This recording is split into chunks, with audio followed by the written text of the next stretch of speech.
we've been needing something like this for a while. And I think the world has been needing something like this for a while. Can I pitch you on my movie idea? If you're a movie executive, please listen to my idea. Forrest Gump, but it's mountain climbing, okay? Literally the exact same story as Forrest Gump. But it's just instead of him running, it's mountain climbing. So you know how like at some point like his like friend who was gonna open the like shrimp shop dies, right? I think his name was Bubber, right? You change his name to Hubber, so that it's like changed from the original. And instead of him dying on the battlefield, it's like that scene from that other movie about war where it was about that character who like couldn't kill anyone because of his religion. Same scene. They're climbing down the wall and his friend gets shot off the wall. All the bullets magically don't hit the main character, whose name, climb, it will not be Forrest. I was thinking of Forrest as in like with one R, because then if you do Forrest Gump with one R instead of two, you can actually take over the search results. I think it should be a whole different name. It should be like, I don't know, like The Rock. The Rock Gump. The Forrest the Rock Gump. Climb, rock, climb, right? And best part, you can have Dwayne The Rock Johnson play Forrest Gump within this movie. Welcome everyone to Cairn, a game where I'm depressed, where we can talk about why we're depressed and what we're gonna do about our depression. We played the demo of this last time, and this game was genuinely amazing. This game was one of the most interesting games I played because we played a lot of climbing games, but this climbing game had a story attached to it that I thought was very interesting. And at the same time, the mechanics of it were very understandable and different from the other climbing games that stood out as well. Like other climbing games, sort of like White Knuckle and stuff, and Peaks of Yore have sort of like a similar but also kind of like fairly different first-person view in climbing. This one felt much more like if you took climbing as a third-person quap mechanic and optional quap mechanic, and actually was more about the routing than it was about the execution, which is sort of a fascinating change. Explorer, climbing through gear, survival is easier. No, a balanced challenge recommended to discover Cairn. What's this one? What the hell is that? No saves. Death is final. You can always create a quick save to temporarily exit the game. No piton, no belay. Survival is balanced. Assist options are unavailable. I think we'll do this after. This is not. It would be painful to get 50% of the way and then lose to the story. Let's do Alpinist. I'm thinking that we needed a climbing game because climbing. All I ever wanted was to touch eternity for an instant. Fuck. I can't do my monologue. To reach one of those rare moments of bliss where everything seems in its place and you feel you're part of a whole. Do you know what I mean?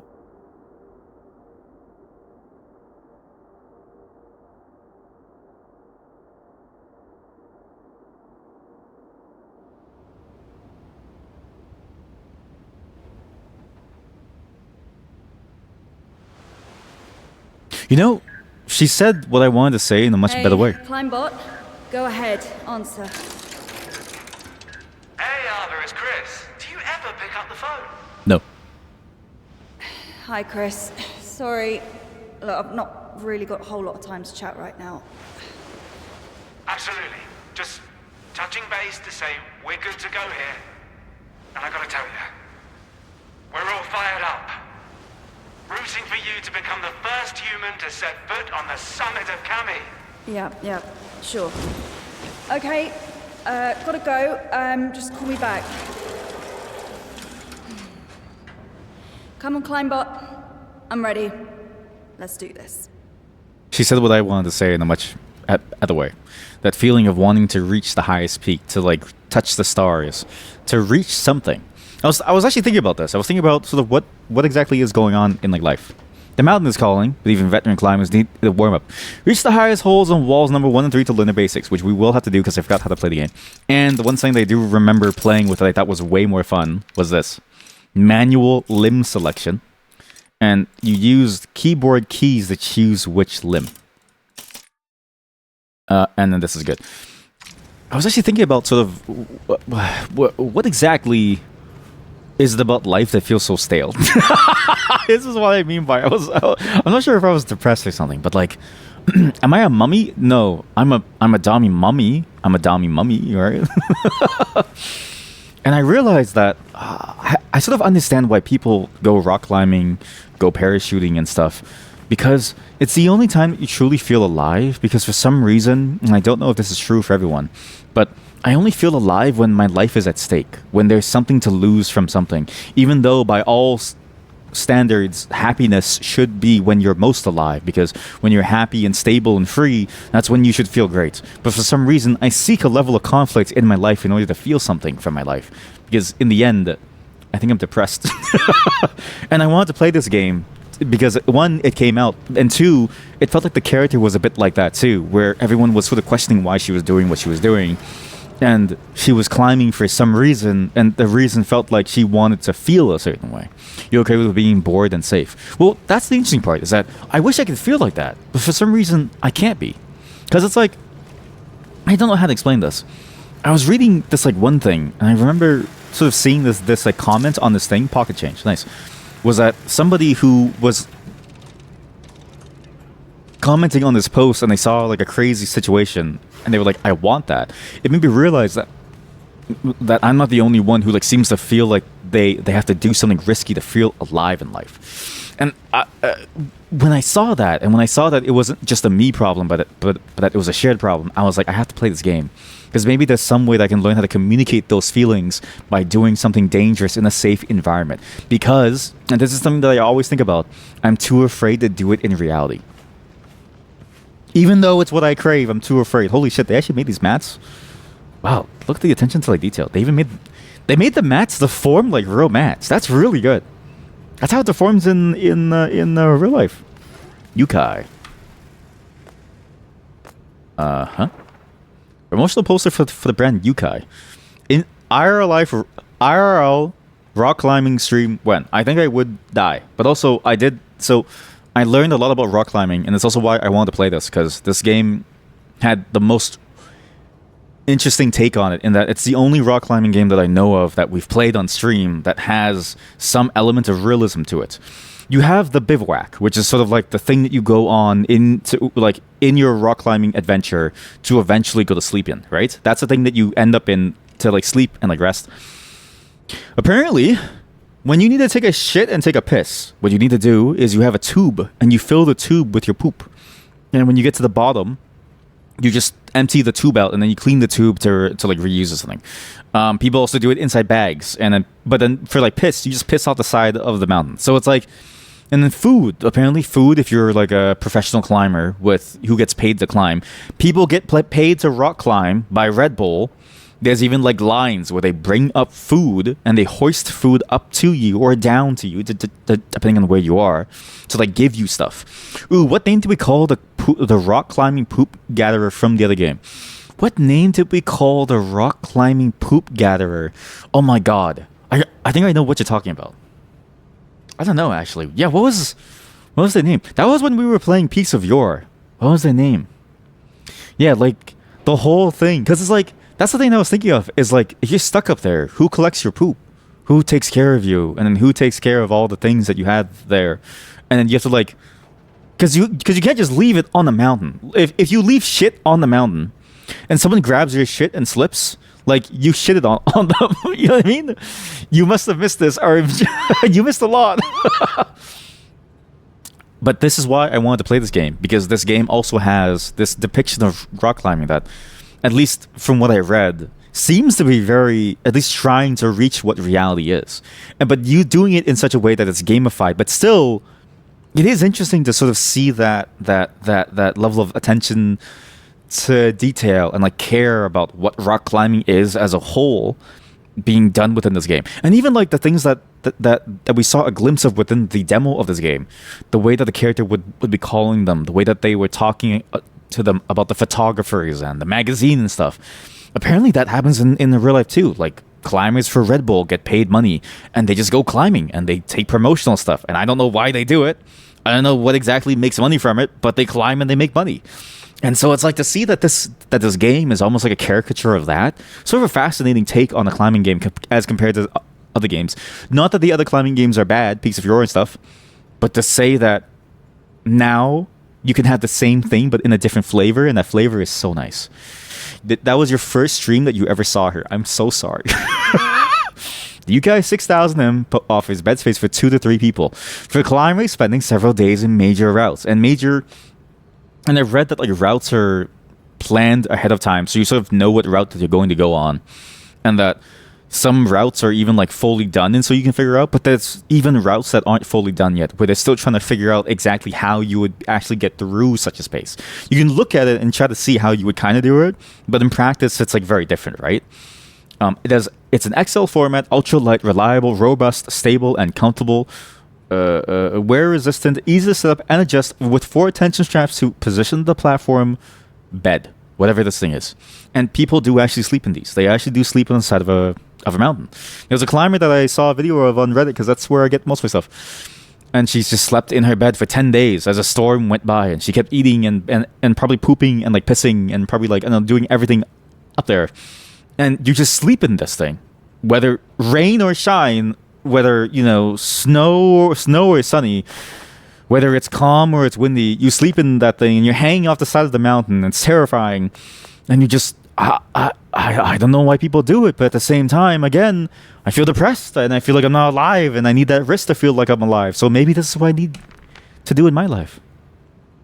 Oh my god, it's a discount! 10% off any Yukai equipment available for any annual membership subscriber at this gym. Discount not available with children's memberships. Also, children don't get to sleep. They just have to like die. Oh, also, when I got this game, I bought the deluxe edition. Deluxe edition does come with a book. It's almost like a comic book. It's actually kind of cool to see. But I'm going to try to open the comic book as we go up, because apparently it's a part of the mountain experience. It's like a comic book that's like made from the perspective of the character as they go up the mountain. So I'm going to try to like open it up as we go as well. Double wall vacuum insulation that keeps your coffee warm. That's sick. What are they going to come up with next? You know, actually, wait. Well, so you know how there's like electric bikes, right?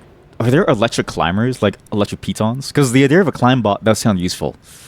Like, actually, no, I don't know how many people live on the mountain, but I imagine it must be useful to be able to have something that can climb a mountain. Advertising for the latest ClimbBot model. ClimbBot, the new generation arrives with a ton of new features. Quicker, slimmer, smarter, ClimbBot V4 is the ideal partner for a smooth and secure climb. Featured options: video projector, 4K video calls, voice assistant, insulated compartment for beverages. Cable cars? Holy shit, you're right.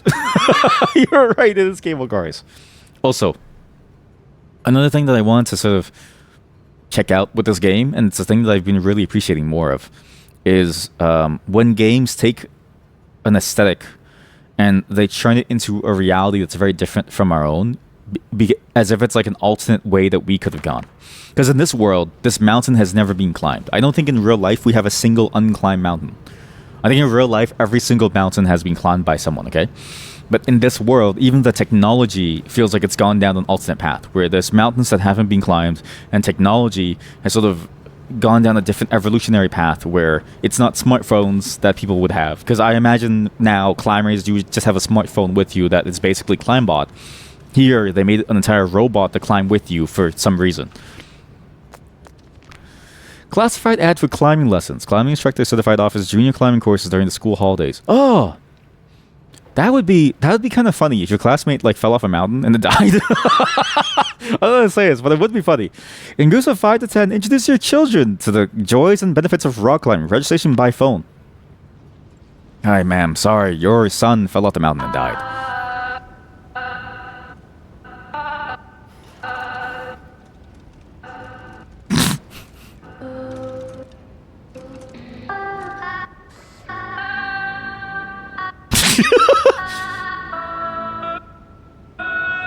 It does sound a bit like Sharma.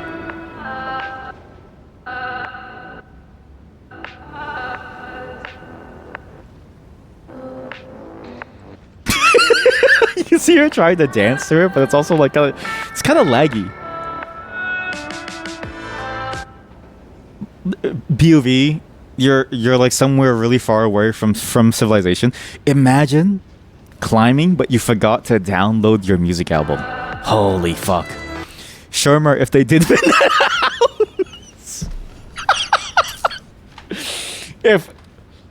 Someone's gonna come in and be like, "What the hell is Vendetta House?" If you weren't here for the beginning segment, you'll have no clue what that means. That's just now a thing that we know.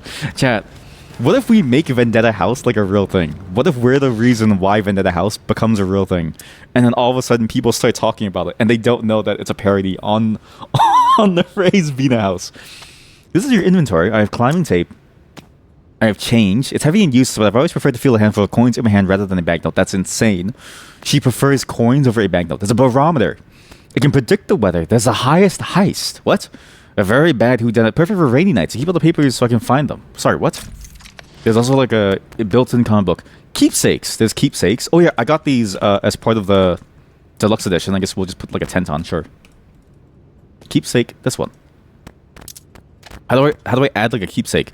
First rule of Vendetta House is we don't talk about Vendetta House. Bandages, just the right size to wrap your fingers or how I love you so. They avoid pills, but the pain relievers help me keep my mind on the wall. The ultimate ingredient for mountain survival. Good for energy, good for morale chocolate. Kurotiko, a mild muscle relaxer. Thanks to this, the smaller holes feel less painful. Instant noodles, old dried noodles, they just need boiling. This stuff never goes bad. And Pancura. Oh, sorry, that's the same thing. You have self-equipped pitons. Wait, but they're useless at the bottom of my bag. I should equip a few. Shake up the bag. Why am I allowed to shake this up? I've also got honey. I've got honey over here. Chalk bag. I have chalk bag and I have this. I was focused at some point, and now I'm not. I can buy things. Okay, let's save the money because I remember the money was important for stuff. Wow. What's this? I had no idea. Poster on mountain nearing related deaths. That's crazy, she says. I love how she says that's crazy. It's a bit like, I don't know how to say this. The newer generation of adults out in the world, they do respond to things in a way that makes me feel like they don't care. Like, you'll tell them some terrible traumatic thing, and then they just go, that's crazy. It's like, what do you mean? Like, there's nothing else that you're going to say? Nah, bro, that's crazy. It's like, what, like anything? No, words of comfort. Just that's crazy. That's crazy. The mountaineering community has lost another one of its stars. Soraya Bonaventura, good ventures, was taken by an avalanche on Sunday, January 24th. Oh my god. That's 6 days ago. While attempting to climb the peak of the Ancients by the South Face. South Face? An experienced climber, she had just celebrated her 27th birthday. Her thoughts are with her family. 6 days ago, she died. I wonder if this game is in real time. There's a bag over here. What's tab? Oh, I see. Tourism poster. Tenzin National Park and the Stone Gardens. And on the south side, Face of the Ancients was where she died. Maybe we can go there. What's this? A faded poster about a tourist destination. A cable car. Hey, look! The electronic libraries! The Kami cable car. Cable car tour, a breathtaking view of the valley. Marvel at the local flora and fauna as you ride the famous bubbles and reach Kami's shortcuts. In a mere 4 minutes. Wow. Step out and you have 20 minutes to explore the surrounding area, looking for traces of Kami's cave dwellers. Visiting the fish farm requires an additional ticket. Book now. In a mere 4 minutes. Take the shortcut in a mere 4 minutes. Don't even bother climbing. Why climb? Why climb when you can take the cable car? See, that's also why I wanted to play this game. Because chat, I've been struggling.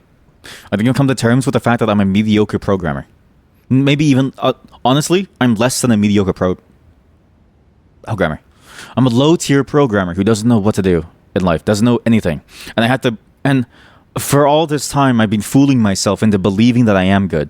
And I've lost sight of the truth. And because I've lost sight of the truth, I don't remember what it's like to sweat blood and tears again. To have my body like wrung of all of its liquids for me to work on stuff.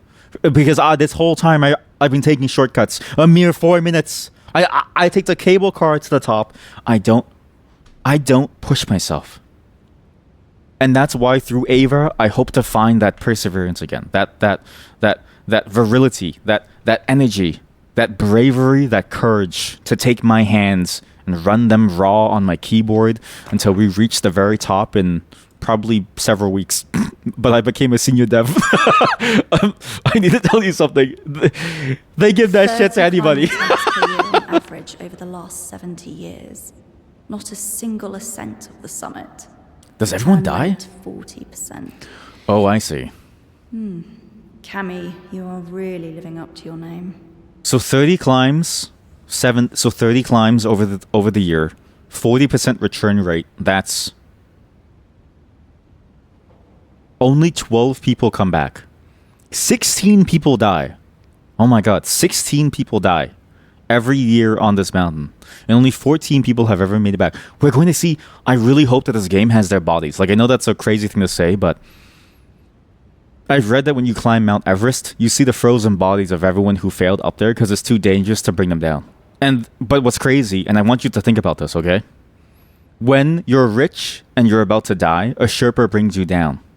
But when you want to climb and you want to run your fingertips raw because you want to feel alive again, because you want to push yourself, and when you die, they let you stay up there in the mountain because you've earned your place there, because there was no Sherpa to save you and bring you down because you didn't want them. You only relied on yourself. Stash sheets describing attempts to climb Cammy. Cammy, the killer mountain. For the top of the snow-covered peak, Cammy contemplates a few humans who attempt to tread its walls and keeps a body count. The number of deaths on climbers on Cammy's slopes continue to rise, sustaining the myth of an ultimate challenge. Tourism poster. Cammy, the summit of the world. I'd love to climb this summit. Pocket change. Sorry, we should climb. Because I don't remember how to climb. I remember how to climb now. Do this. I remember how to climb now. Yes. I remember it too. Like, didn't she moan? She would do some things and she would like moan, right? How do you moan again?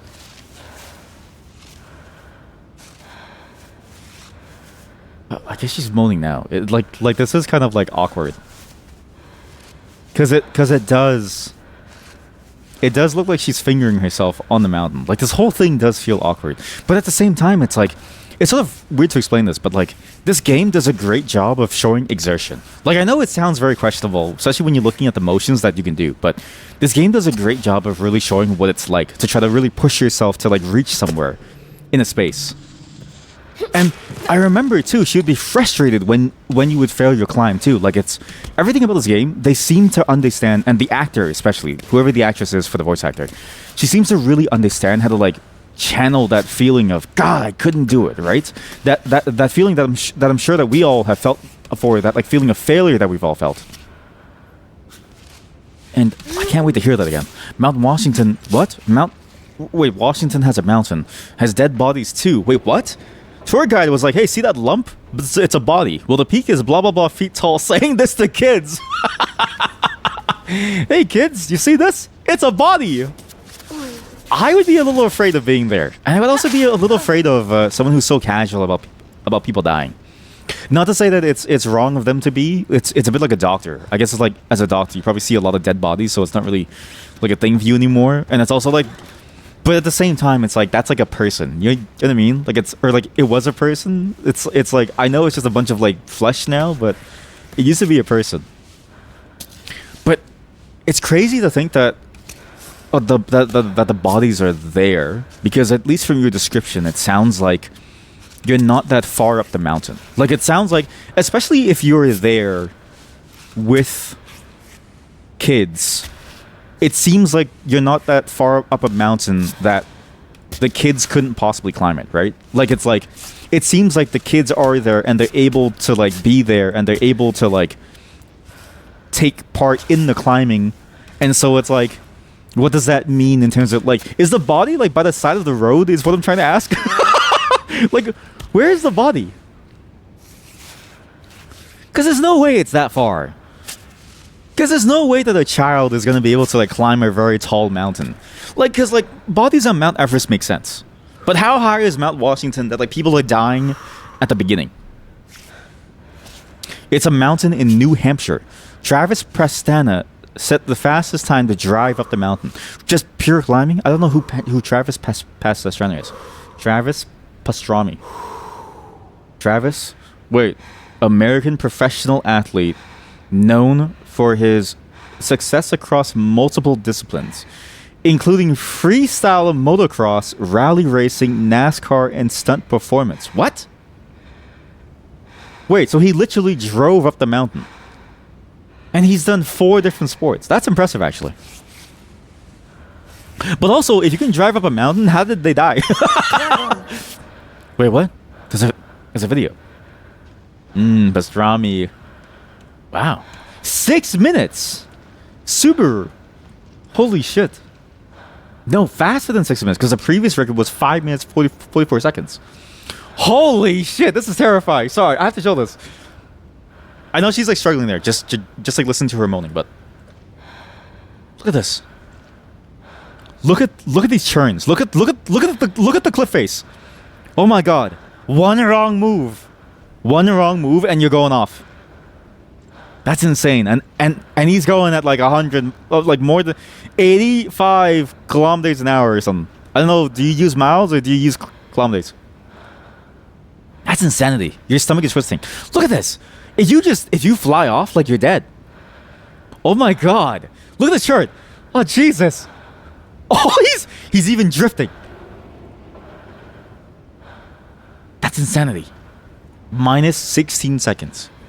There's parts that people climb and die on the top. So yeah, but like, that's what I mean. Is like drifting near the cliff. No way. That's the thing. Is crazy. Okay, 1, he's insane for like drifting near the, for going near the cliff. 2, if you can drive up the mountain, how is it that people are dying on that mountain? Like, I feel like there's no way that like these people are actually like, how bad do you have to be at climbing to like die on that mountain? Because I'm like, I don't know how to say this. It doesn't look as steep as like Mount Everest either. Like, it looks like you could go on a fairly long stroll, but a very like comfortable stroll up that mountain. Maybe I'm like underplaying it. It's not that big of a mountain too. Okay, so you agree with me that those people suck at climbing. I'm sorry to say it. You die at Mount Washington. I think you're washed up. Is that disrespectful to say, chat? Is that disrespectful to say? Oh man, someone whose like family member died in the mountains is gonna be like, what the fuck did you say about my father? I'm sorry, but he wasn't that good. You drove up it as kids. It's just something that the guide said. The guide just randomly said, hey, see this? Someone died there. Recover stamina. I can climb this? Why am I allowed to like climb this? Ah! Ah! Lost to this mountain. Pfft. Watch this. I can climb this in my sleep. Okay, grab onto it like a... Grab onto it. Recover your stamina. Hang on, hang on, hang on, hang on. Hang on, hang on, hang on, hang on. Climb the pillar. I could climb this. This is driving me insane. See that? That anger. That frustration that she has, that's what I crave. I crave that from this game. I crave it. Get good. How do I jump? Just fall. Oh, there's pills on the floor. I mean change. There's also small bottle. What's this for? An empty bottle. It's crucial to stay hydrated. Like, can I piss in it?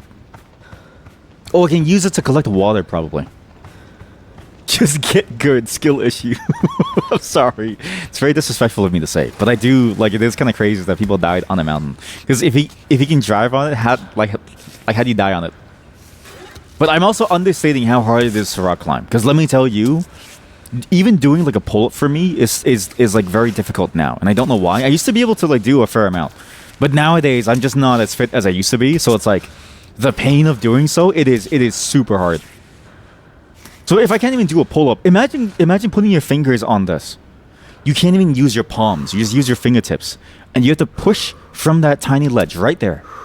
And you have to use that as a leverage hold. Stretch. With one elevated foothold, hold W key to make Ava stretch and reach for more distant handholds. You can reach move in direction. But she won't stretch. Oh, I see. So we extend. Stand. Put it. There we go. Yeah, extend. There we go. Good, Ava. Good. Okay, Ava, keep on pushing. Ava, keep on pushing. Put your foot there. Okay, fine. Just like leave it there for now. Okay, Ava, you have to move your foot. Ava, recover your stamina. Come on, come down. Wipe the sweat off your face. But see this? If I can do this, they should climb Mount Washington. I have no clue how hard it is. I just made fun of a bunch of people who like died. What if your tour guide was just playing a? What if they were joking? What if it was a warning? What if no one's ever died on the mountain, but the tour guide was like saying like, "Hey, you better listen to what I say, otherwise you're next." Right? How do you know that they weren't trying to threaten you? There's always a possibility, chat. Go here. Go here.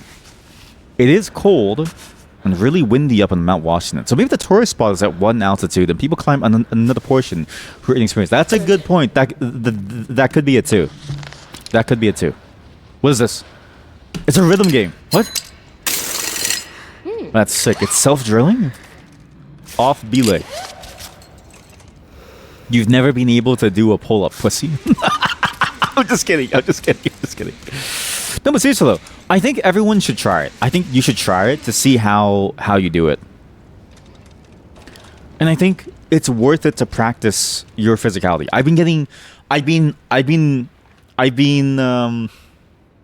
I've been working towards practicing my physicality more often because I don't want to die and I don't want to like be too weak that I can't take care of myself. And I think it's worth it to like build your physical self, because I think the more in control of your body that you are, the more comfortable that you'll feel when you need to use it. And even if you don't ever use it, there's a peace and like a safety that comes. There's a calm that comes with feeling like you're in control of yourself. What limb selection? One last tip. Oh yeah, here we go. This is the automatic thing based on the weight. I can always hold space to choose which limb. Okay, that's the basic. Sure. I want to climb back up there because I swear there's more, and I swear it's already on manual. Is it not on manual? Is it still on? How do I know if this is on? Keyboard keys. Each limb is assigned. Okay, so I have to hold space to select it. So I hold space and then I select the limb. I can climb this. Practice getting up off the floor without the arms. It'll be easier for you when you're ancient. Sorry, like how? Like Dracula? Like how do you do that? What do you mean? Wait, sorry. You don't use your arms? Like, are you doing the like dancing move where they go from like lying down on their back and you go straight up? Because like that's insane to me. I feel like that's a lot harder. That's a lot harder than doing a pull-up. Like imagine, like I'm not kidding you. Imagine you go and you see like somebody in the retirement home and they're like 70 and they rise from their bed like almost like Nosferatu and they just go up. Oh, like if you're sitting, get up without using arms as a leverage. Yes, I do agree. It also is a good skill for when you get kidnapped on the ground. So if you fell down, yeah. I think it's a good skill for like if you get kidnapped too, because like let's say you get kidnapped, right? If you get kidnapped, they're gonna tie your. They're going to tie. They're going to like tie your like limbs, and so it's better for you to practice now while you still can before you get kidnapped. Because I don't know how to say this. You never really know when you're going to get. You never really know when you're going to be kidnapped.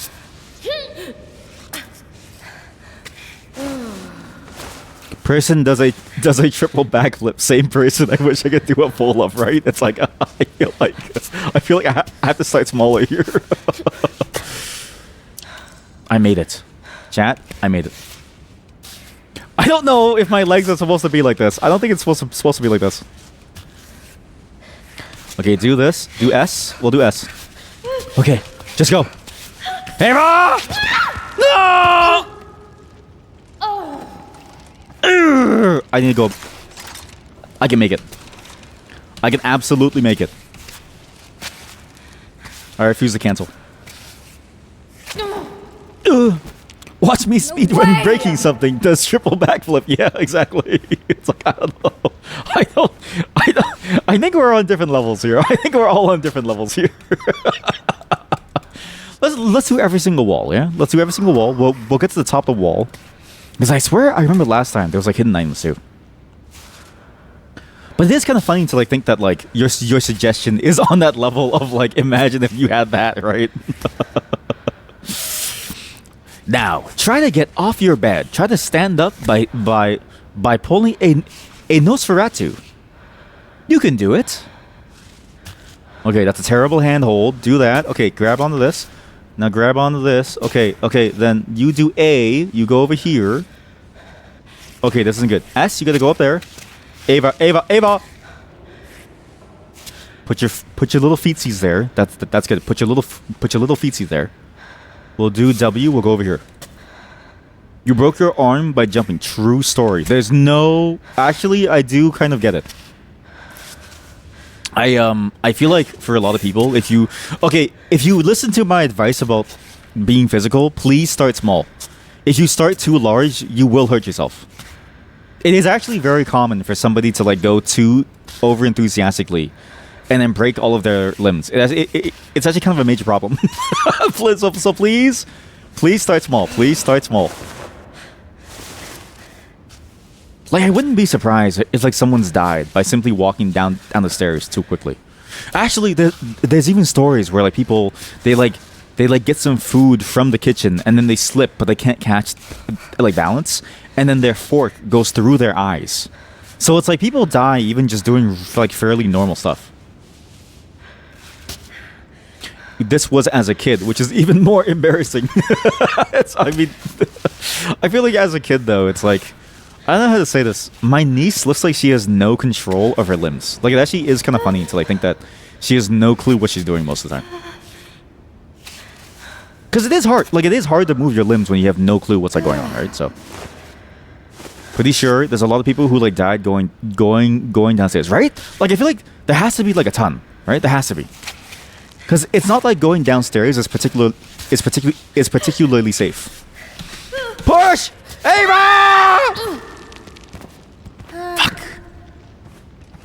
I'm so close. I messed up there. I should have gone slower. I thought I thought I could grab inside the hole. Oh, you can. Okay, I guess I just messed up grabbing inside the hole. Oops. Reach.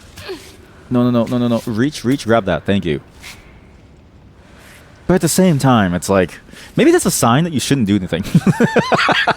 Not to say that, like, going upstairs is easy for me either, but, like, it is a sign that, like, or, like, maybe it's a sign that you should be doing things, but just, like, do things slowly. And don't do crazy things. Just start small. Start small and start with, like, I don't know. Start with getting up from, like, bed in the morning. You know what I mean? Like, right now, I bet you most of you are in your chair. No pants on. If you have pants, then you're in your, like, maybe you're just in your underwear, and you got like one leg t-shirt on. Small triple backflip. Yeah, small one. Yeah, start with like a.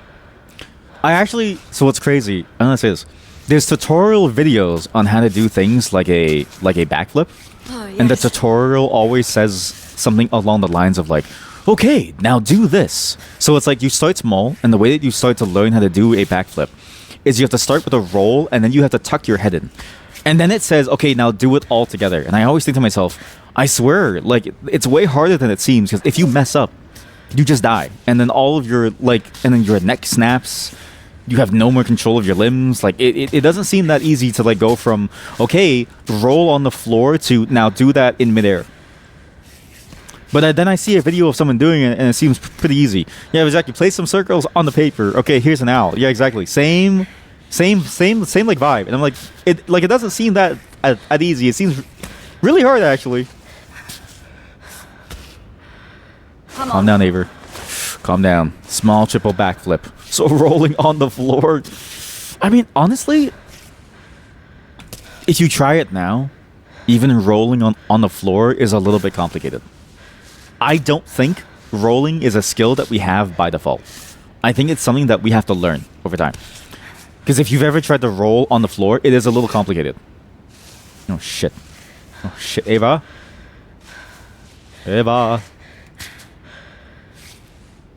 Because you have to, like... I don't say this. You have to, like, do it in such a way that you have to have full control of your body as you're moving. And I don't know if it's possible. But every time I've tried to roll smoothly, like you see in the movies, it just never seems it never seems to work. So this is an awful position to be in. There we go. I'm in. Don't shake. Okay, I'm good. Okay, Eva, I need you to grab on. Okay. Push. Grab. Sounded cooler before you mentioned it. I tell you this, it doesn't seem cool. So now we have a self. Oh, wait. There's an extra piton for later. I can climb this. Chat. I'm gonna clean the windows. I'm gonna clean the windows in this place. This is a gym, right? Where like people come. I'm gonna clean the windows here. Clean the windows quickly. POV, you work at a rock climbing gym, but like you also are the window cleaner. This is how you clean the building. You must climb the beams of the gym to clean the windows. Get the foot in there. Get the foot in there. All right. Climb. Okay, climb. Faster. Come on! No freaking way! I love how she's angry. Like, I love how she's angry at all times, and she's angry about things that don't make any sense. Because for her, she's like angry. Like, she's angry that she can't climb this steel beam. And I don't know how to. I wish I could like reach through the screen and then tell Ava, like, Ava, it's okay. These things aren't really made to be climbed on. Like, how do I tell her that it's okay that she can't climb the steel beam? It's like, no freaking way I can't climb this. You're telling me I can't climb this like 90-degree wall? Fucking bullshit. Like, why is she so angry? It's a 90-degree wall. Like, you literally can't climb this. Sorry, Ava, this isn't how it works. Like, look, you can just climb this. You can literally try to climb this, and I don't know why that you're. I don't know why you're allowed to like do this, but you can if you want to. And she gets mad. She watched too many Spider-Man movies. The quick cut of getting up is jarring. To be fair, she's immortal inside her gym, so no one knows this. But like the reason why they have rock climbing gyms is because. And I actually looked into making my own rock climbing gym. One of the requirements is you have to have your local witch cast a magic spell such that everyone who like goes to your rock climbing gym is immortal, even if they fall off. So like, see this? She can't die. Because let me just think about this. Have you ever heard of somebody breaking their legs in a rock climbing gym? I've never heard that. Laka National Park. Laka? Climbing rooms, complete the walls. She can't get up. She's immortal. It's okay. She doesn't need limbs. She can live forever. I guess technically, like, you can live forever. There's no animation for it. Oh, actually, you're right. There is no animation for getting up. I guess it makes sense from a gameplay perspective, because it's like, okay, let's say you have an animation for getting up, right? And then you're in the middle, or like, let's say you fell and you're on the edge of a cliff. If you have that animation and it plays, wouldn't that be worse for you? Because then the animation plays and then you fall, right? What happens if she reaches out and then the animation plays and then you accidentally fall because of the animation? It would suck. But I get what you mean now. It is a little where did the bot go? This isn't fair. The bot can fly. Jesus Christ.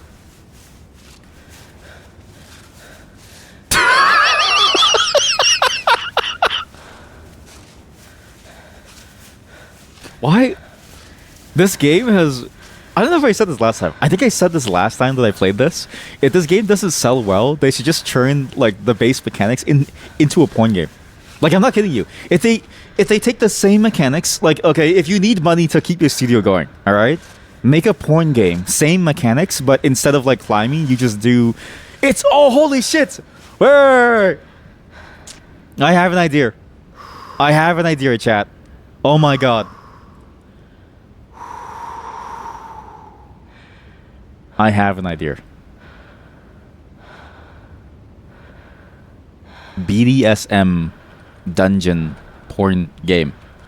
Same mechanics as Cairn, but instead of climbing, it's for sex. You can put the limbs in any position, like in a BDSM dungeon IRL, like to be tied up and stuff, or like on the horsey thing. You can then control the limbs like a physical thing for sex. That's it. So again, if you're the makers of this game and you need money, you just need to repurpose the entire game into a sex game. Is Shibari involved? I'm saving the Shibari for my Muppets game. I need to find like a Muppets executive to like pitch my Shibari thing to. Sadly, they didn't respond to my email. Actually, So the Shibari thing is going to be a game that we're going to be making. But the climbing rope. I know the climbing rope. Okay, maybe we should have Shibari. I don't know. Because it is the same rope. Oh, actually, is it the same rope or is it like a different rope? Because I've been reading more about Shibari. I need to do research about what Shibari is. And I've learned that Shibari, the rope that they use and the pain that you feel is supposed to make you feel more connected and alive in a way too. So it's not just a matter of using safe rope or like using safe ties. You're supposed to feel that stretch and that burn as the rope like pushes you in a certain way. That's what you're supposed to feel. I clipped in. Is that a good thing or a bad thing? I can't tell. Wait, clip in so if you fall, you can come back from there, right? But Shibari is going to be a thing for today because that's a reason why I'm playing this too, and I forgot to say, sorry. We're also going to be during the VR chat co-working programming segment. We're also going to be programming a game that the title the title came from. I don't remember who said it, but somebody said it on stream within chat, and they said, "Welcome to Shibari Town." We're gonna program a game called Welcome to Shibari Town. And I know exactly what you're thinking. It sounds stupid, but I swear the mechanics could be fun, but I couldn't figure it out. So it's gonna be one of those small games that's like a UFO 50 thing, okay? Because I can't figure out how to make it fun. How do I fix myself? Ava, calm down. Calm down. It's okay. Okay, Ava, calm down. You need to climb over, okay? Ava! Oh, fuck! I'm all twisted! She's okay with this? You're okay with this, really? Wow. Dramatic much? She says. Dramatic much, chat says, as Ava's legs are splayed across multiple different rocks. She's literally split open. Like a... I don't know. Like a something. She's split open like a split lip. And like the skin is everywhere. The body isn't meant to move like this. Also, I'm actually surprised that this game went with the non-manual control. Like I feel like this game in particular, the manual control feels so much better to play with because it feels more expressive in how you would climb around. Not to say that the non-manual control is bad, but I really enjoy the ability to like choose how you want to move about the space. And I think it works very, very well. It's like a very, very solid implementation of what you want from this game. Okay.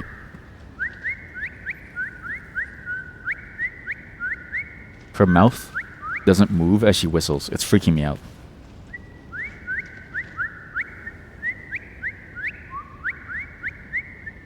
It's freaking me out. Can I jump this? How do you jump this? I think you hold this to run. And then you do this, right?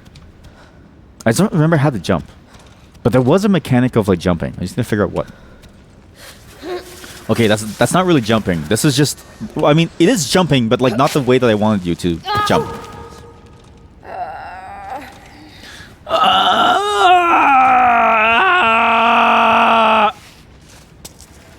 Nice. Finish wall 6A or 6B. Ava, jump, not like that. God, this game is good. This is what I've been craving. Just like some thing to keep my mind going at like a low grade of like thinking. I don't know. Like it's hard to explain. I've been really enjoying the like growth of climbing games that we've been seeing. Because I never realized how fun climbing was until I played a game of it. And I guess that's sort of the intention, or not really the intention, but I think a video game does a great job of like showing you what the experience could be like of the actual thing itself. Because even though you don't have the same physicality, you get a lot of the same aspects of it that would be, I guess, like unique to it. Like when you walk to work, I'm gonna bring it back to the corporate world. When you walk to work, your route to work is the exact same every single day. There's no variation, right? Your commute, you actually pass out and you have like a micro sleep as you commute somewhere. It's genuinely boring. When you're rock climbing, there's a whole different path every single time, and you have to figure out how to make it through. You can't just go the same way as somebody else because their way might not even exist by the time you go up the mountain. And so even though a game doesn't give you the same physicality, I like that you do get to have the same thinking process. Put your foot there. Okay. Ava, hands over here. Okay, good. Okay, Ava, hang on, please. Come on. Calm down. You've got this, Ava. You got this. Calm down. No fear, Ava. No fear. Stretch. Stretch those limbs. Wrong limb. I need to stop using WASD to select it. It's a little bit weird. I should probably use like 1, 2, 3 or something. Stretch! Ah! We got it. Okay, good. Nice. We're up. Okay, now we should stop. What's up here? What's this? Money. I wonder who runs this gym with us, because presumably this is our rock climbing gym. And presumably we run the gym with someone else. Okay, let's see if I can climb up here. Like Spider-Man. Okay, so you can grab onto the rooftop. That's a little funny that you can do that, because I feel like that shouldn't be possible. But can you grab the steel beam? Can the chalk melt the steel beam? Climb, Ava, climb! Yes! Oh my god, yes! Like Spider-Man. Like a fucking Spider-Man, yes! Yes, like Spider-Man. Yeah, grab on. Ava! No, not now!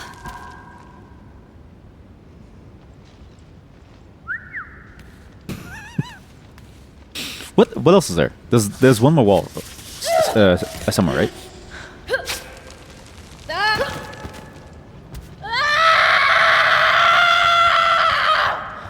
Wow. That was a good scream. See, again, the voice actor is so good. That like feeling of frustration, that feeling of like, you know what I mean? I get it. That's what I've been missing from this experience. That like scream of pain, that scream of like, you know what I mean? I think it's this one. Is it this one? It's not this one. How do I see which wall I'm missing? Oh god. And again, all these pads, it's the way that they make the pads that form under your feet. It's just so good. I love her feet. Oh, it's this one. Number 5 is this. Right? There we go. So I had this, kind of. Well, I could have cheated it actually, but it's whatever. Well, you know what? In rock climbing, and you know what? Maybe we need to treat our life like this too. In rock climbing, there's no such thing as cheating. Right? If you think about it. Because if the wall exists, you can climb it. In real life, there's so many rules and stuff, like, oh, you can't, like, program like this, or you should use these tools, or if you want to make music, you have to, like, do these things. Like, no, man. Just feel it. Feel what's inside of your heart. Well, what does your heart tell you, chat? Pump up the beat, I like feet.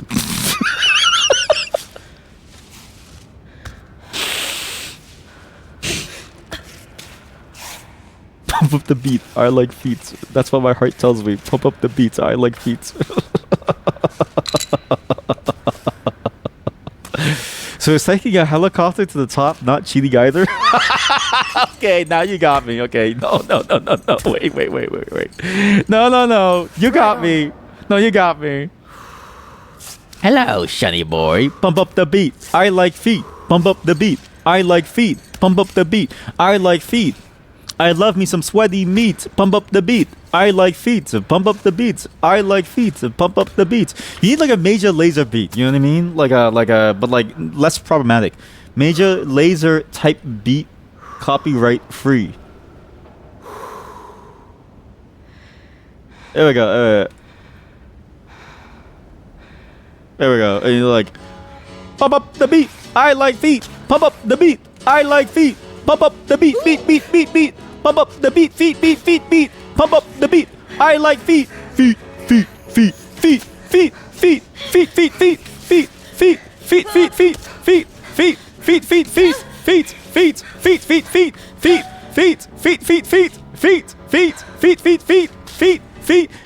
Pump up the beat. I like feet. Boom. Doom. Feet. doom doom doom doom doom doom doom doom pop up pop up pop up boom doom doom doom doom doom doom doom doom. I like feet. Doom doom doom doom doom doom doom doom doom. I like feet. Feet. Pump up the beat. I like feet. Chat, what have you done to make him like this? Lots of things. Oh! Pump up the beat. I like. How do I get off the? How do I get off the belay? What? Whoop. I'm done. I'm done every single time. I've got loads of money. I think we should spend that money. Okay, chat. Do we save our money? What are the odds that there are vending machines on the mountain? It's Vendetta House. You're right. That was a Vendetta House song. Holy shit, chat. Chat. Vendetta House song. Holy shit. Wait. Oh, fuck. That's a good one. That's a good one. I don't know. We'll like do like a music section. Possible band names. Yeah, Death Threat to Your Dreams. Okay. Music. Okay. Vendetta House song called Pump Up the Beat. I Like Feet by Death Threat to Your Dreams. Holy shit. Right? So like a house type beat type shit with the only lyrics being pump up the beat. I like feet. Wow. House. Oh, right. House. Sorry. House. Lyrics are your feet poem. Yeah, exactly. Yeah, it's just my feet poem. Wait, what's my feet poem again? Fuck, what was it again? Oh, yeah, it could also... No. So it'll be like... So, like, imagine you, like, hear the beat starting, right? And then in the background, all you hear is, like... So, you know how, like, some songs, they start... It starts with a skit, right? So, some songs start with a skit, and our skit is gonna be someone whispering, "Don't sully your sultry little souls, my silly little slut," as it goes into boom, boom, boom, boom, boom, boom, boom, boom, pump up the beat. I like feet. You know what I mean? That's it. Don't. Also has a skit to start the song with my foot poem. Don't sully your souls, my sultry little slut. Finger skin eating idol. That's a good idea, and I'm gonna explain it when we get to the programming segment. I'm gonna explain it. Pump to the tune. I like the goon. Holy shit, that's good. Holy fuck. Holy fuck. Pump to the tune. I like the goon. Nuggy. Holy shit, that's good. Holy fuck. Pump up the beat. I like feet. Pump to the tune. I like the goon. Oh, fuck, that's good. Maybe we do like Maybe we do an EP.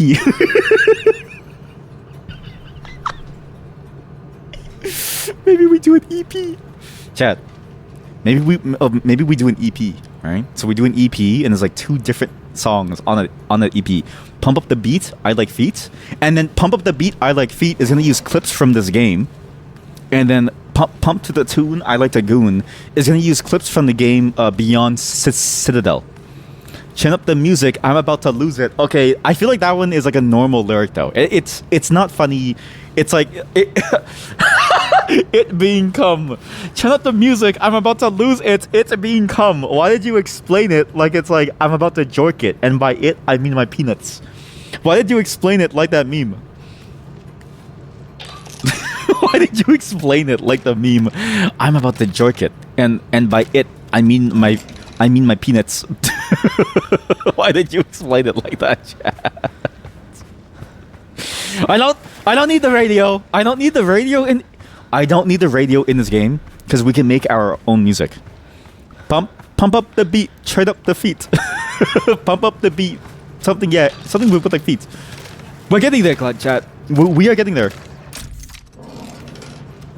Okay, so we do a Vina House EP. Cum being slang term for semen.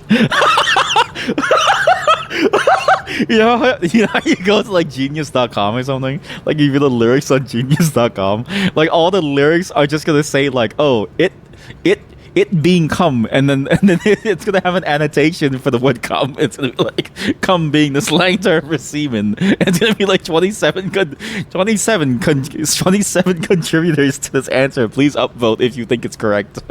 What is she doing?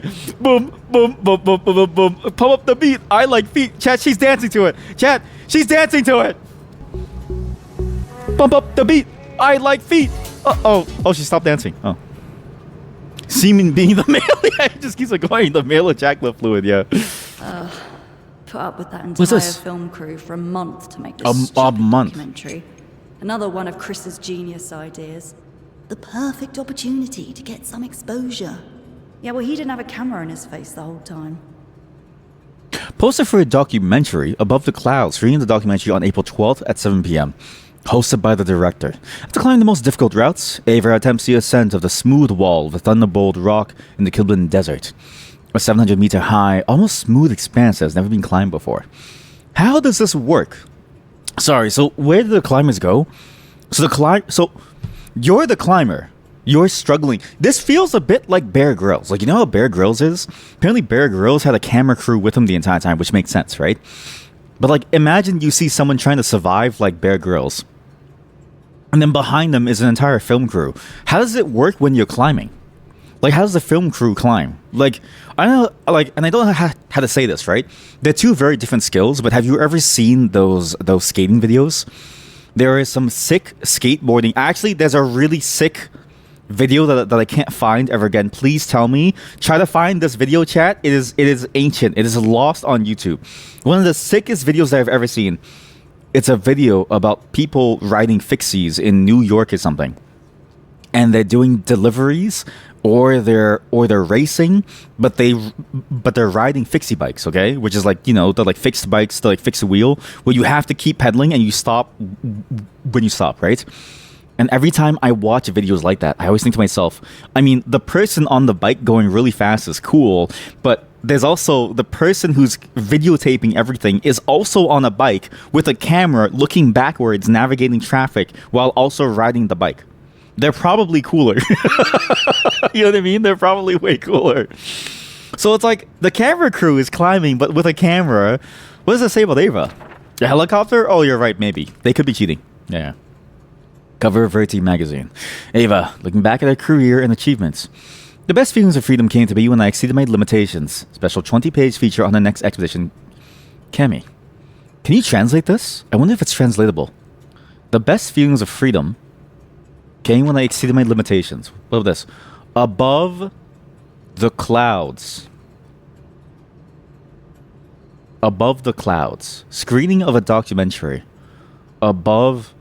Maybe this is her name. Ava Above the Clouds. Ava.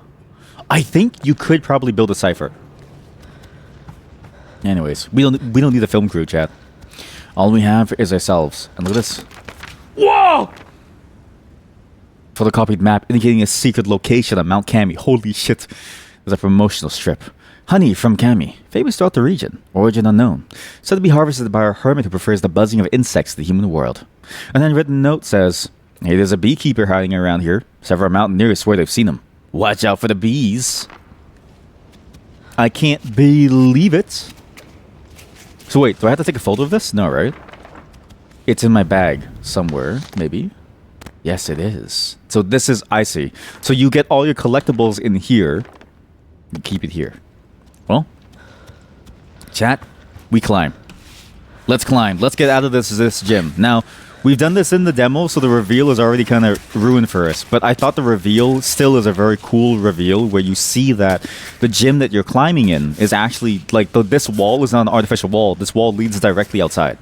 Which means that when it rains inside the gym, which is a little stupid, but, you know, I'm not the one who runs a climbing gym. I'm actually less successful than her. So what do I really know? I can't really criticize her business when I don't have the same level of success. Despite being older than her. And nothing to my name. What's the point? This is why I'm climbing, chat. Do you know why people climb? Because at least if you fail, you don't have to deal with your failure. Because you'll be dead. That's why I want to climb in life. Sorry. Sorry. I like the way that she said that. Sorry.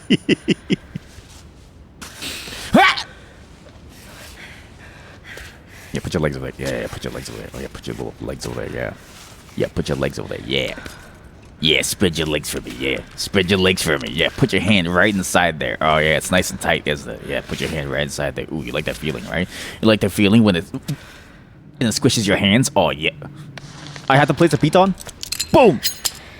A few days ago, I'm going to read this in your voice. Placing pitons regularly will help you secure your sample where you have a limited supply. When you place a piton, you can go off. Be like, I think they break too. A few days ago, I watched Austin Powers and had a good line you can't forget. So long that you can use it as a tripod stand. So long that you can use it as a tripod stand.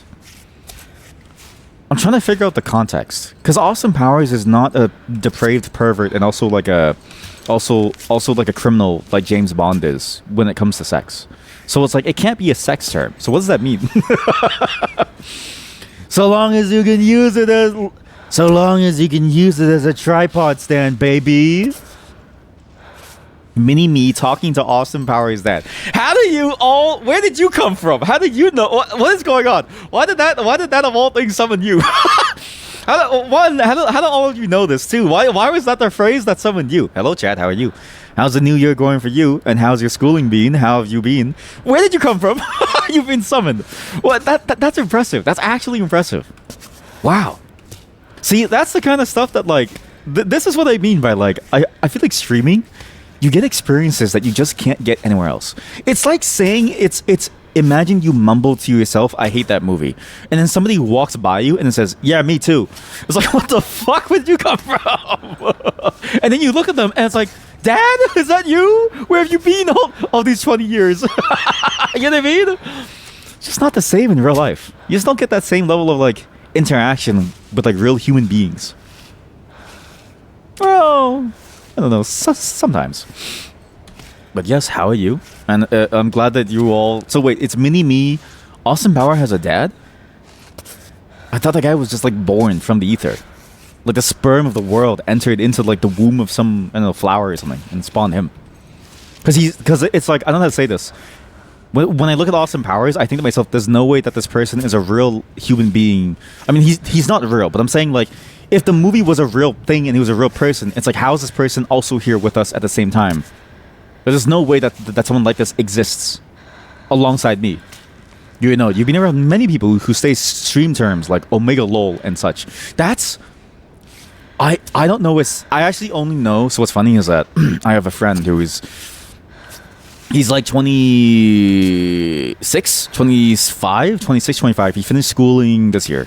And I'm friends with him because his girlfriend is friends with my friend. It's a whole long story. So we're friends. We're in this friend group. He's the only other person that I know that accidentally or like uses the term chat. Like when he's in disbelief of something, he says chat is his real. And I don't know how to say this. In normal conversation, I sometimes say chat by accident. I was playing games with the mod 2 nights ago. I was playing a game called Heartopia. And I was showing off my house because I built my house to look like a Mandarin buffet. So actually, I should show you. Mandarin buffet on Ontario. Let's see. Yeah. So I made my house look like this. I'm not kidding you. In that game, which is admittedly a really shitty sort of like game because it's... Sorry, I'm so gassy. It's very pay to win, okay? But I made my house look exactly like this. And yes, it is very on the nose, but let me tell you, it's also the only buffet that I know that is a infinite teriyaki salmon. And I asked her something, and I said something, and I said, "Look, chat, listen." And mind you, the mod also watches us, right? So she was not confused by it, but she was like, "Huh, chat, what?" I was like, "Oh, oops, sorry." So it's funny that you say that because again. I feel like I'm the only person in my life who uses these terms because I'm so used to it now. Like it's in my vernacular to refer to people as a chat member now, which is like freaky to me. Someone needs to name their son Chad. I mean, Chad is kind of that, and I feel like Chad as a name has been ruined, but I feel like you could ruin it more by like saying it's a misspelling of the word chat to hide your intention. Look at the review. What a beautiful mountain. This is what I'm talking about. Save your progress. Outside the climbing gym, serious injuries will be fatal. Find a bivouac site to save your progress and pitch your tent. You'll be able to resume from this point if you die. This is good. A bivouac. It's day 1, saved at Tenzin. Save. Can I just go into the bivouac now? I guess I should. Like Tokian with Token from South Park? Yeah, exactly, kind of, yeah. Very similar sort of like sense. The game seems super chill. So it's funny that they say that, because it's like, I think last time when we played the demo, maybe like, I feel like a year ago now, that demo was the most stressed I've ever been in my life. Like, it was very stressful. Other climbing games, it doesn't feel nearly as stressful. I think because in other climbing games, you have so much more direct control on how you play that it's hard to feel like you're messing up for some reason. Whereas in this game, it feels like it's very easy to mess up and it's very difficult to like get through the space. What are you doing? Stop! I didn't mean to... Stop. There's a streamer that you watch. He says Chad, but you can't tell if he's saying chat or you hear Chad due to the accent. See, it could be that. It could be that maybe he's actually saying Chad. It could also be that he actually thinks that all of you are Chads. It's sunny.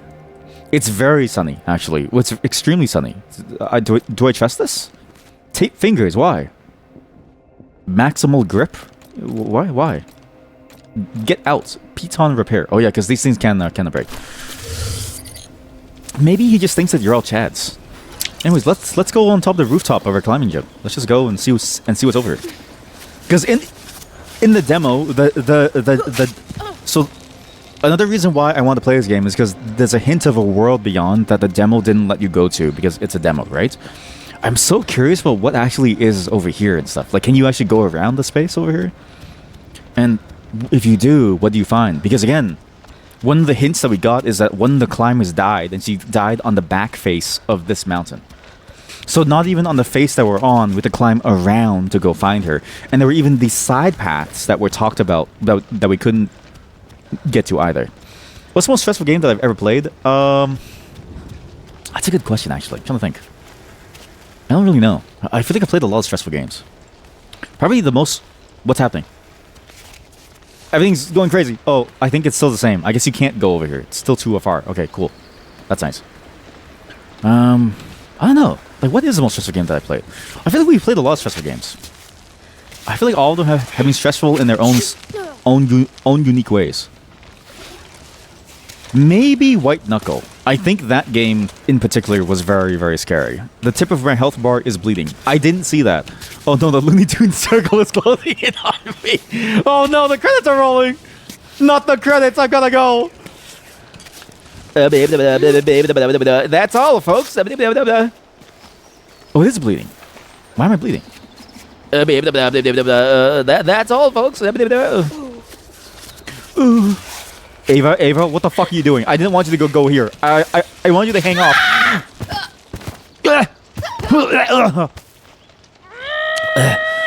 The Looney Tunes circle. It's closing in. It's closing in. I can't see anything. What am I doing?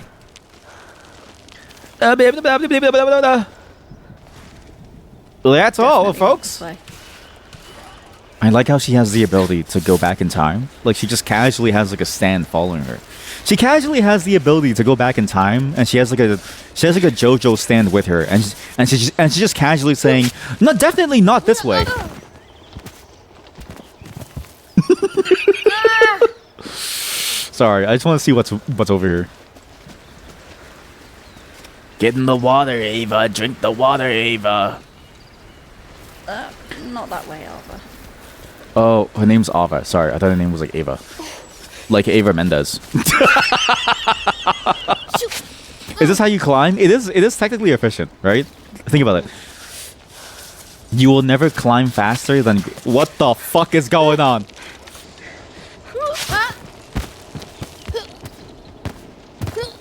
You will never climb faster than gravity, right? And anytime while walking or neighbors I'll be like, you can quick rest. Resting outside the bivouac is less effective. Well, I don't want to rest. A vendetta house. A vendetta house. Ava. I thought it was Ava for exactly for a vendetta house. Yeah. Same naming scheme. Again, if If you weren't here for the Vina House segment, you'll have no clue what is going on. Yeah, Ava, fall. Time to die. It is hard to die in this game. Like, it's surprisingly hard to fall down a certain way and to just like make yourself like die off. I just want to die and see what happens. Will I wake up here or am I dead? She's dead. The ascent is over. Look at my climbing path. Give me a second. My wife. Okay, I'm back. She's also joining soon. Have I ever played Abiotic Factor? I tried the demo by myself for a bit, and I don't know how to say this. I don't know why, and it feels unfair to say this, but it's sort of like I enjoy survival games when they're like this. I don't think I'm an enjoyer of survival games when they're like that anymore. And I don't really know why, because realistically, these are two of the same, like this game, and I don't know how to say this, but I'll say it anyways, because I think it makes sense in my mind. Minecraft and this game are really cut from the same cloth. You know what I mean? Like, they're both effectively the same type of game where you're trying to survive against the elements. And then same with any other survival game, like Abiotic Factor. And yet, for some reason, I can't bring myself to play that game for very long. Because, and I think this is a thing that I've really enjoyed about the genre of climbing games. Every single climbing game seems to have been made by somebody who seems to know how to make the experience incredibly enjoyable. It's almost as if they've challenged themselves to make a game where you are in complete control of yourself and your character, which feels so different from. Okay, Ava, stop climbing. Ava, just stand up. Just stand up. POV, you bring like your niece or your nephew to go swimming for the first time, and they get in the water and they're like terrified, and it's like, just stand up. The water is like 2 inches. Just stand up. Ava, just stand up. Ava, just stand up. Ava, just stand up. But yeah, I feel like with these games, you have so much control over them that I feel like a normal survival game for me now is very stale. Like, having played these climbing games and feeling that level of survival game, I can't really bring myself to play them anymore. Compared to like what these are, where I feel like I get so much more feeling out of it. And it's not really just like the feeling of like, oh, the risk in the story, but it's also just a feeling of like the control. Yeah. It's like really the feeling of control that I have in this space that just feels so good. Me climbing the stairs as a kid pretending like it's some mountain. Yes, exactly. Same feeling. Yeah. What's up here? Can I grab the rope? Why is it closing in on me? Stop it. There's something on this. Please stop. There's something on this. Please. Give me time! No. Yeah, well, I'm trying to climb that. Run, the butterflies after me. No, the Looney Tunes circle is closing in on me. Ah! The Looney Tunes circle. I'm gonna die. Grab, hold, Ava, grab, hold. Grab it. Uh-oh, Spaghetti-O. I'm stuck. Uh-oh, Spaghetti-O. More richness of depth? Yeah, exactly. Yeah. That's exactly it. It feels, but like not even like a depth thing. Because it's not like these games are particularly deep. Or like, it's deep, but it's not like deep in like the same way that like, I don't know, like I guess like a storybook is. You know what I mean? Like, it's not like a depth of that. But it's a depth of mechanics. And it's not even like the richness of it. It is sort of the same thing over. Maybe it is a richness of it, actually. Maybe you're more right than I am. You know what? Because I'm not that smart. Maybe the way that you're describing it does make more sense. Yeah. Because it is that. But it's like something about the experience that just feels better than what I guess like a normal survival game kind of is, if that makes sense. I think I need to die again because I can't jump, and I don't know why I can't jump. I need to jump in this game. Yeah, exactly. Death with a single core mechanic. Yeah. The butterflies. Because how do I climb this without going into Looney Tunes? Stop. Why do I keep getting kidnapped? I'm being kidnapped by something, by an eldritch force that's like trying to like take me. Please stop kidnapping me, please. I just want to climb, please. Please, I just want to climb this, please. I'm begging you, please. Stop kidnapping me! I know it's not that way, but also how do I get up? Because I can't get up, Ava. I refuse to use a piton.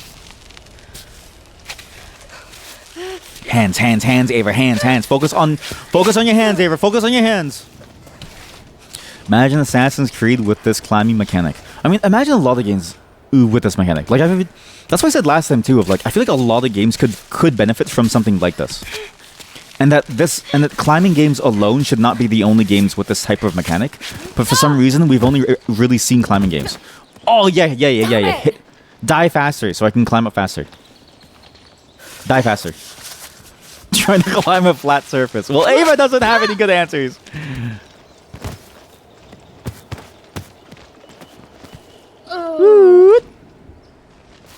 Quickest way to hurt myself. Is there like a... Oh, you can't.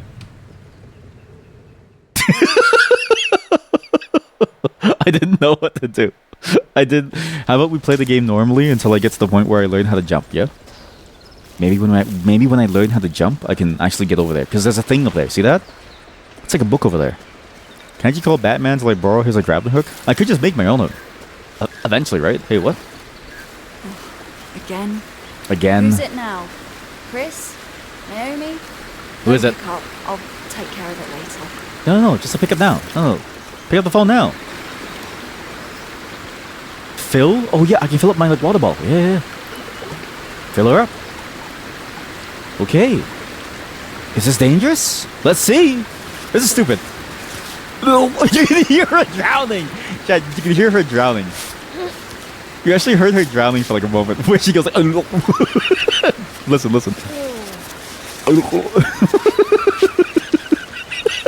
I don't know what she's expecting. She's got so much water. Holy shit, there's a frog. Can I eat? What's this? Can I send this orange? Sorry, I should play this normally. I should play this game normally. Wait, due to major landslides, the Jerry 3007 hiking trail is closed. Oh, I see. So this is always closed. So it wasn't just a demo thing. This is always closed. I thought it was just for the demo that this was closed, and maybe it was like side paths, but it is just not here. Gentine. What's a gentine? I can just drink this? I think I'm gonna get like sepsis. I think I might get sepsis. I refuse to. I'll eat the raspberries, but I'm not gonna drink this. I feel like I'm gonna get sepsis. Don't drink random water. You're going to die. That's how Alexander Supertramp died, and he also ate like mushrooms or something. Notice raising awareness about pollution linked to mountain air. The mountain is not your garbage dump. Pick up your trash. Poster and local wildlife. The pika. Related to hares or rabbits, pikas or okatonas are particularly well adapted to life at high altitudes. These herbivores, known for their sharp whistles, can be difficult to spot. Indeed, they sneak in the piles of stone or burrow into the ground when disturbed. They do look kind of cute.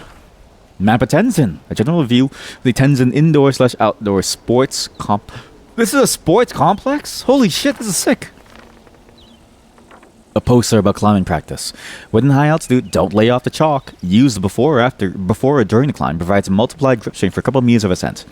The Climb Bot, even if its older versions, features a compost function that guarantees a stock of chalk up. Oh, so you always get chalk, no matter where you are. You will always have chalk in your hands, always.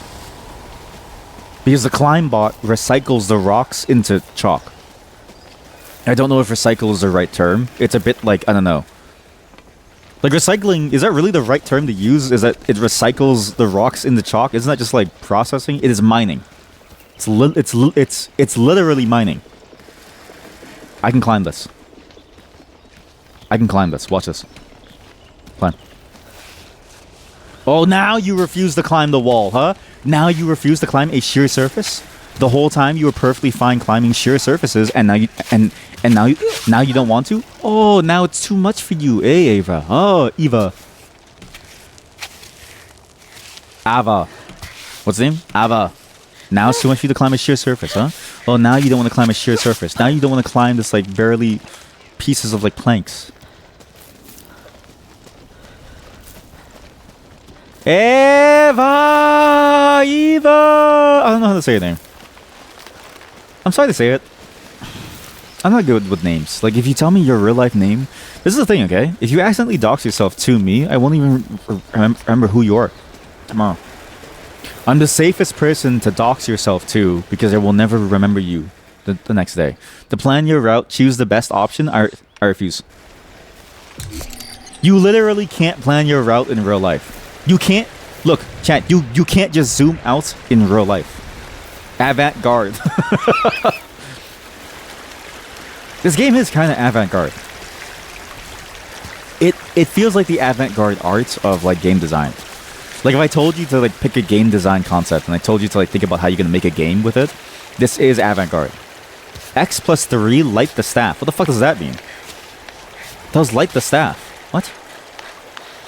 Light the. Holy shit! I have a magic wand. What the fuck? Oh fuck.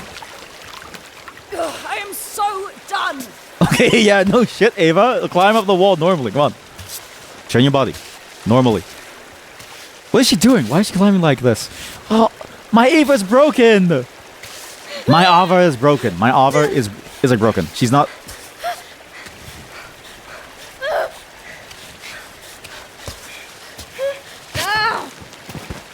Oh, how am I getting electricity? From it's like a windmill, but instead of a windmill, it's like a leg mill. You know what I mean?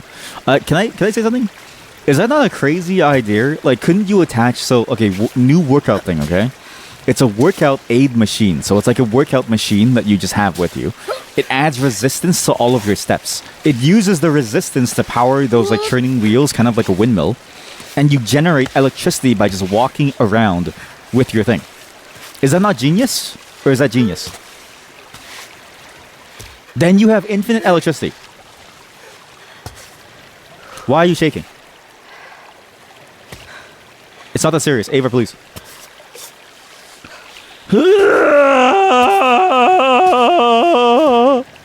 Oh, I'm good.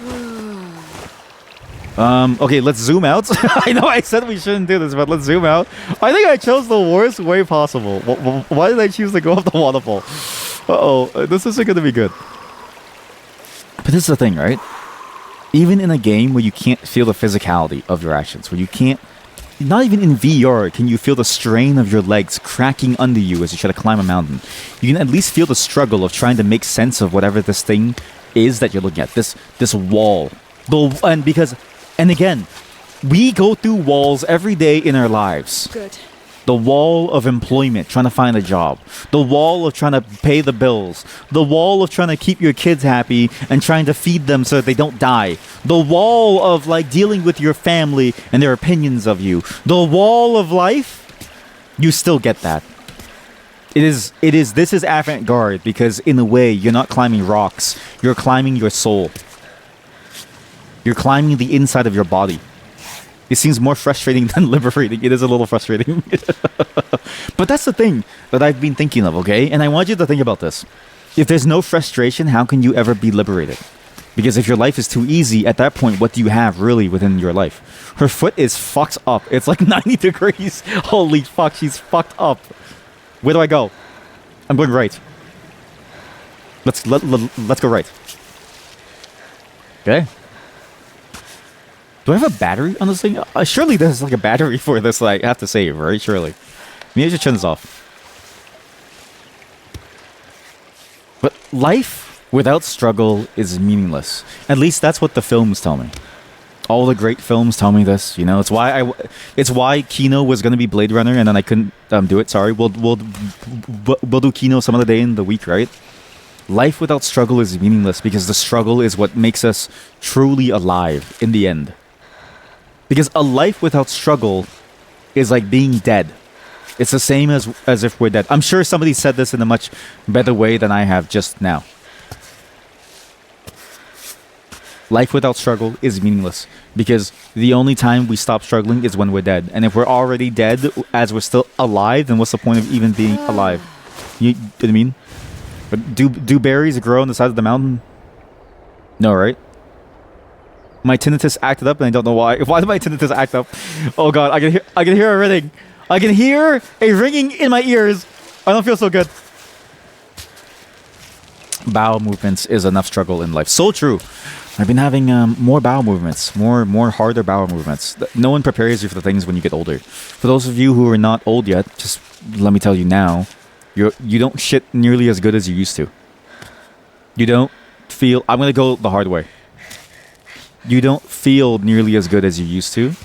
When you wake up in the morning, let's say you try to go to sleep in your bed. It feels a little bit rough, like the bed is almost like fighting against you. As if your bed is alive and it hates you. It feels like you can't seem to stick to a certain space. It feels like nothing really stays on your body anymore. It feels like everything's sort of sloshing around in there. And when it comes out, it's as if it's just flying out at you. Nothing feels really good, It's kind of hard. Ava, no. Oh, fuck. Oh! Calm down, cool it. It's okay. We do it again. We do it again. We don't stop. My bandages are bloody and broken. Everything about her is broken. Put more chalk on you. Wrong item. 4. Put chalk on you. Everything about her is broken. Look at her. Blood on every single limb. But she's truly alive. This is the most alive that she's ever been. And I don't even know if I'm alive as Ava right now. As Ava. Sorry, Ava. Don't mess up the name, okay? Don't be like my pizza delivery driver who asked if I was... He just came out chat, I'm not kidding you. My pizza delivery driver, the first thing he asked me, he didn't even say hello. He opened the door and he said, "Are you Filipino?" And I was like, oh, I just want my pizza, man. There wasn't even a hesitation.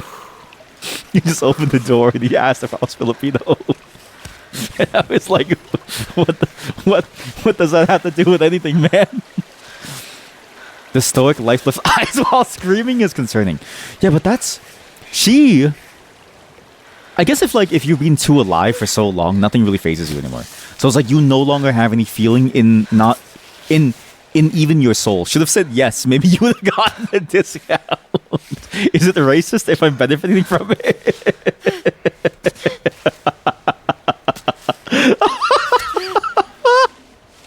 Is it racist if I'm benefiting from it? I'm not really sure anymore.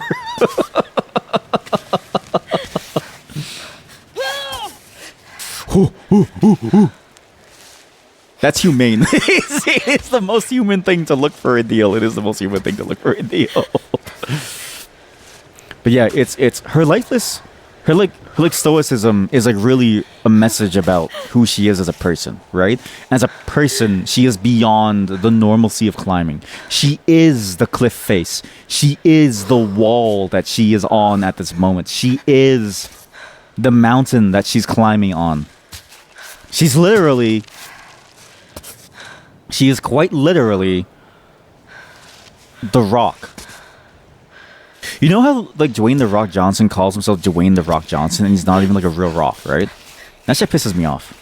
People like Ava, people like Ava every single day fight for their lives to be known in this space, to be known as somebody who is command over the world, over their environment.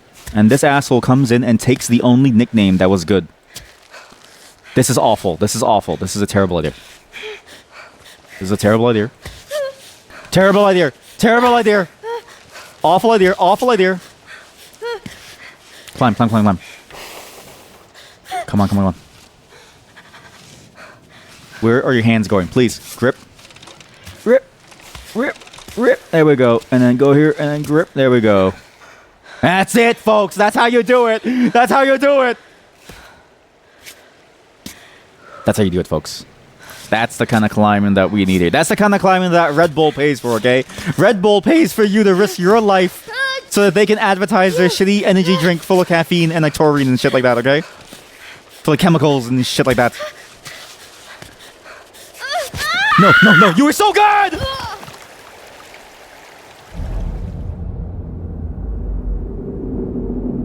That? You're telling me I die here? Look at this. This was the easiest part. The easiest part. Shouldn't you be using rope and such? So what's funny is that I actually think about Red Bull heard me. Take the shot. Take the shot right now. They're on the curve. Avery gets like gunned down, like as like a Red Bull branded bullet goes through her skull. They threw a rock at you. I mean, that would be messed up, actually. What does Red Bull do, really? Like, what is... Holy shit, is that a bee? I think that was a bee last time we, like, played this, right? Inside the, like, demo. How about we go for the bee? Where else can I climb? What's a fun-looking route? Because I'm not looking for ease of climbing. I'm looking for pain. I'm looking for suffering. Because in overcoming suffering, then we truly become human. Because without suffering, am I really human? I don't think so. Without suffering, I feel like I'm just cosplaying as a human. Like, oh, I too eat my meals on my table and then I go to sleep on my bed. Like, no. I've never truly suffered. I've never truly shit my pants in like public because that's the only way to shit my my pants. Because I live in a place with like plumbing. Do I have to worry about other threats like bears? That's a good question, actually. Yeah, because like, what do rock climbers have to deal with, like in real life, right? What if you die on the way to a mountain? Sorry.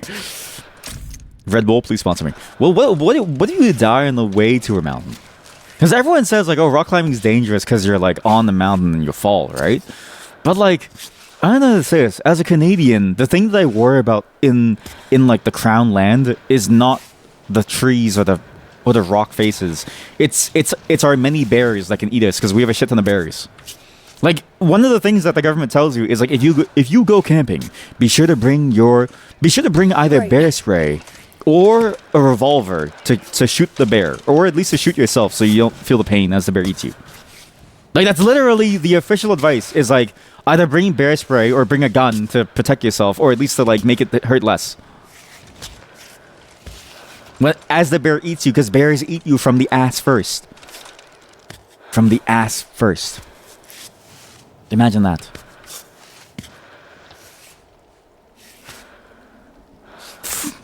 Furries be like, sorry. I love furries. Furries be like, oh boy, I can get my ass eat for free. I love furries. I'm sorry. I had to make the joke. I'm sorry. Oh boy. For free? I know furries don't actually, like, do animals. It's joke satire about the way that people view furries. I love furries. Just passing through. Oh my god, that's a Pika! How do I zoom? How do I zoom? I want to see the Pika. Let me see a Pika. Show me the Pika. Ava? Ava? Look at the Pika. Oh my god, that's so cute. Can I push it off the cliff? Can I kick it off? This game should add a kicking mechanic to let you kick like rocks and stuff off. It should let me kick the Pika off the mountain. Because this is the thing, okay? I don't know how to say this without sounding crazy. When do you ever get to kick an animal off a mountain? Literally never. You've never had that experience. And if art isn't allowed to let you feel like you're doing something, is that really art? I don't really know. Yeah, just like drink it, sure. If art isn't allowed to make you feel things that would even be unacceptable within society, is it really truly an art form? Let me kick the Pika off the cliff. I'm begging you. I just want to know what that feels like. No, not the Looney Tunes! Quickly! To the cliff face! What are you doing? Not that way. I can tell it's not that way. Can I climb the tree? I can't climb the tree. Nothing in this world is real. Nothing. Isn't that the thing? Yeah, because isn't that the thing that the Pikachu is based off of? Because I swear somebody here told me about the fact that it's based off of a real animal, and then that's the animal that it's like based off of. The Pika. Though I am disappointed that it doesn't have like a... What's the weather like, actually? What's the weather like? Yeah, you're the one who said it. Yeah. Oh, it was you! Yeah. What's this, 4? Okay, so this does... Okay, that's the bandage if you fall. Okay, so as long as I don't fall, I'll have really good bandages. But I have extra grip for a couple seconds. Yeah. We're gonna go get whatever that thing is. Oh my god, there's eggs! We're gonna eat good tonight. Yeah, crush those... Crush those eggs. Yeah, crush them. Can I take the eggs? How do I take the eggs? How do I stand? Okay, stand. Take the eggs. There we go. Let me open my bag on this precarious cliff. That's a lot of stuff in my bag. Cho eggs. Choff eggs? Cough eggs. Break the shell in case of an emergency, but cook it preferably. I still have money in my pockets. I'm going to keep the money all the way through, because I'm curious to see what the money does. Surely the money is useful in some way. What is that emote? Is that a bowing emote? Wait, that's a sick emote. Not as sick as in like, oh, like, that's like sick, but like sick as in that's like sick, it's like sick nasty. It's cool. We're gonna get the bees. We're going to get the bees. How the hell do I climb this? I think I climbed to the right side. Sorry. But this game is also really fun to play because, and I don't know, I feel like more people should do this. Try to copy whatever noises that she makes, okay? If she starts to moan, just like moan with her. If she starts to scream, scream with her. Like, you have to feel. Because the thing about games is that if you don't feel, are you really truly alive too, right? Because feeling is about being alive too. If you don't feel, then what are you really? Are you really human? I don't think so. You need the money for the ferryman when you die. Cairn, here you go. 27 cents, pocket change, and some pocket lint, and like an egg. POV, you die, so you pay the ferryman in like an egg. A single egg, mind you, like a single egg that I found, and I stole off of some like egg nest. But the thing is, right? If the egg is fertilized and I give him the egg, I'm technically paying him with another life.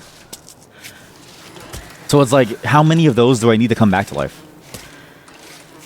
I hear the bees. Okay, I just realized. I realized that the beehive has bees. They're not gonna kill me, right? Like, like what happens if you touch the hive? Will they kill me? Surely this is fine. Surely this is fine. Grab this. Good. Grab that. Reach. Strength, Eva, strength. Strength, Eva, strength. No, grab onto this. Fuck. I'm gonna fall. Oh, I'm paralyzed. There goes my back.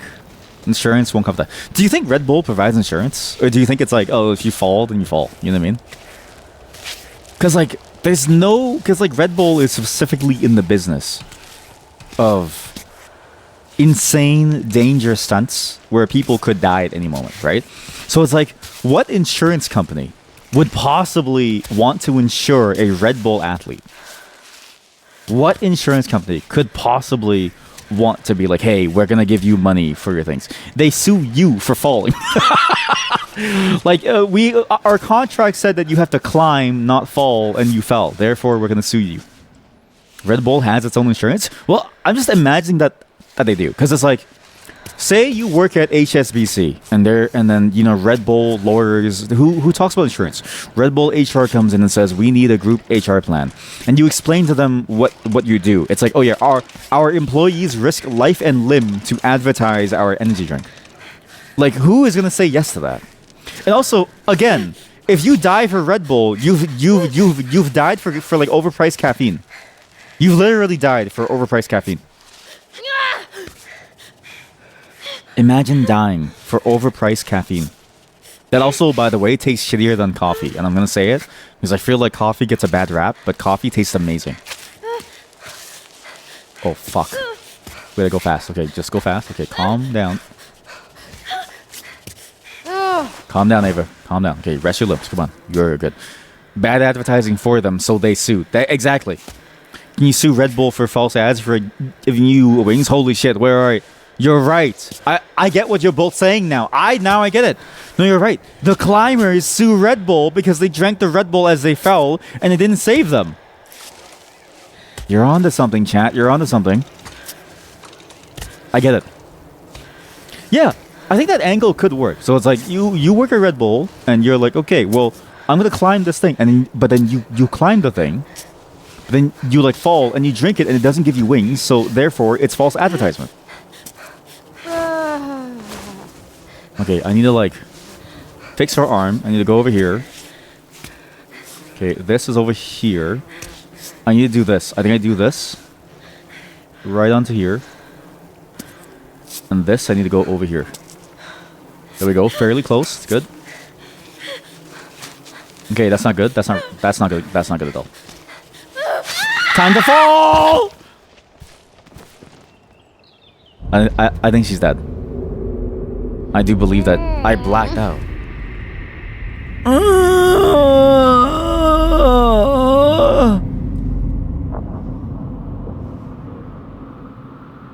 Enough of these and I won't remember the pain, right?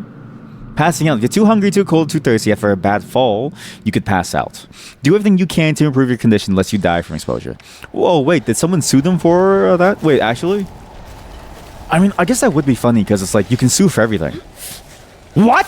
They got a $13 million settlement for suing because they didn't get wings. There's no way. What? Lawyers have it easy.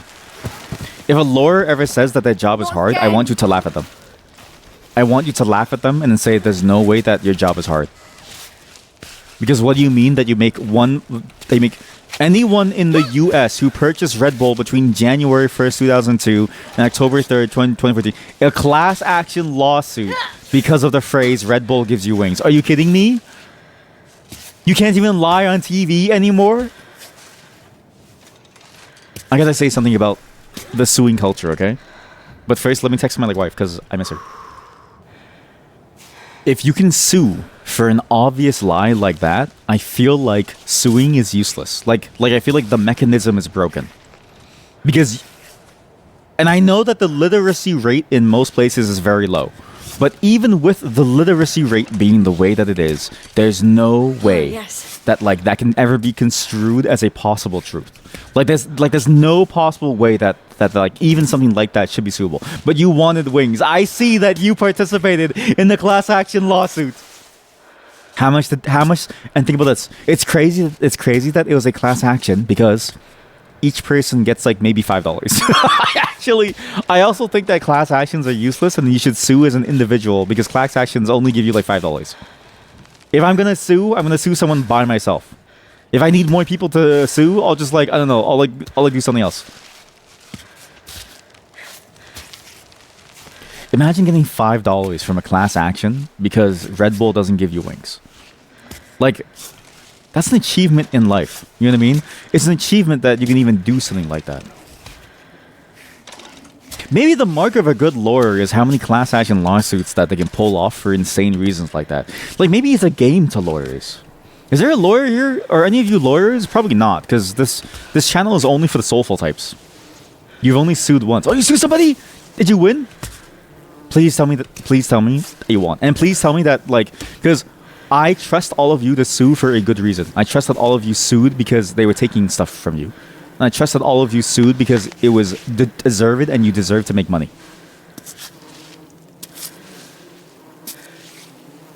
Because in my mind, there's a lot of things that you should sue for, like, let's say, your health and safety, right?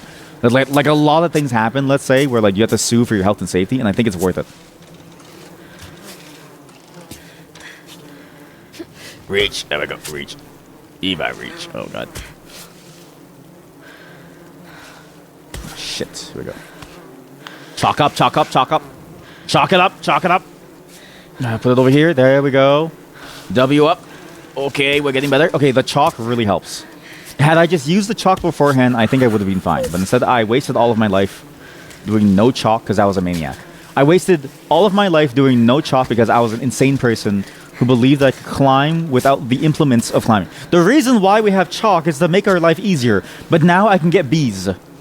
I got honey. Is that good? I can't even tell that's a good. Is honey even tasty?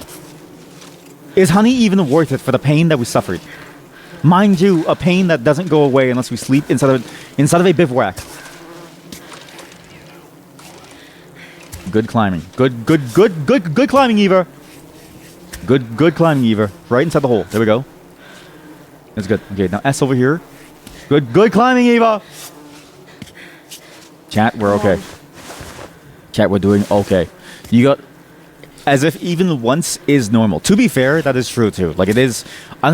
at least for me, like so far, my sister is the only one that's had to sue anybody because of like a thing. Okay, so it's fascinating that like it is sort of rare because it's like, but at the same time, like when it is used well, it is a good way to like get what you do deserve. Because honestly, some things are very debilitating. You got rear-ended once, you got a settlement, but it was funny because you had the same insurance. Imagine they have to fight. Wait, isn't that like a conflict of interest?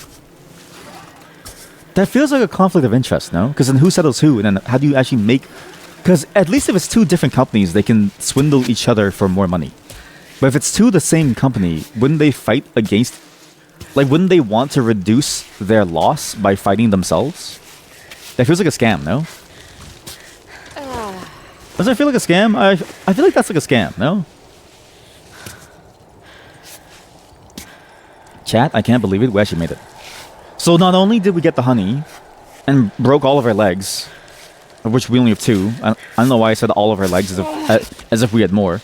Yes. But we also made it up the mountain. Holy shit. And there's a bivouac. A bivouac time. You fail as an American for only suing once. So true. You got screwed over in some stuff. The insurance didn't want to pay for the medical, but they did and you did the PT, the physical therapy, once you started to sue. That sucks. Yeah, because I'm like, wait, you should have sued for that too. You should have sued for it. Look, she looks so angry. Ava looks so angry. She's like, I don't want to be here. We'll do eggs. So we'll save the chocolate. We'll save the noodles because these will never go away. We'll do eggs. We'll do water. We'll do a hard-boiled egg. What am I gonna make? Egg soup, egg drop soup. Boiled eggs, consume! And I get a hardiness for 40 minutes. I don't know what this is. I guess cold resistances are that. Heat the water. I can just heat the water. Sure, reheat the water, sure. I guess to make it clean and safe. I guess that's probably a good thing. Fresh, pure water. The only real water, actually. Okay, cool. Yeah, because I'm like, you should sue because you're being set up by the same company to save itself money, right? And so if you sue the company, technically that's like good, because then you don't have to deal with the fact that the company is like playing you, right?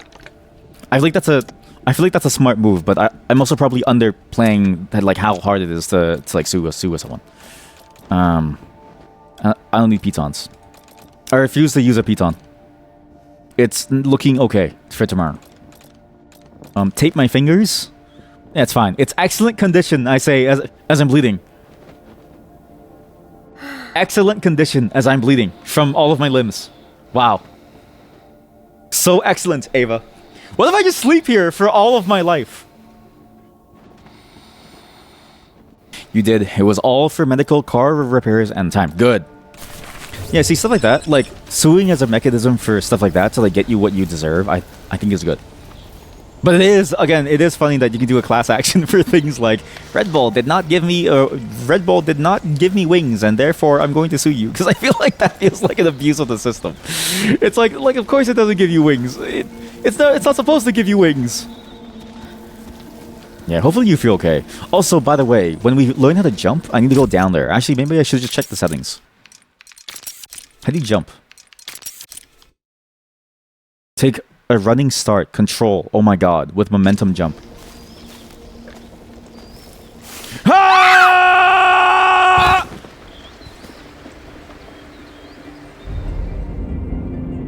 Legs still not that right some days, but overall you're okay. You know, that's sad. I mean, hopefully you do feel better over time. Hopefully you get healed, because it does take a long time. And it does suck that, like, they also sort of, like, plagued you to that degree. Like, it's frustrating. What are you doing, Ava? Stop. And again, it is crazy that, like, you can have a system where, like, the people all... Or it's, like, the same person all the way through doing everything all together. Like, it's insane to me that, like, it can be the exact same people taking care of one thing, and then they're also... on the enemy side too. Like it's literally like, imagine playing Counter-Strike and you had to plant the bomb and then defuse the same bomb. You would have an insane you would have an insane. Wait a minute, chat. I'm onto something. Chat. Battle Royale Counter-Strike. I know Counter-Strike has a Battle Royale mode, but it sucks.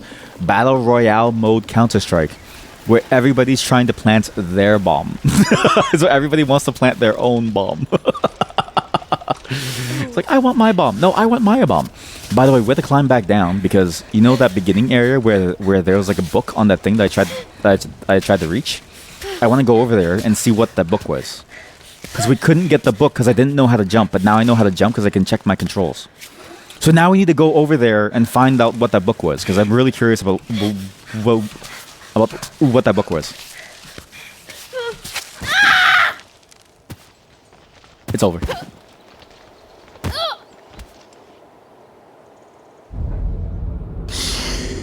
Your leg is not right every other day, and you weren't even in a car accident. I didn't mean to laugh, sorry.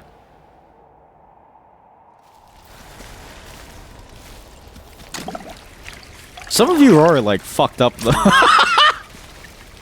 Sitting too long, maybe? That is true. I think some of you are just messed up.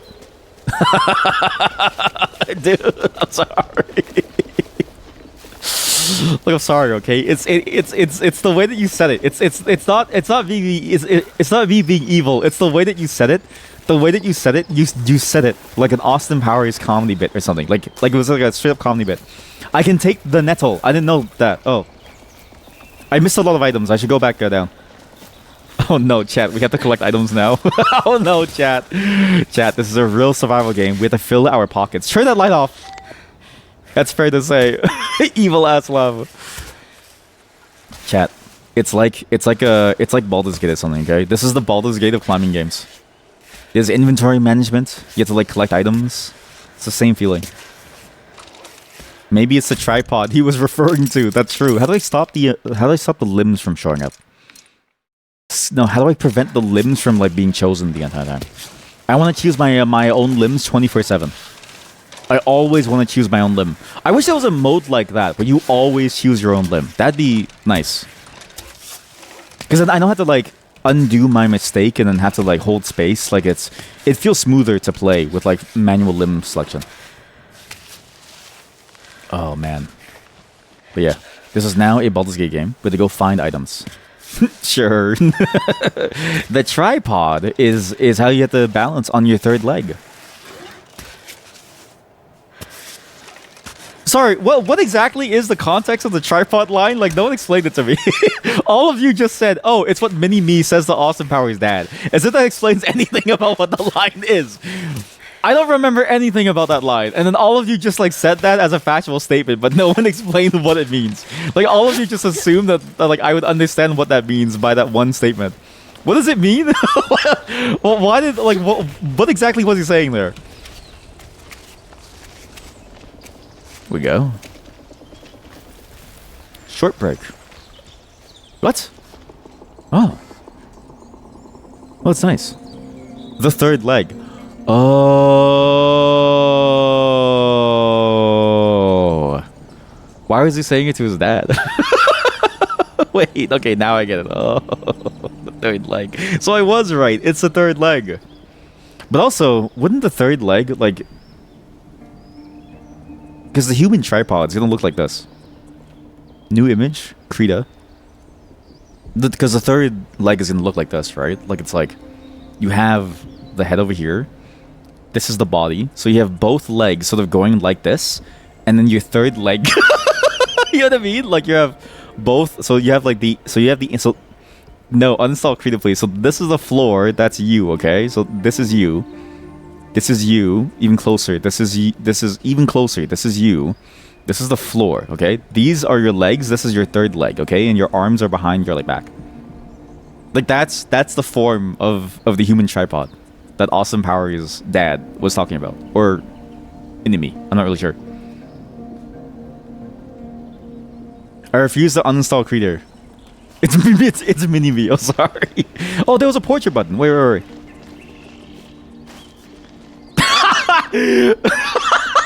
Chat, it's like we're cosplaying Ava. Like Ava sits down to think about her life, and instead of thinking about her life and where she's gone, she thinks about the implications of the human tripod line from Austin Powers. It's like a dream bubble. It's like a dream bubble in her... Wait, I can actually... It's like a dream bubble in her mind. I can actually do... I could do this. Where there is a possibility that I could do this. Where if I go like this, and I do full screen, okay, and I zoom in like this. Okay, I have an idea. Chat, this is the best idea that I've ever made. This is amazing. Do this with the fill tool. Fill the entire scene. Okay, now I change to this, okay? So, for a second, you're going to be flashbang for just a second. Okay, but now look. So now I do, oh my god. Yes. I do this. And so she thinks about... She's thinking about this. How do you draw? How do you draw? So it's like so like this is Ava. Amazing.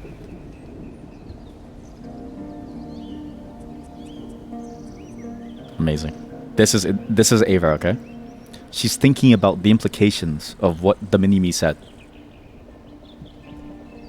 She's thinking about the implications of the mini-me and the dad going tripod as she's sitting here enjoying her time on top of this like mountain instead of thinking about anything else. Sorry, how do you fill this thing faster? This isn't even the right brush. How do you choose a brush?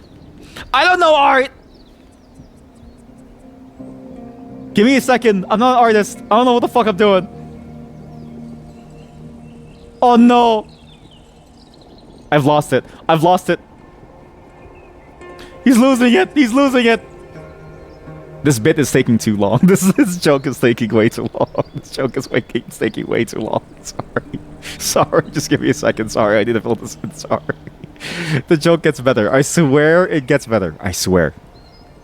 So now I need to move it. So now I have to move it over to Ava's side. Okay? So it's on Ava. She's thinking about this. She's thinking about Austin Powers and the mini-me talking about the human tripod. Amazing. Absolutely amazing.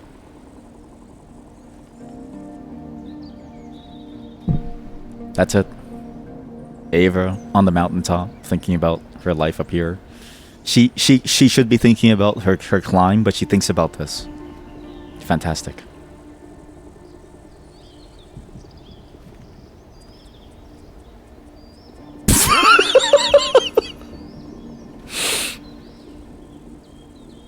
Also, this is a really nice scene.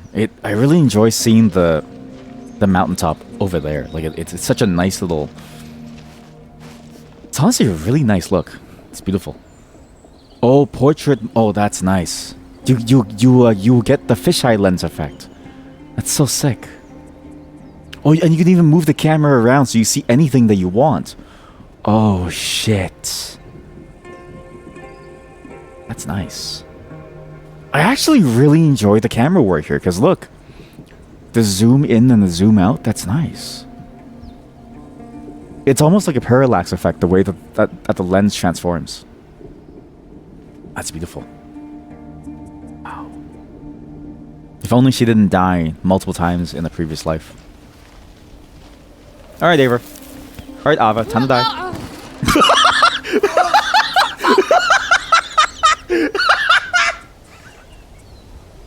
Like imagine you sit for so long that your legs get like numb, right? And then you fall like that. Oh fuck, that was good. That was really, really good. Oh, holy shit, that was good. That was really good. You sit for so long that your legs go numb, so when you stand up, like you can't do anything and you just fall over like a rock.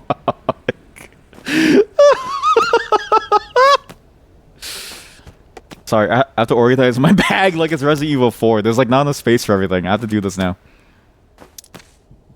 I was gonna say like the bag mechanic is like for a moment I was gonna say like it feels like we're not really using it much, but it is kind of cool that you can organize your bag to be like super tight so you can get everything inside, right? I actually enjoyed this aspect. So it's like you get to reorganize it a bit, make room for all the cool stuff that you find, all the food, all the ingredients, and I like that. It's a bit of a weird mini game to have. Did you really think you'd keep your bag? I just got an achievement called Bag Maniac. Yes, I can keep my bag tidy. It's absolutely doable. And now I have room to pick this up. Insane. Insane! This game is great! This game is amazing! I need to get that thing from down there. We have to go back down. We have to climb back down. I need to get whatever item was on that island because now I know how to jump. Because I looked at the controls and I probably should have done that before, but it's like too late now. I can rappel down. I should rappel down. Yeah.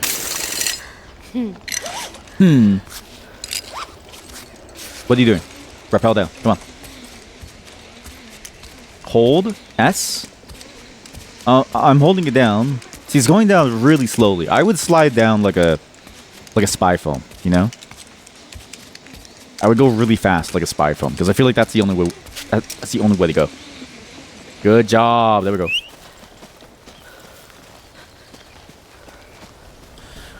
Is that an item that I can get right there? Is that wheat? Well, I can go over here now. And also, it's Blind over. Bot, are you coming or what? Blind bot. This thing, okay? What are the odds that I missed this? Okay, I definitely was gonna die. Okay, just hang on. Hold jump, yes!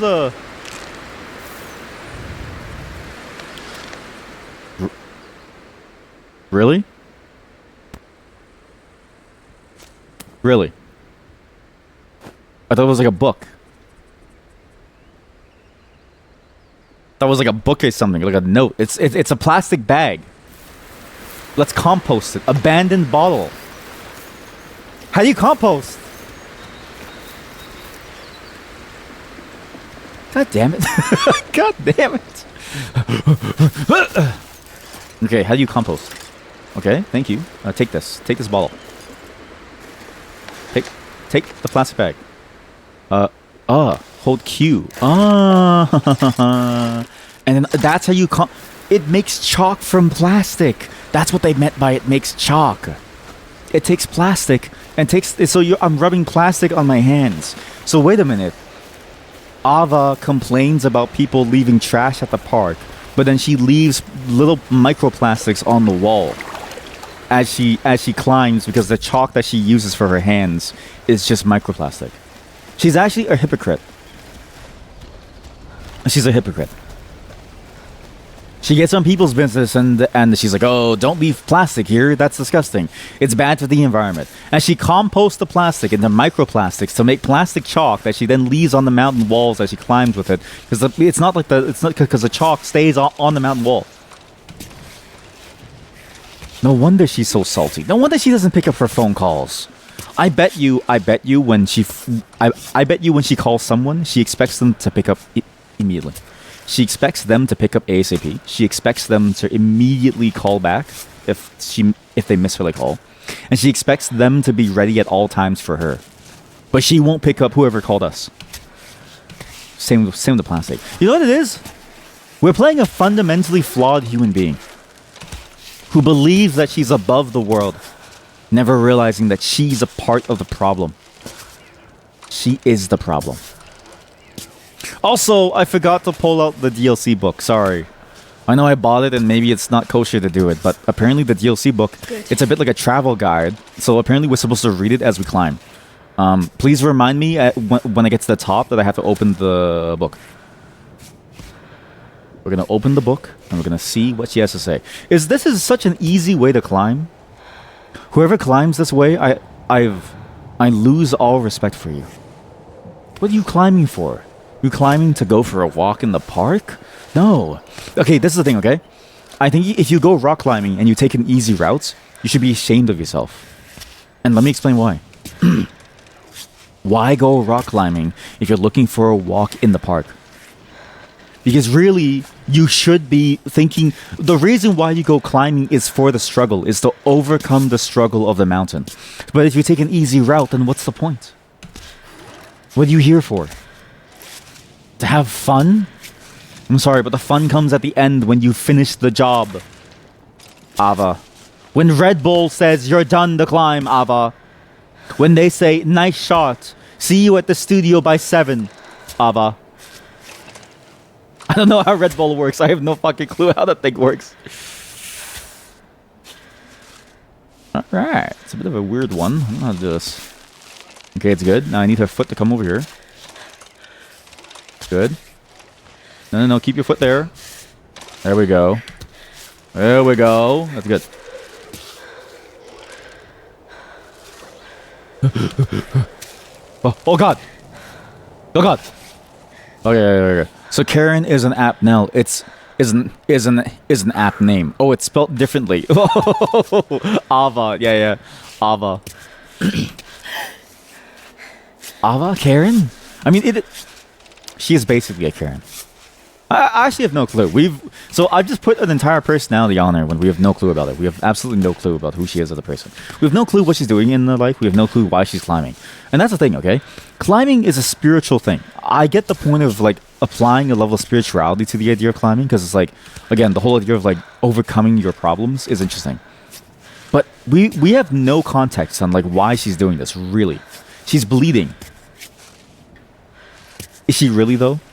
Could just be Red Bull that she spilled on herself. It could just be Red Bull. It could just be Red Bull leaking from her veins. Red Bull gives you homeostasis. Is that not a flower that I can... Oh, it's just grass. Oh, oops. And tiny wings sprout out. Yes! Actually, that'd be a terrifying... Hey, Red Bull, can I write a horror story for you? Red Bull, please let me write a horror story involving your drink. Where you drink it and then, like, tiny wings sprout out of your open wounds because your blood has been replaced by the Red Bull. Have they ever explained what is the Red Bull? They've never talked about the Red Bull, chat. I could be the one to talk about the Red Bull.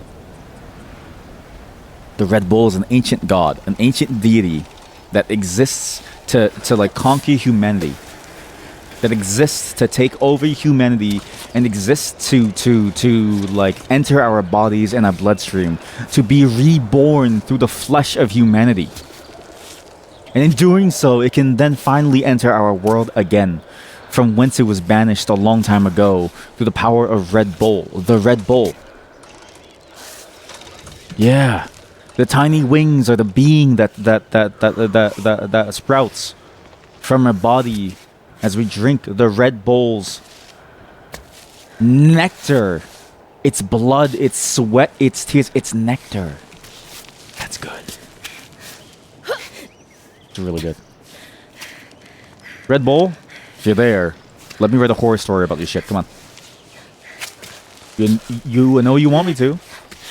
This is an awful way to climb. Awful way to climb. Awful way to climb. Hang on. You're okay, Ava. Just no. Not the Looney Tunes. No! Fuck, not the Looney Tunes now, please. I worked so hard to get there, please. What do you mean? No. It looks like a real pathway. Why would you do it to me? Why would you Looney Tunes me? I need to eat soon. Not like me in real life, but me the character. Although, when we go to programming, I will get a quick snack. And I'll be here. Because programming is like a mind thing. And, you know, Oh, how about I drink Red Bull? Chad, why don't we drink Red Bull and we program? Red Bull gives you... Well, what does it give you? What does Red Bull give Red Bull gives you... Red Bull...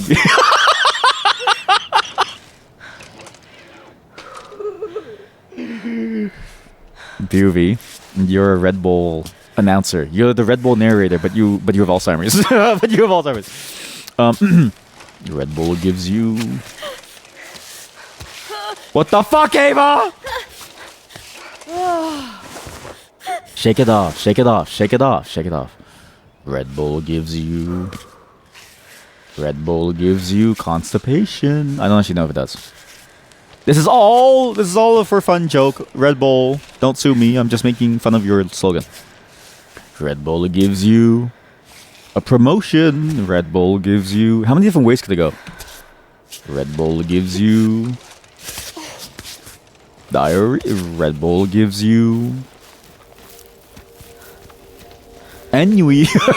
Red Bull gives you ennui. Oh, fuck, that's good. Red Bull gives you... BRB. Red Bull gives you an enema. I'm gonna take a rest of my bivouac. I think we should get some food in that bivouac. Red Bull gives you... what does Red Bull give you? I have no food. Honey. More organic than organic food. Good natural sugar. Too bad she doesn't like the taste of honey. Are you insane? What, like you hate honey? You hate honey. Why does she hate honey? What's wrong with her? Store this. Put it away. Put it back in your bag. You don't deserve to eat it. Make some Make hot honey water. A beautiful, delicious honey drink that gives you power, speed. So I get burst for 2 seconds. It didn't fill me up. I thought it would fill me up. I thought that said food. Oh my god, did I misread it? I don't know, but it didn't fill me up. I don't want to drink my chocolate. Sorry. Ava, you have to starve. We have to find food. We have to find food. I need to find like a bird egg. I need to find a bird to like smash. I need to find a pika. I'm gonna eat a pika. Red Bull gives you food delivery. Red Bull gives you. Red Bull gives you. Oh, don't. Don't. I'm gonna eat a pika. You can't stop me, Yama. I'm gonna eat the pika. Pika, pika. Pika, Pikachu. Pikachu. As it like, you throw like a live pika into a stove. Pika, Pikachu. I would never do that, by the way. If you cook lobster, please kill the lobster first. If you cook a pika, put it into like a Pokemon battle first. Pikachu! Pikachu! What do you think a Pikachu tastes like? Maybe I can eat like a butterfly or something. Is there nothing I can eat here? Chat, there's something down here. What is that? Is that water? What was down there? There was like something there. I think that's just water. Oh, right, that's a tree. Right, that's a tree. You imagine Pika as like a chicken nugget. Holy shit, you're making it taste so good. You're making it sound really tasty. I'm gonna eat it. Pikachu! No, don't eat the Pika. It tastes like chicken nuggets. Oh, the horror. Oh, I shouldn't eat a Pika. Oh, I shouldn't eat the Pika. It tastes like chicken nuggets. No. I should never eat the Pika. Oh, I have a granola bar. Holy shit, eat that. No, don't do it. Don't eat the Pika. Tastes like a granola bar. No, don't eat the cow. It tastes delicious and rich and full of flavor. Don't do it. How dare you? I do sort of like love those ads because I feel like for the idea of like trying to push someone to veganism, you should aim for the moralistic angle. Because I agree with the moralistic standpoint, so I'm slowly trying to switch myself away from like eating animals. But if you say like you wouldn't want to eat a cow, right? And it's like yeah, it would taste great. Like it's not gonna convince someone not to eat the cow. Like the cow tastes pretty damn good. You know what I mean? Like it's gonna be hard to be like oh like yeah like no, but I would eat it. Same thing with a Pika. If it tastes like a chicken nugget, I'm sorry, but oh, like think about this. So you know how the bison are extinct because we hunted the bison, right? What do you think they tasted like? Because they must have tasted really, really good for them to go extinct. What the fuck is this pose?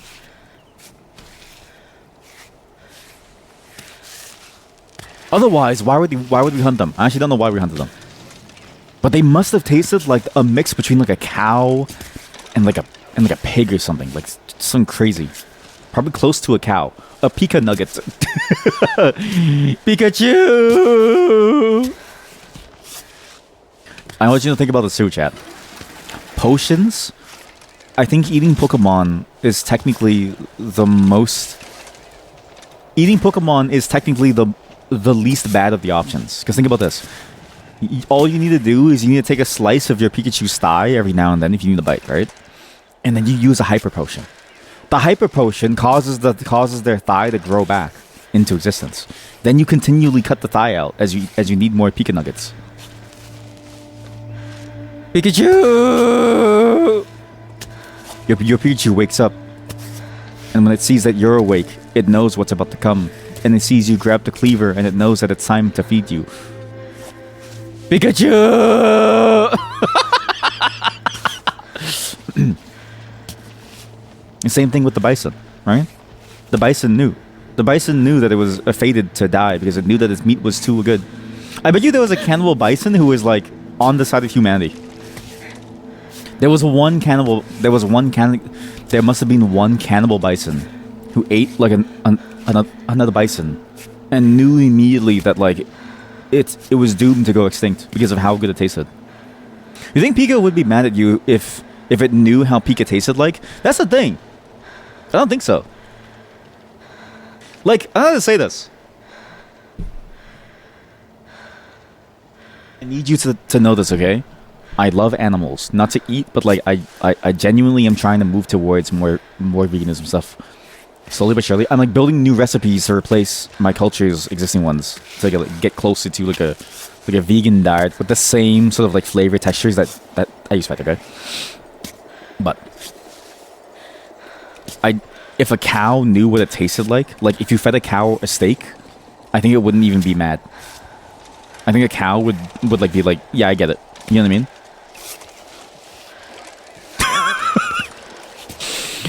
Me chat. Beef industry anthropomorphizing cows in order to sell more meat and sell more suffering. Merchants of pain and the suffering. Holy shit, that's evil. That's like true evil there. Anthropomorphization of a cow. I don't remember how to pronounce that like word, sorry.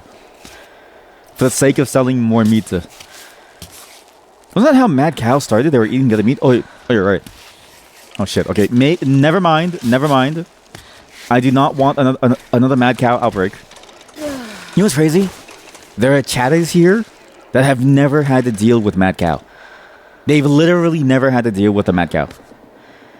They have no clue. They were born after mad cow. The mod was born after mad cow. She's actually... I think she's infected. Back then, I feel like mad cow was a major concern. Like, everybody was afraid of mad cow. And I think even now today, it's like if you're born in a place that has a lot of mad cow disease, and you're born within a certain time period, like you can't donate blood or something. Because they just don't trust that you don't have mad cow. Like it's to the point where they don't even trust you to be clean of mad cow. And you know what? Maybe the cows did it on purpose as a revenge for us eating them. Eggs! Is there food here? I can't tell.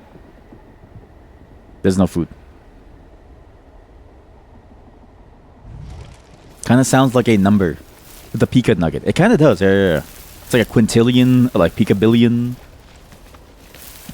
A Pika. Okay, I got it. Jump for the ground and latch onto the wall. I wasn't really sure if that was going to work. I was going to be honest with you. I thought I was going to die. But that was good.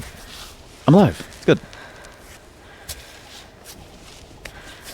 Okay, just climb the wall. Don't freak out. No, just climb. It was brain matter, right? It was brain and spinal matter, I think, was the problem. Was that the way that they built the feed before was that the feed system was basically a reuse of like a bunch of the excess that they had because they wanted to save money, I think, right? But in doing so, like they fed them the spinal and like the brain matter for the cows, which like led to the prions or something, right? It's apparently why you shouldn't eat brains of anything because like prions can just exist within someone's brain.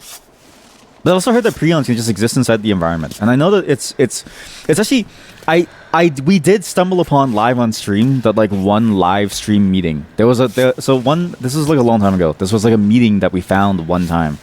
It was a live meeting from a bunch of deer hunters who were talking about the spread of like chronic wasting disease from like deers, and we joined, and it was honestly a sizable amount of people. And they all looked like what you would expect from somebody who says, I hunt for my food every day. It was like a bunch of really large, chunky dudes who were... And they were all dressed in the camo. I couldn't see a single one of them. That's how good the camo was. It was like voices in my head talking to me as they're talking about, we gotta stop this chronic wasting disease thing over here. I'm up. What a beautiful place. Wow. Welcome to chronic wasting disease.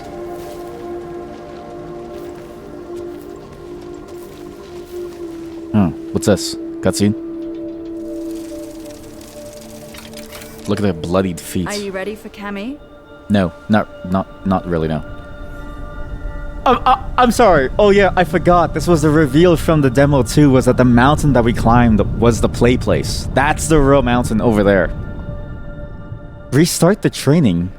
Wait, but I'm not even done reading things here. Start the ascent. Wait, D. Wait, but I didn't even get to read everything there. No, take me back. No!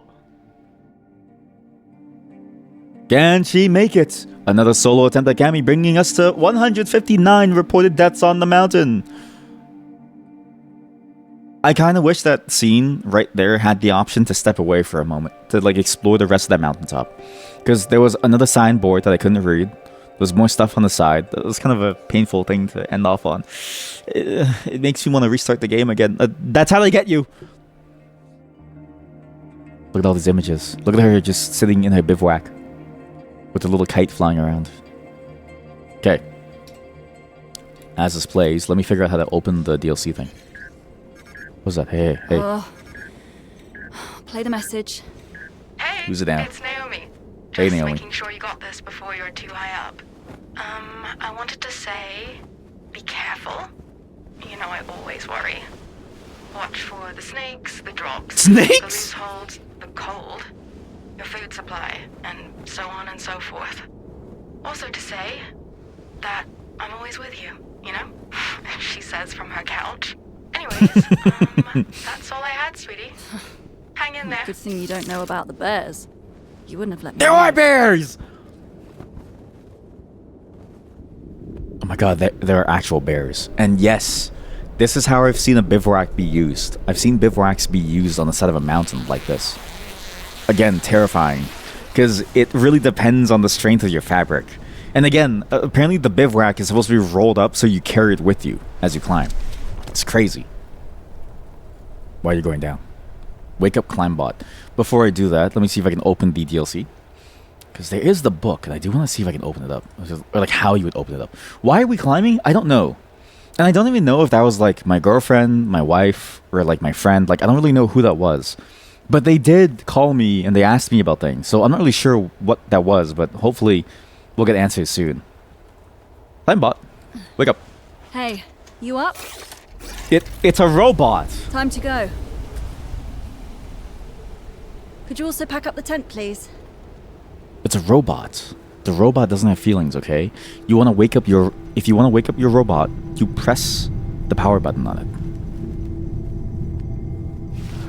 All right, let's start from here. Wait, I start from here. Why? What's like down there? Is it extras? How do I see the extras? There again, it's like a guidebook done in a comic form that lets you see what's going on. But I can't seem to open it. Manage my one DLC. Sure. The Cammy travel book. This rugged little guide includes something like that. When you open this book, imagine asking that halfway there. Hey, why are we climbing? Why are we going up here? What is this? Regroup logs.exe. The player log file seems to be what? Abort. What? Cairn data. Sorry, I'm like looking through the game's files to find what voice TTS wrapper. What? What is a TTS? Resources? Streaming assets? Where's the thing? Where's the thing that I need to? Fuck this. I'm going down. I'll take a breather. Wait, no. Go down. What exactly is down? Why? And why did it start me halfway up the mountain? What? A bottle. Yeah, wait, yeah. Why did it start me halfway up the mountain?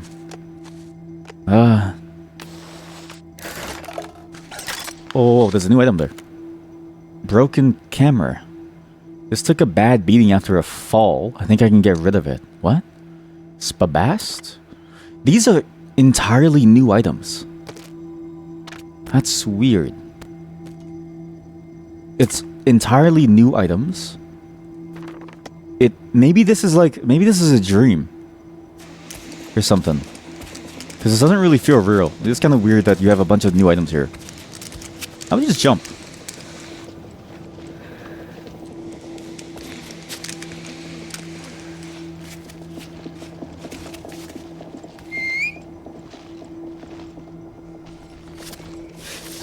What? Climb bot? Oh, whatever. I'll just get started without you. No, no, not again. No, please. No. Shoo. Shoo. Oh. Is this? I don't think you're supposed to go down, Chad. I really don't think you're supposed to go down. Good. The game does not like it that I'm going down here. Jump.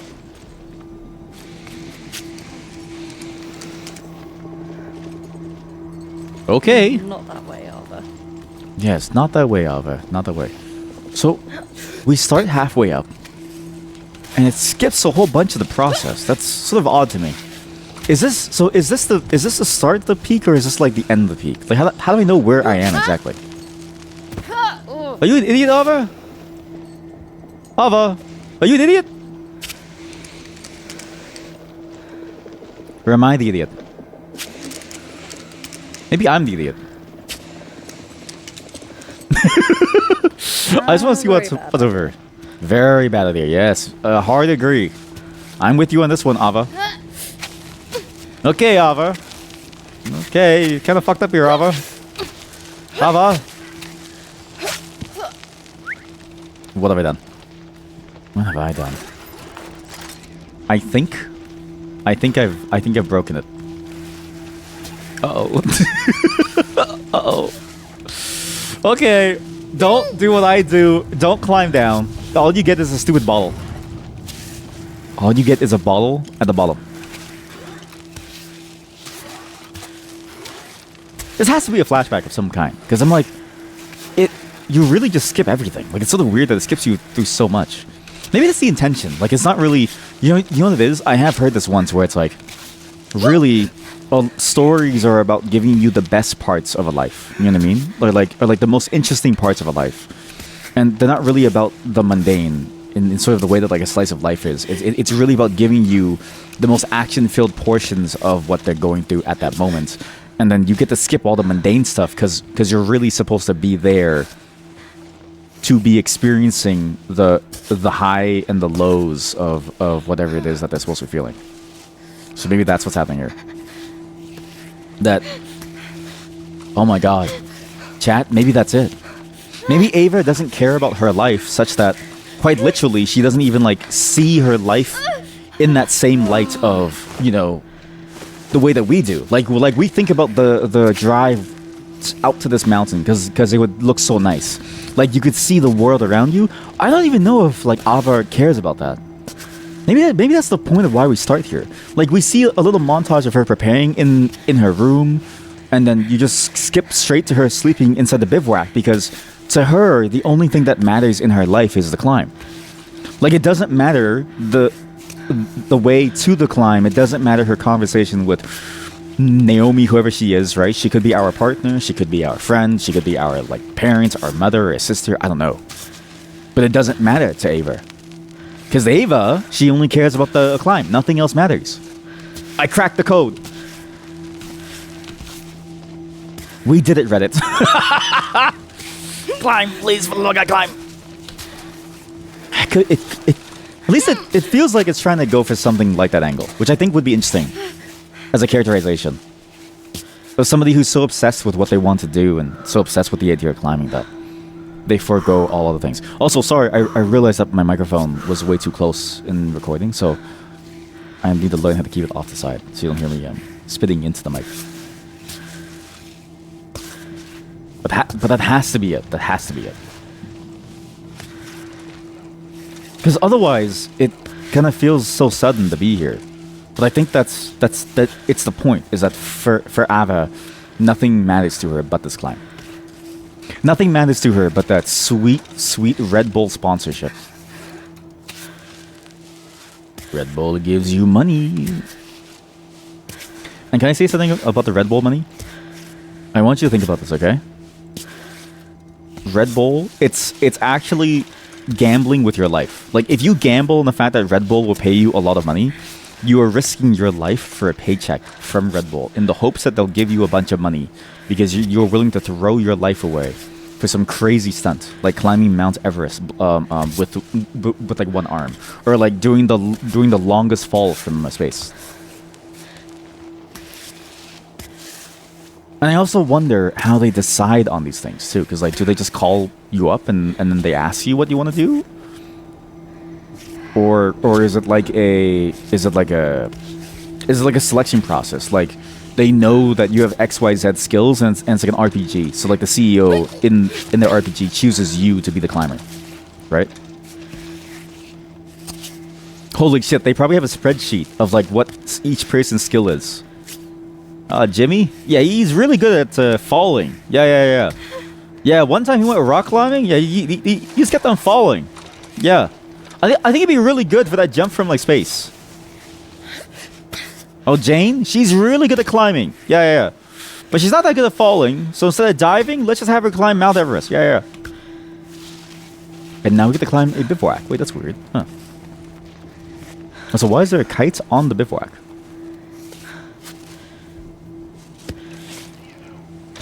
Sure. This sucks. Oh no. Oh!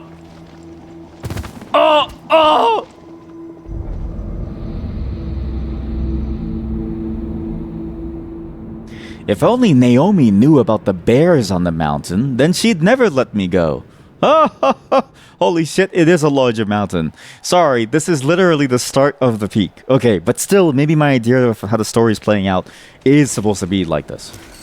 I just need to figure out how to activate the DLC to get the tour guide thing, because I really want to see what it is in the context of a climb, because I think it's a cool bit of DLC to include a comic book thing that you can read as you climb.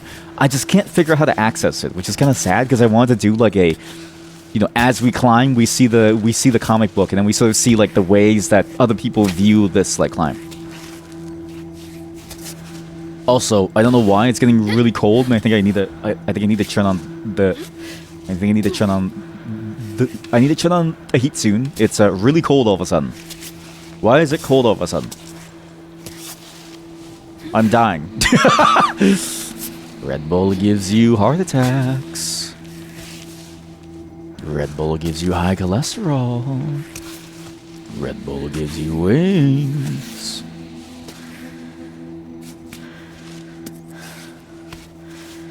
It's crazy. Gamer Subs has somehow, and I don't know how to say this, but it feels like Gamer Subs has somehow convinced people that it's not just Red Bull. But, and I don't know how to say this, I swear to God, I swear Gamer Subs is just Red Bull. Is it not? It has all the same ingredients, no? Like taurine and caffeine and stuff. And so I was like, well, what's the point of getting... Like, what's the point of paying extra for Gamer Subs? Except for the fact that you do get a nice, like, a titty picture of your favorite VTuber. But then it's like, why pay for that when you can get wings from, say, Red Bull?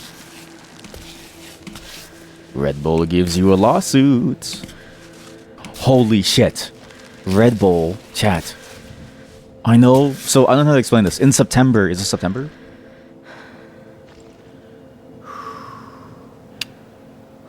When? Yes, in September. One of the games that we do need to make on stream for September is for the Terry Fox run. The waifu Red Bull cans. Yes, exactly. You're getting where I'm going, okay?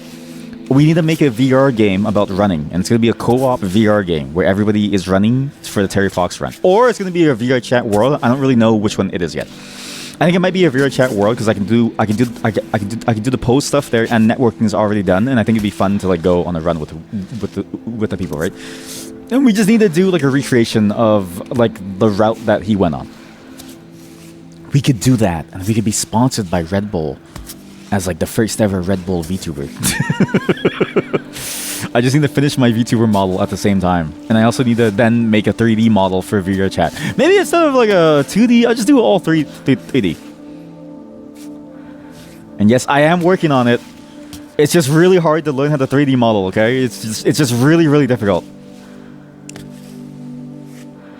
Red Bull gives you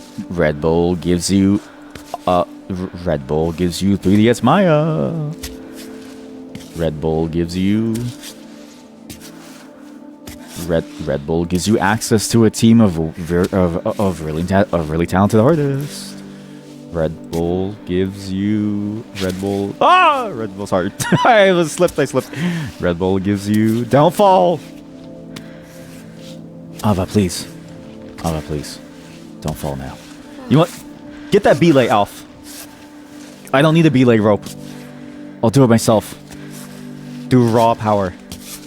Yeah. Panic climb. This is a good panic climb. Yes! Climb I should probably hire someone. I probably should. It is hard to do. Oh, shit. That's good. That's really good. Wow. That's beautiful, actually. Wow.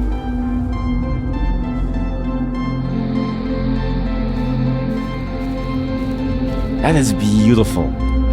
That's amazing. God damn. That sense of scale is impressive. Wow.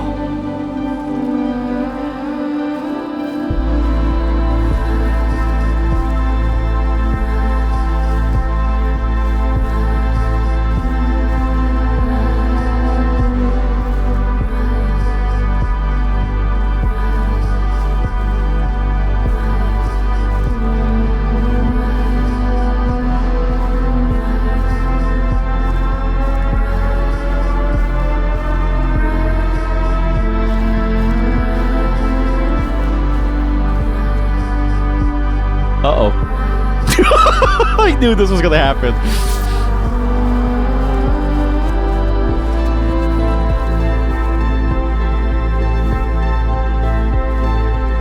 That's so good. Wow. You get so many different views too as you walk. Like, look at this. Oh god, that's so nice.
That's really hard to do. Like, I mean, it's like, stole the Zelda opening scene. I think it's better than the Zelda opening scene. It's because the Zelda opening scene is like a single pan camera shot, right? But this, it was the way that you had control over the camera. It was the way that you could choose where you want to see. And it was the way that it worked for the entire scene. And the way that the pathway that you walked was, for the most part, a smooth walk all the way through. It wasn't even distracting to the point where you had to keep looking down. It was enough that you could look in the peripheral of your view to be able to navigate that entire pathway. And there was only one portion that I got stuck on a climb portion that I had to tap something in. I think it was this part where I had to tap something to be able to climb this. But as you're doing it, it lets you focus on the environment and the music and the feeling that it's trying to invoke within you. This feeling of you are now here. You are now in the face. You are now facing the beast. You are now facing this ascent. This is the peak of everything that you've ever done. This is the only thing that you've ever done that has ever really mattered, and everything that you've been doing this entire time has been for this moment. And it lets you be a part of that scene. It's so different from a normal cutscene because again, it lets you be a part of that sequence, and then the way that it smoothly transitions the camera into every other view, amazing, absolutely amazing. Just a solid run all the way through, and you could walk it, you could run it, and it all lined up nicely. The way that you even got the credits, so you saw what was going on. That was really good. You may be wondering why I'm back here, because I'm worried that I missed something. I'm worried that I missed something here. Okay, no, wait, sorry. Wait, no, stop, please, no. Wait, what? Maybe I can leave. Wait, maybe there's a secret ending of like, I give up. Right? Maybe I see the mountain, and maybe I can just leave, because I've given up on the idea of climbing it.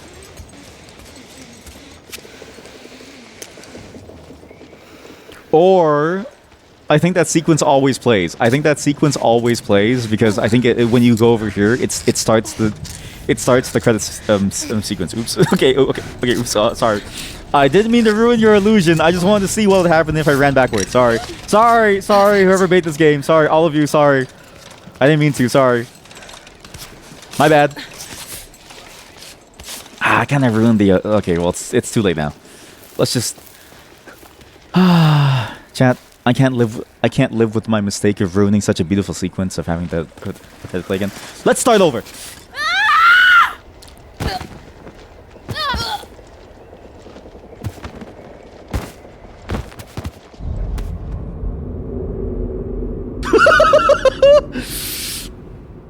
Amazing. Absolutely amazing. Pure cinema. Sorry, I'll be right back. I need to turn on the heat and I'll talk about the like model thing, okay? It's getting very cold. Sorry about that. Furnace wasn't kicking in, so I had to go check what was up with it. I was worried it was like a broken fuse or something. Or maybe like a broken starter or something. No! Or just broken anything. So I was like, okay, let me just check. It was nothing. It was neither of those. None of those. It was just... The problem was that the power switch was off. Because for some reason our furnace... In the infinite wisdom of the old owners of this house... They hooked up the furnace to a power switch. And I needed to say something. I don't know why you would hook up a furnace to a power switch. Because it is... You only ever want to turn off the power switch when you're working on it, right? You can just flip the fuse. So it's like... And the fuse box is beside the furnace. It's not like it's a far way away. You just need to flip the fuse, right? So... I don't know why they made a switch, and mind you, the switch is beside the light switch, so it's even worse. So it's a switch beside the light switch, so it's easy to accidentally toggle off. And then the fuse box is beside the furnace anyway, so it didn't even need a switch. It feels like they did it just to torture us, and I don't really know why they did it. But what's funny is that I can't even ask them, because I'm not even kidding you. One day, I checked the mail, and one of the things that I got in the mail was a court order for a divorce hearing in court for the old owner of the house. And I was like, oh. So, I don't know what happened, but I think the switch was a sign of many problems within their relationship and was ultimately what resulted in the loss of everything.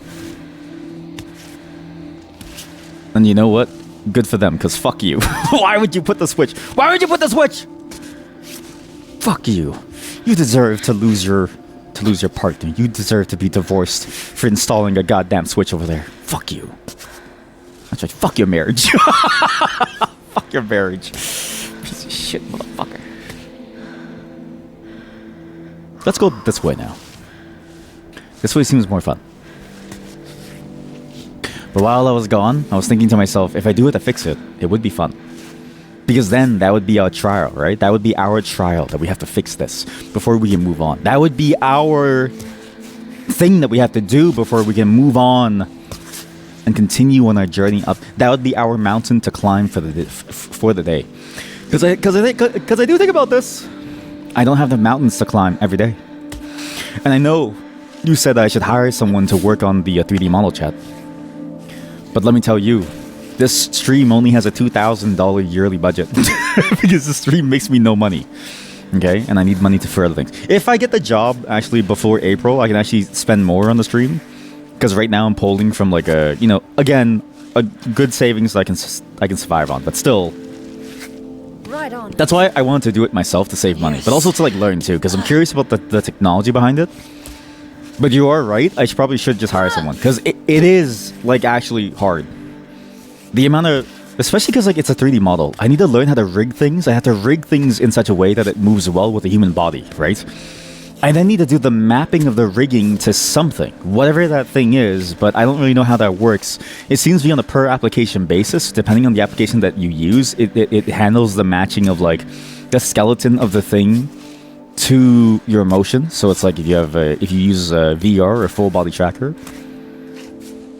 But I wanted to try it just to see what the difficulty of it was, because I'm in the mindset of like if I don't try it and I don't fully understand it, I'll never truly appreciate the craftsmanship behind it, right?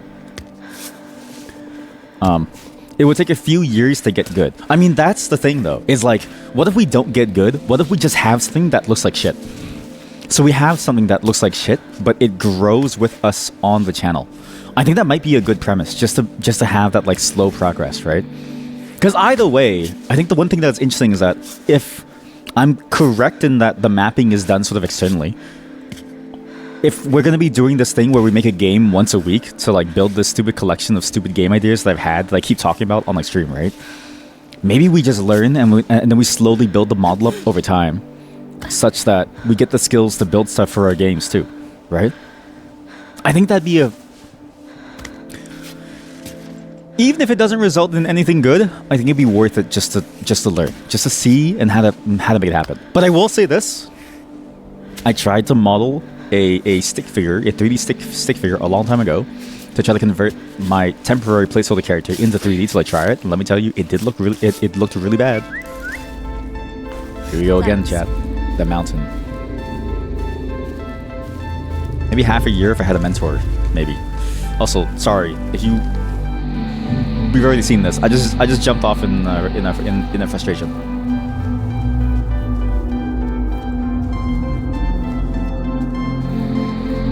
I mean, maybe it's still long though. Oh, I was playing once the music stops.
What was that? Sorry, I was eating some cookies.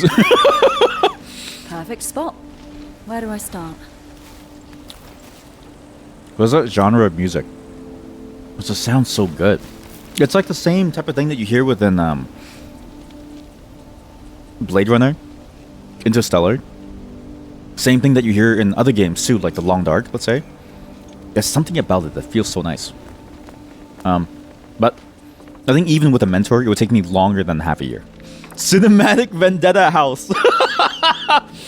Every single song that I make is, let's just categorize it as a Vendetta House song, okay? And when somebody asks, just don't explain it. Just say, "Oh, you don't know? I thought you knew music or something." I don't know. Just like insult them because they don't know. That way, we really sell the feeling of like an elitist style of a song, okay? But I was thinking, like, even with a mentor, I don't think I could even learn it within half a year. I think there's just too much complexity that I would need to... Because the thing that I've noticed the most is that I can't seem to translate from what I see in my mind or what I see as a reference into a 3D thing. All the peculiarities of a design and like how to actually make it feel right proportionally. and getting all those details right for every single thing, because it's like you might have like a ridge on your face or something. You have to like, or like one cheek might be sunken in like slightly more. It's like I can't seem to do that. And like I could see a pathway for me to draw it. Maybe eventually, I'm slowly getting better at it, in spite of my art. Not that I show on stream, but like to do that for 3D, that one feels impossible to me. So, you know, it is a skill issue thing, but I think even with a mentor, it could be hard. Depends on the mentor. You can learn really quickly the specific thing that you want to know. That's true. If I'm thinking about specifics, that is true. Yeah, that's a good point actually. If I just need like the skills themselves, then I get what you mean. I just worry that like if I have the skills, it won't necessarily help me have the eye. You know what I mean? Like how do you gain the eye quickly to be able to like understand it? This is also too like you've seen my art. Like you know how bad I am. So you have to recognize that I'm not as I don't think I'm that capable of like learning as quickly as you. Poster about local wildlife. The common pipistrelle. The common pipistrelle is a small species of bat in the Vespertilionidae family. It can be found in almost any habitat from cities to low mountain areas. It usually makes its home in dark places. Harmless, may surprise unaware hikers by bursting out of cavities. The mountain goat! Oh my god. Able to live at altitudes of up to 4,000 meters, the mountain goat is an incredibly agile species, using the rocky terrain to evade predators. Its milk is rich in flavor and fat, ideal for braving the cold and altitude. Chat, I know what it's telling me. I have to milk the goat. Cami, warning sign, danger. Cami is a type 4 mountain, classified as extremely dangerous. High risk of falls, injuries, avalanches, strong winds. You strongly advise against attempting any ascent. Cami is reserved for mountain professionals with a valid permit.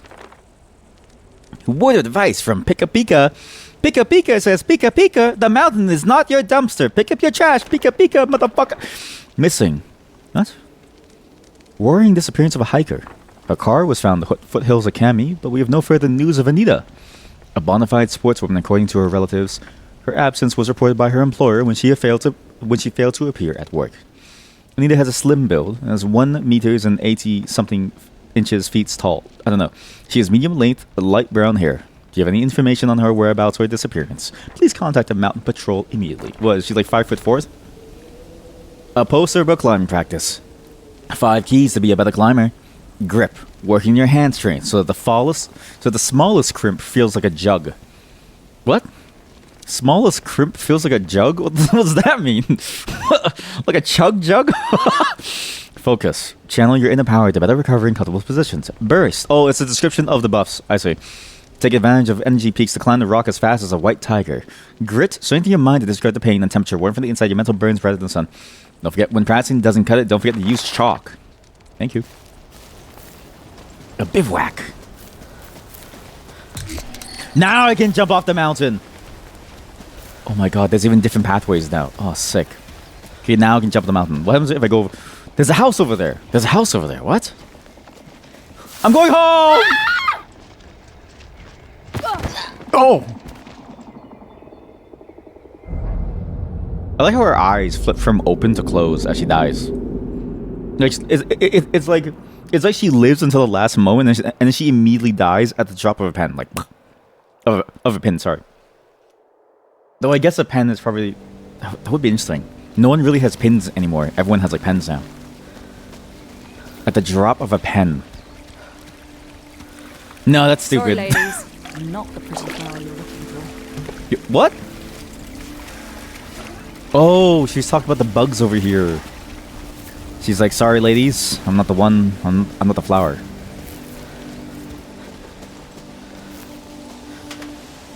Warning, bears may roam on Cami. They're extremely dangerous. Stay alert, do not carry pungent food, do not leave any waste behind, and never attempt to approach a bear. You hike at your own risk.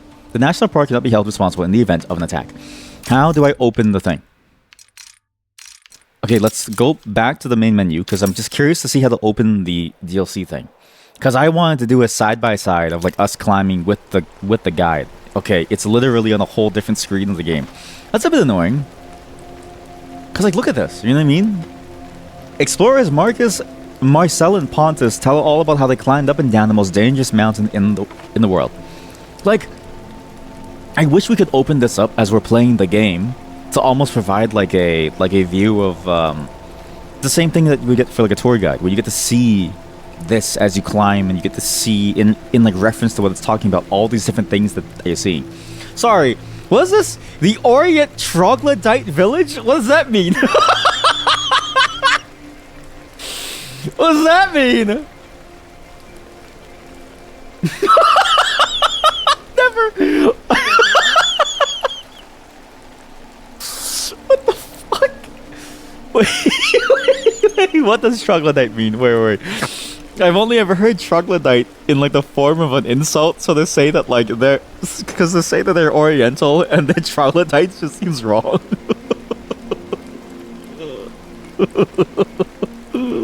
I'm Asian, by the way. I can laugh at this. Okay, what is a troglodyte? Okay, troglodytes are either a bird.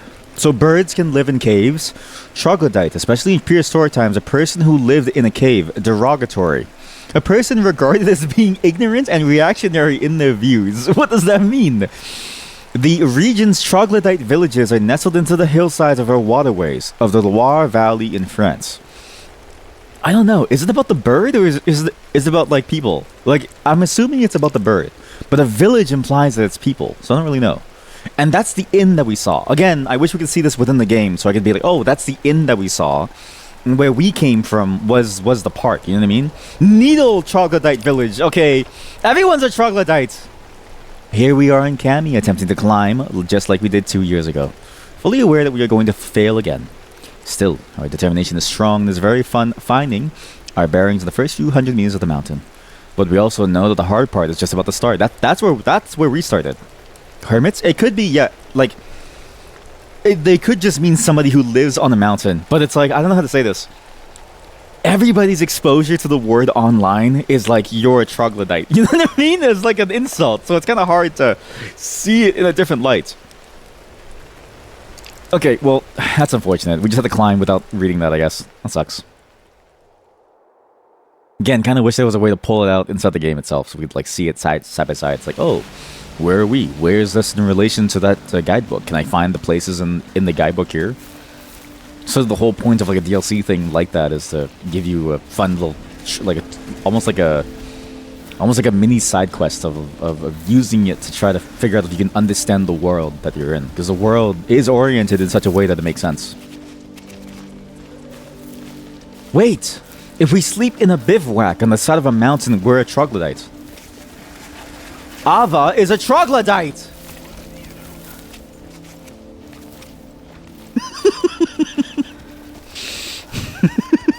Please tell me I'm not the only one who did a double take. Please tell me I'm not the only one. Please tell me I'm not the only one who has ever heard of it. It's like I've only ever heard of it be an insult.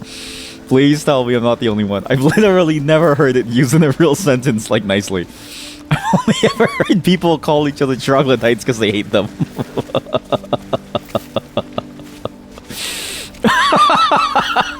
Nicely? Never. See? Exactly. It just doesn't make any sense. You're a troglodyte. Holy shit, chat. Do you think Twitch will ban me if I call the community troglodytes? Because you know what? We've actually done so much rock climbing stuff now that I think we could claim the term for ourselves.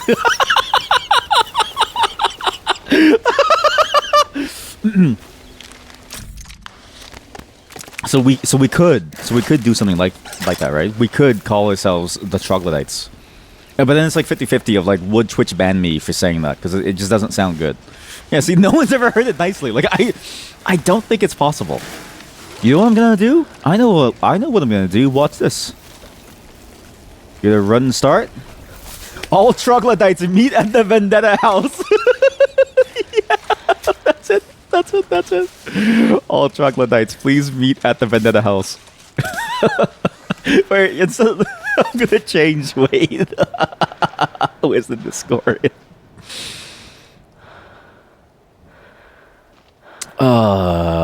Party house. Edit channel. Vendetta house. Perfect. It's now the Vendetta house. So instead of the party house, it's the Vendetta house. A Vendetta command? That's crazy. Nightbot. TV. Now we're cooking, chat. Now we're cooking. Wait, I had to sound freeze. Now we're cooking. Messages. 600 messages today. Holy shit. I like honestly seeing it like this does make you realize like the amount of messages that get sent. It is a lot. And it's funny to see this like lull period of nothing. 0 timeouts. I've never timed people out. That's impressive. Where top commands lol, yum, feet, hello, feet. Sorry, top commands is feet. You talk too much. 145. You do clear the next hires by 60. It's actually crazy that Squishy. It's like I feel like he hasn't been here. Like I haven't known him for very long, and yet every time he shows up, like it is impressive to see the stat. It's impressive that he beats out Nagi. Lol. You get V. You get a lot actually. The hello, the Pepe D, vibe, rock, shitters, XD, TSKR, Vendetta.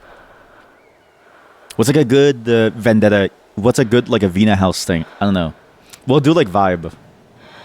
This is a placeholder. For now, it's a placeholder. We'll do that for now, okay? XD lol. Loyal.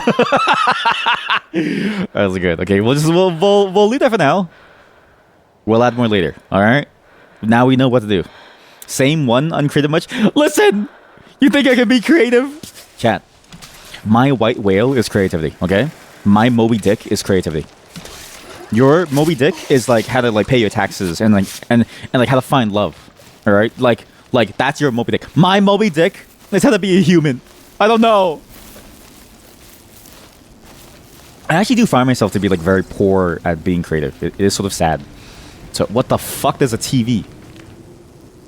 Crossed out map. You're here because of this filthy map. Turn back. You're not welcome. There are traps. This is the beehive. Oh, I actually forgot about the beehive. So sorry, this person lives in here. This is their beehive, where they make the bees. We can probably translate this, but this is the beekeeper who's like hiding stuff. There's traps. They say traps. Where's the traps? Whoa! Holy shit! There's a lot of bees. Promise, if I run into a bear, I won't watch in the cave. These packages look like they're ready to ship. Label with the recipients. For the Laka Tourism Office, for the Tenzin Market, and for Rodi. USA programming does kill your creativity. Yep. It's why I try to do all my creative stuff before I program. Because programming is very systematic. Like programming, it's not the same as like inspecting media. Like how do I say this? It's not the same as when you do like an analysis of something, as like a media literacy exercise. Like one of the insights that I had when I played Silent Hill Remake is that his monotony and his curse of having to relive what he's done over and over and over is very similar to the monotony that we live with every single day, that we would live with if we had somebody who was dying beside us, because every single day would be the same. The outcome is the same. The life that you live is the same. You're just slowly waiting until the moment when they pass away. Like, that feels very different from the kind of breakdown that you do when you're trying to break down a problem to solve with programming.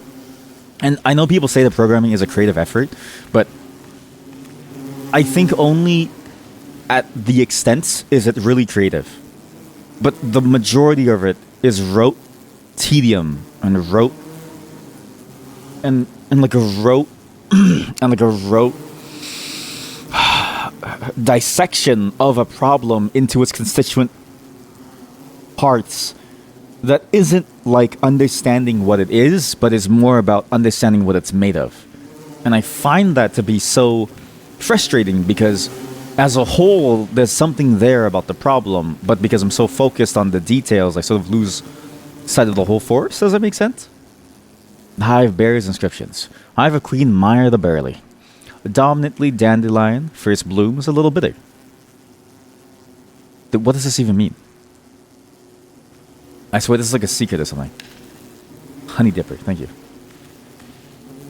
And I don't know if anybody else feels that way when they program, but I'm glad that you feel that way when you program, because then maybe I'm not insane. The hive bears inscriptions. Hive of Queen Telly's the mellifluous. Monophoral linden honey, soothing properties.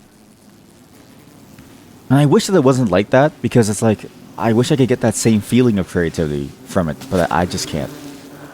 And I feel like in the end, I'm doing myself a disservice by not actually trying to engage with myself creatively through, either truly trying to understand what somebody's trying to say and trying to apply it to different things, or to even try to create stuff myself, which is why I've been doing a lot of trying to create stuff myself to work around that problem.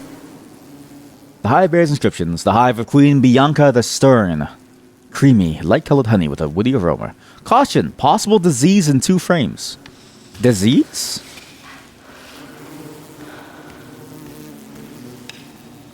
But there's a trap?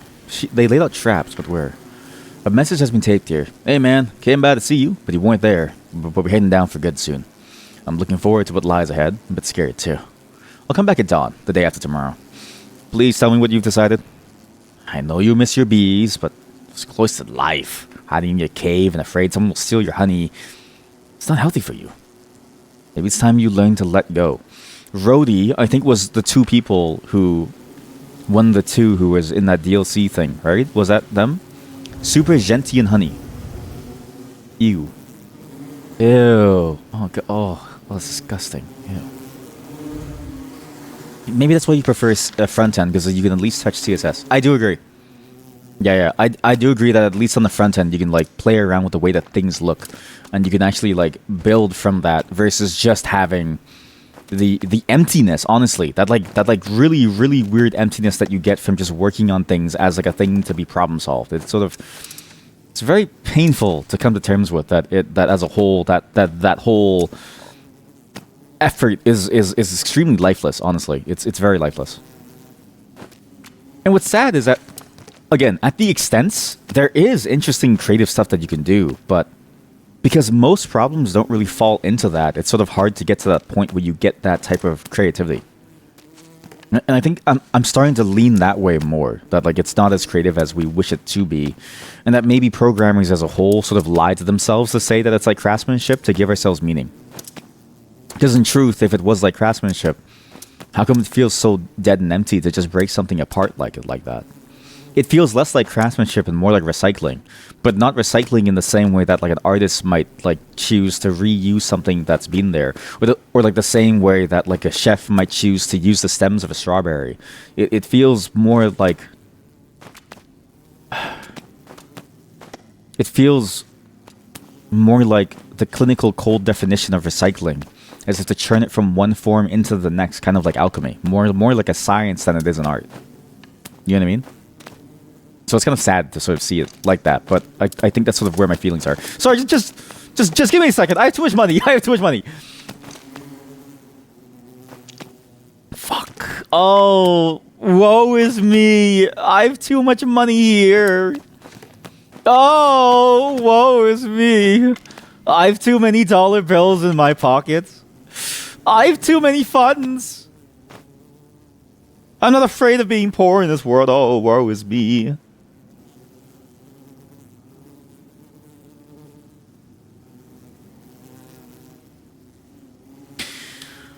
But then again, there is shader programming and creative programming where they make procedural art. Not sure if that counts. Maybe skill-wise, I haven't hit the skills yet. But at least for me, when I try to do that stuff, I definitely don't get the same creative feeling. You know what I mean? Because it doesn't feel very expressive. Where it's I can draw, you know what I mean? Even with my shitty art skills, I can draw Miss Piggy Shibari, and we all get it. And then we all see the creativity of a Miss Piggy Shibari. Whether or not you want to is sort of a different question. But with shader stuff, it's sort of it seems no matter what, I'm still doing problem solving. And I don't know why I feel that way. Because you're right, it should be like that. But I for some reason, I can't seem to get to the point where it feels like I'm doing a technical art thing. It just kind of feels like that same type of, breaking down what it is and then making it fit in a certain way type of deal. I know it says the camera's broken, but I kind of want to keep it just to see what happens. I don't know, I just feel like it just doesn't really work for me still, and I don't really know why it feels like that, but that's how I feel like. Again, it could be a familiarity thing. I do think it could be a familiarity thing, but my worry is that once I get familiar enough with it that it doesn't change, and then all of a sudden I'm left with the cold realization that it's not about familiarity and that it's just the entire field that I've chosen as a whole is is debilitating to my ability to be a human. Sorry, just give me a second. Sorry, I ate a cookie. I feel better now. Super gentian honey. Wait, what? Honey enhanced with a pinch of gentian. Surprising at first, but once you taste it, you'll crave it forever. Heals you. It's a rare item. What is that, email? That's terrifying. That's a Kappa email, but that's a cookie. I've never seen that in my entire life. That's terrifying. The board is covered with scribbles. This time, it's the real deal. Infuse gentian without adding sugar. Boil with honey. Stir continuously for 5 minutes. Infuse gentian. So when you infuse something, you do water. So boil gentian, and then boil with honey. Stir continuously, then you get gentian honey. Okay. It adds it as a recipe. Oh my god, it's a cooking game. Oh my god, this game is the best game ever. A smoker with engraved instructions. You smoke the bee colony before harvesting. Start harvesting once the colony gathers around the queen bee. This game is everything that I've ever wanted. It's a cooking game combined with a climbing game. Combined, honestly, with a game about life. A game about really thinking about and learning about life and what we want our life to be like. And really, this game has made us come to terms with many things in our life that we're uncomfortable with. Holy shit, mushrooms. Like the uncomfortable notion that maybe I'm a creatively bereft person with no true creative bone in my body. And so therefore, I don't even know if I'm human. I wanna see the world the way that you do. I wanna see the world the way that others do. Actually, climber. This looks impossible, actually. Wait, this looks impossible. But you know what I mean? There's something there. Please stop using holiday cookie. It's giving me nightmares. Stop, please. It actually looks terrifying.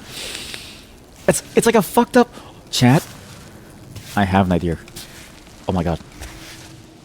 Oh my god. Bereft. Thank you. Bereft. I love that word. Also, new Christmas game. Chat. New Christmas game. Forget Snow Job. I have a new game idea. Christmas game. Auto Battler Christmas game where you build your own gingerbread creatures. And you give them your abilities to do. Kind of like that Dota Auto Gladiators game that I posted within the thing. That one mod. Kind of like that. But with gingerbread people. Are they people? I don't know if they're people, because they're not really people. But and we're supposed to eat them. But gingerbread, Christmas themed, right? Then Snow Job can be then we can shut down Snow Job. Then I don't have to program on the stream. Because I'm still terrified about it. I really don't want to program on stream. It's actually a little terrible. What was that? Hey, Pika, can I eat you? Oh, you know what I should do? I should fall on the Pika. I know what I should do. Chat, I should fall on top of the Pika at max speed. And as my body caves into its skull, I can turn it into a delicious chicken nugget, a Pika nugget. Oh my god, there's a vending machine. I knew my money would come in handy. Ramming speed, exactly, ramming speed. If it works for the ancient gates of our world, surely it works for the Pika. Surely it works to take out a Pika as well. Hello? No shit. Broken bottle, berry milk. There's a lot of items. A lot of items. Okay, an edible mushroom. I forgot its name, but it's safe to eat. At least I think so. So, berry milk. Milk and fruits. Little childhood throwback. Always nice. I need to use that pretty soon. I'm running out of space. There's a lot of honey. What is that? Oh, it's about to make me chalk. Oh, I see. It's about to, spawn chalk. Sickening slop! The stream! A glob of mismatched ingredients pinching your nose while eating. Shut up. Sickening slop. It's like the stream. The stream is sickening slop. Suffering succotash. Is that sickening slop? How did the vending machine get up there? Wait a minute, you're asking the right questions. See? How do I see the world? Wait, I should add an echo to my voice so it sounds like I'm on the mountain. Hello, hello, testing, testing. Hello, hello. Let's see, echo, echo. How do I add an echo? Hello, hello, hello, hello. Perfect. Okay, but less delay. Hello, hello, hello, hello. Update wet. Update dry. Update wet. Update wet. Wet. Fuck is a wet and a dry? Hello. Hello. Yeah, it's good enough. We'll go a bit lower. All right. Now it's like we're actually climbing. Hello. Hello. Hello. Hello. Hello. Hello. Hello. That's good.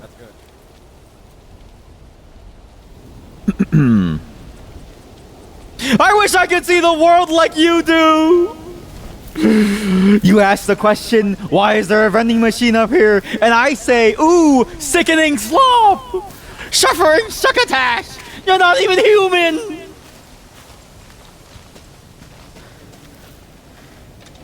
I'm not even human. I didn't even think about that. You see what I mean? You see what I mean? I'm missing something. I'm missing something fundamental to the experience of being human on this mountain! I'm missing the experience of I don't have a single creative bone in my body. What's wrong? Climb up. Hey Arthur, this is Chris. Hey Chris. So, do you ever respond to voicemail? Shut up. We have no way to know your location. And the sponsors are breathing down my neck. I'm climbing Waiting here. for pictures forever. Can you at least confirm you've taken a few? Oh, that's what the camera is for. To Oops. advertise your performance without any images.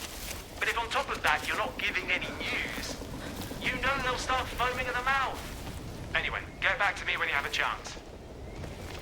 I hope everything's okay. And my messages aren't making you angry.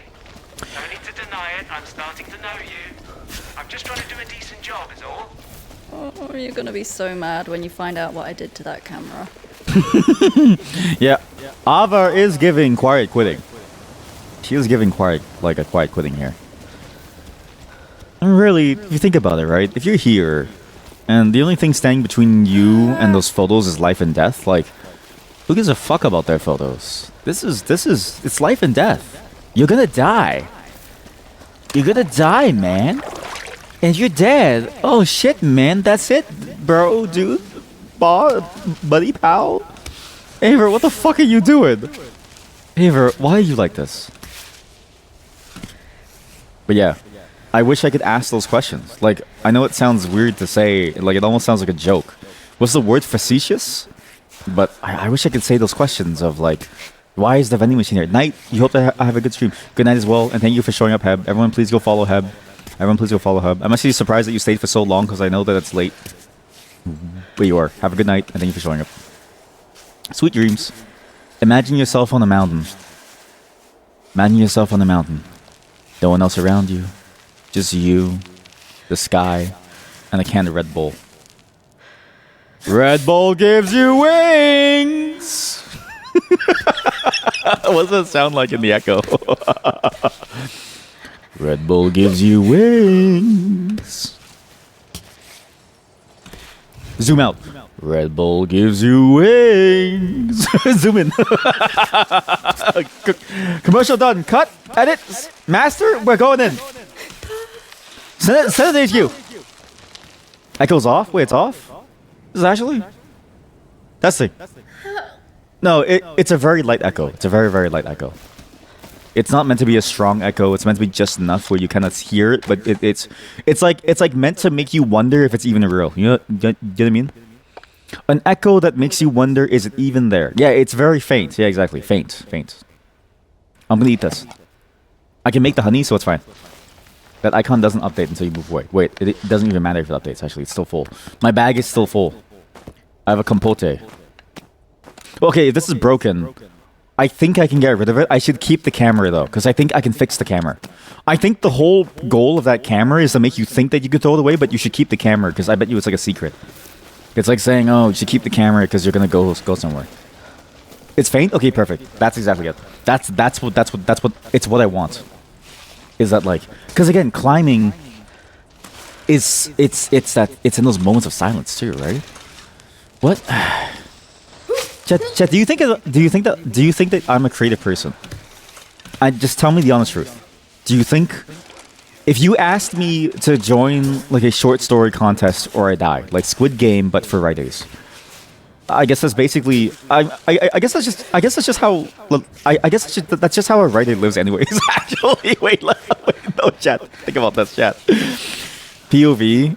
You go to Netflix and you pitch a story called Squid Game, but for writers, where if they don't write, they die, and then the executives look around the room and then they go, "But that's just what writers do now."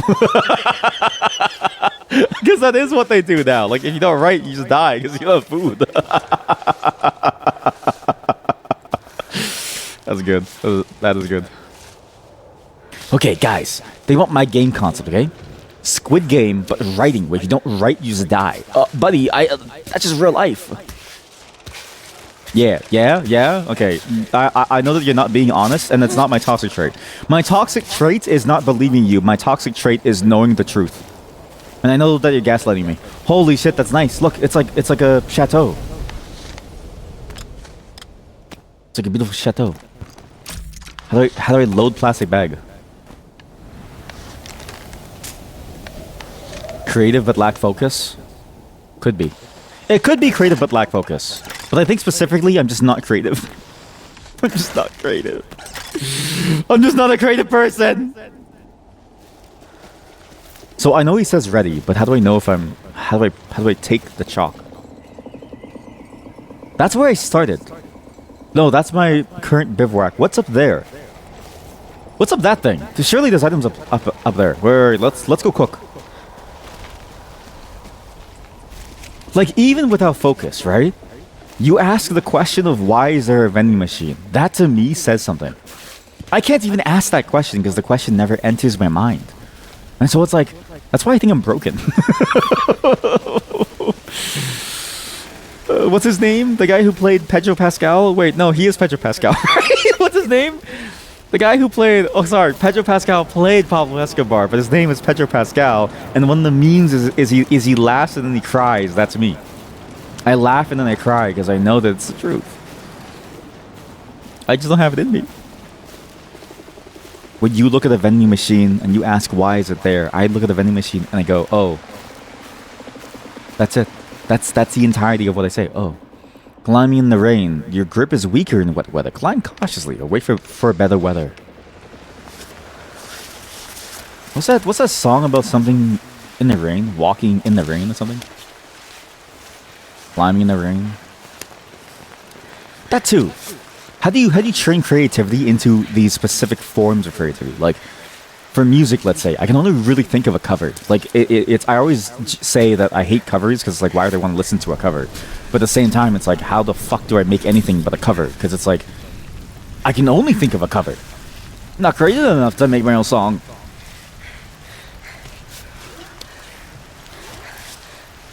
That's right. Climb, Ava, climb. Ava, we gotta go down there. We gotta climb that tree again, okay? I know this looks like a stupid pathway, but trust me on this. Very important pathway. Good, Ava, good. What the hell is that? Okay, maybe it's a good thing that we're going back to the bivouac. I kind of want to wait out the rain. I'm kind of worried about this one. But oh shit, there's lightning. Do you think lightning can strike me? Don't worry, Ava. Ava. Come on.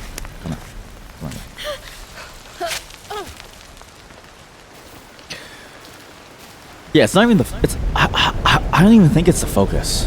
I think I just lack that je ne sais quoi. I just think I lack the juice. I think I lack whatever it is that allows people to see the world in these ways. Or maybe the end... Maybe the final thing that a creative has to get used to is the idea that they will never see everything the way that things should be seen. Like, you can't see everything. Like, that's the whole point of perspective. And maybe I have to learn how to let go. Let go of that feeling of I want to know everything. Maybe I just need to let go. I was really contemplating whether to hit the stop streaming button. I was really contemplating it. So we infuse gentian. It's bitter but very effective against stomach aches. Very useful in an infusion. We infuse it with clear water. We boil. We make gentian. You combine with honey to make gentian tea. See, so now you have sweet infusion. I don't know what I put in it, but it's sweet and energizing, so I'll take it. It gives me a lot of warmth, which I don't really need. What I need is take this, add honey. We'll try this. We'll make one gentian honey. I have extra water, so it's fine. It's safe to use it. Caramel. I'm sorry? You fucked me. What?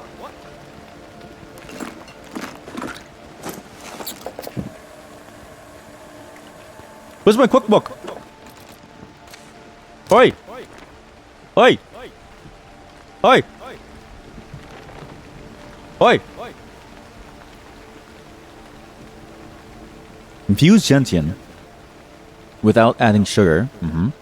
Boil with honey. Stir continuously for 5 minutes. Oh, that is the recipe. I just made caramel. The recipe was not for the super gentian honey. It was for caramel. Fuck. Oh, shit. Okay, just eat this. Alright. Mushrooms. Maybe not asking enough questions. So there's a vending machine on top of a mountain, so why is it there? How did it get there? Why is it broken? What did it hold? How much did it cost? That's also a good point, actually. I think that is a part of my problem, too. I don't ask enough questions. Very often, I kind of just sort of take the world as it is, and I take it at face value. Yeah, it's actually my... And you know what? It is related to the thing that I want to solve, is like, I shouldn't just take things at face value. Like, there is more to it. It's actually a major problem in my life where I don't really think about the deeper implications of things. And I get it only in hindsight, which is sort of like my pain point, where if you bring me to like an art gallery, or you bring me to a demonstration, or you tell me about something, I'll only really understand it later in time, when I sit down and actually, maybe that's a thing too. I never really give myself time to shut up and think. Ever, right? And maybe that's the thing that I need to do, is I just need to shut up and think, right? Because then I could actually think about it. Then I could think about it and then think about what it means. Then I can think about what it is. Maybe I just need to shut up. Maybe I should just shut up. Yeah.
Sorry.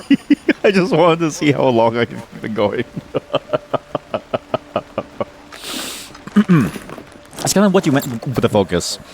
I have a lot of good creative ideas. Thank you. Yeah, I get what you mean. Yeah, I should just like...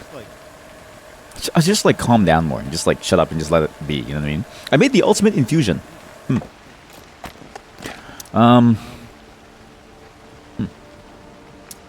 We keep the money.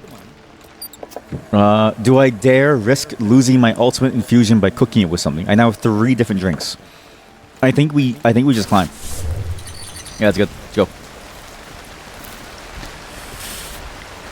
But yeah, I think really focusing on and taking into account what something is, I think that is important, because that is one thing that I don't do. Is I've actually started to do this more often now in my personal life. I've started to sit in silence more. And I know it sounds insane, because I really do look insane just kind of sitting there, but I do enjoy that ability to just sit there and thinking and just think about things. Just like let myself feel. Like actually let myself feel, because I often like to ignore my feelings about things, which is bad. And so I've been doing a lot of that feeling. I've been doing a lot of that thing of like just letting myself feel my way through things and like letting myself go through the motions and the emotions that come with those motions. As I let these thoughts sort of enter my mind where I would normally ignore them. You've been taking this 6 mushroom mix. They say it helps with focus, but you think it just makes you sleepy. Chat, I think you're taking psychedelics. Sorry. Okay, now let's apply what we've learned, okay? Asking why. Why? Why? Why? Why? Just why? I don't know how to do this. I'm panicking. I'm gonna retreat back into my shell. I don't know how to do this. It's freaking me out, Chad. It's freaking me out. I don't know. It's freaking me out. Emotion. I don't feel so good. I feel very vulnerable. But why? Because did you even need the mushrooms? Why? And why mushrooms? Great. And why focus? Why is it for focus? Maybe it's for psychedelics. But that is interesting that you do that. I've been thinking of just eating more mushrooms because I love mushrooms. I just love mushrooms. You and I are not the same. You eat mushrooms to get high. I just eat it with my pizza. With like pineapple and ham. You hate mushrooms? What the fuck? What do you mean you hate them? You know, mushrooms are feelings, right? Like mushrooms are one of the few vegetables that we know have like feelings. I don't know if that's true, but I did read a hentai once about some mushroom. I'll explain next time. But it's one of the few things that has like feelings in it, and you hate it. What do mushrooms ever do to you, huh? Also, a schedule works too. Make sure to sketch every day at the same time, even if you don't feel like it. I've been thinking about that too. Yeah, I've been really taking time to do more stuff. The problem is that right now, the time that I spend to do things is more like... It's more, I guess, systematic in the way... It's more about things that are systematic, if that makes sense, that aren't really creative ventures. Like, it's about, say, working out or something. Like, I'm not really doing things that creatively, but I have been meaning to get more into it. Like, I've stopped playing games. The mix is chaga, reishi. I feel like you're just chaga, reishi, lion's mane, maitake, and cordyceps. I feel like you just described like a hand in Mahjong. What the fuck are any of those? Yeah, what? If I played Mahjong with you and you said I have a chaga, reishi, lion's mane, maitake, cordyceps, I'd be like, yeah, sure. I guess you win, sure. 500 points.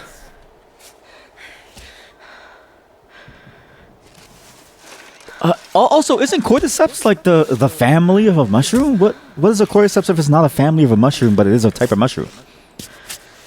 That's fascinating. I'll have to check out all of those shrooms. But I am curious to see if that actually helps. Because those supplements too, right? Those supplements, I've been learning more about... well, I mean, I've known that they're always scams. Most of them are scams. But especially, like, the way that they make them too, a lot of them are filled with stuff that you do not want in your body. Like, it's really bad for you to have. So it's like 50-50 on, like, if it's even processed to the same degree of safety as, like, real food. Focus. Because most of them aren't. And then on top of that...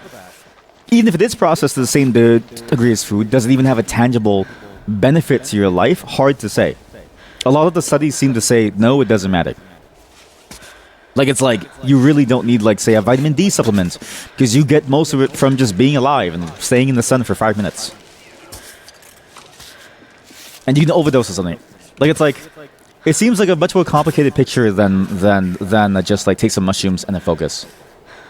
Which is sad, because I do know that feeling of wanting the magic pill. Although I will say, melatonin is a magic pill for sleep. That thing really helps me, so I don't know. It works for some things, but not others. What is the sun? That's true. That is true. We don't touch the grass here. I put the blackout blinds in the basement, and my wife and I woke up at 2 p.m. And I was like, "Honey, guess what time it is?" And then she was like, "This is so toxic." She was like, "This is so toxic," and I was like, "Honey, it's 2 p.m." I thought it was 4 a.m. And she's like, "This is so toxic. Please, please, you need sunlight in your life." And I'm like, "Honey, no, but it's nice and dark now." You needed something if there's not a lot of sun. You know what? Maybe I'm wrong. Yeah. Because you're right. I do remember seeing that image of like I think it was like during one of the World Wars where like the kids were underground and they had to have the UV lamps blasting them because they couldn't go outside for fear of them getting bombed. So they had to do that to like give them the vitamin D that they didn't get from real life. Lovely. Look at that. That's so nice over there. I wish there was a button to press to hide the UI here. You know? Like that's the one thing that is missing from this experience is an optional button to press to hide the UI here. To like take a full screen screenshot. Because this game has a lot of really nice moments. Though there is a wallpaper zip file inside the game's folder, which is kind of weird that it's a zip file. But actually, what's inside this zip file? There's a wallpaper file here. Snow Forest. Open with Krita? No. No. It's okay. No. Why are the bells up here? Chat? I'm learning.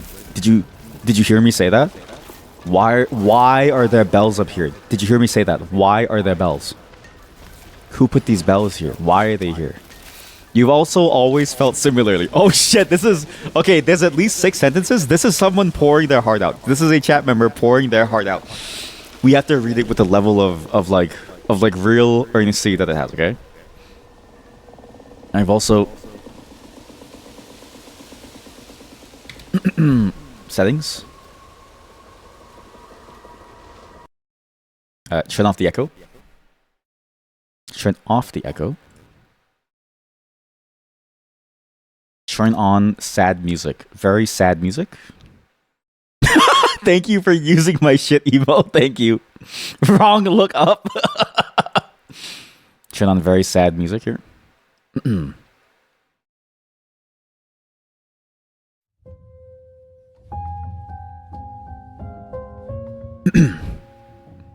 I've also always felt similarly. Like, creating novel things in most domains doesn't really come to me naturally or something. For example, I think I'm good at writing dialogues or some specific kinds of stories, and those things just kind of pop into my head without doing anything, but for the most other kinds of stories, they don't. Same with music. I like music. I don't know how to make... I know how to make music, but somehow ideas about it just don't pop up into my head on their own. The way ideas about programming does, for example. It ain't that deep. You're gonna be disappointed. I know. Why'd you stop? Why'd you stop? The song wasn't even done.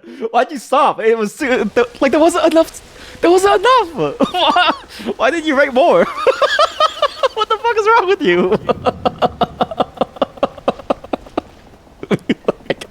I kinda wish you were more depressed.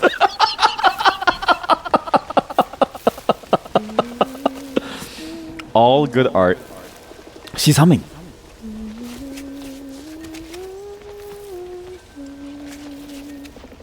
Wait, she's humming almost like a Zelda theme. All good art comes from tortured souls, and I need you to torture yourself more so I have more to read, okay? A backpack, what? Alpine pretzel! We're waiting for a sequel. Yeah, exactly. Please give us a sequel, please. We need a sequel, please. Holy shit, I have a pretzel now. I was reading it expecting more of a like the funniest part was that there was no conclusion too. Like there were no conclusions. There was no grueling end to it. There was no like pained essence to it. There was pain, but the pain was like a paper cut. it wasn't like, you know, like it wasn't like a concussion. It was just a paper cut. And so it just kind of ended there, and I was like, oh, okay. I was like, all right, sure, okay. That was good, chat. That was really good. That was funny. Very good bait, chat. Very good, very good bait. Cool story, bro. Yeah, exactly. Yeah, exactly. Oh, that is good. Maybe I should become a voice actor. W acting. See, but the thing is, right? Maybe you've never heard good voice acting, because I feel like I'm not that good at voice acting. But also, like, voice acting too. I don't know how to say this. I don't know if it's the same as acting. Like, not to say that I'm discounting the whole... I'm not saying that I'm saying this to discount the entire industry. I'm saying it because I've never done it. I don't know if I'm going to get the same feeling as, like, acting. Because the one thing that I really enjoyed about acting, to some degree, was that media analysis portion of it. Was the media literacy. Was understanding the words that these characters say and, like, what they actually intend to say and what they mean. Like, a lot of the things that they seem to be talking about, let's say, in like a Shakespeare play, right? There's so much subtext behind the words that they say and like why they choose to do certain things and stuff that like you can sort of make come through in the way that you act out the scene. But I don't know if like voice acting gives you that same leeway of interpretation. Again, not because I don't believe in voice acting as a career or like a thing that like is a skill thing, but more to say that I've never done it and so I don't have any real understanding of how it works. Half of voice acting is a good microphone and a compressor. You know what's funny? Then half of acting is all of ASMR.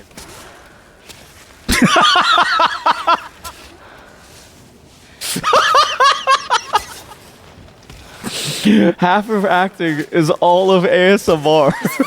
Sorry, that's just really good. Sorry. What's freezing? Oh, we might pass out. Oh, that's not good. Excuse me, it's snowing? What the fuck? Oh god. Oh no. Oh no. Oh no. Uh-oh, this isn't good. Chat, this isn't good. No! Calm down. You rather get B plus skill, you can make it at least A minus. That's the thing, right? Maybe the skill is not a real skill that like we know of. Well, I am only wearing bandages for warmth. That's also true. That is a good point. Again, I never ask why. I never ask why I'm freezing. I ask why there's snow, but of course it makes sense I'm freezing. I've only got bandages because I never think about that stuff. I never think about it. Let's just sleep in a bivouac. I'll just sleep in a bivouac. I'll just eat a pretzel. Can I just like... They'll tide me over before a bowl of boiled herbs. When it stays warm like this, what does it mean when it's warm? Does it mean that it's gonna go away soon? What does that mean? You just eat this. Maybe the sequel will pop into your head naturally during a stream. You know what's funny is I don't even know what you wrote, really. I read it and I was like internalizing how you might feel. Like I was trying to interpret how you would feel. But I don't think I took in a single word that you wrote. I'm so sorry. I need to go back and like read the message because I actually don't.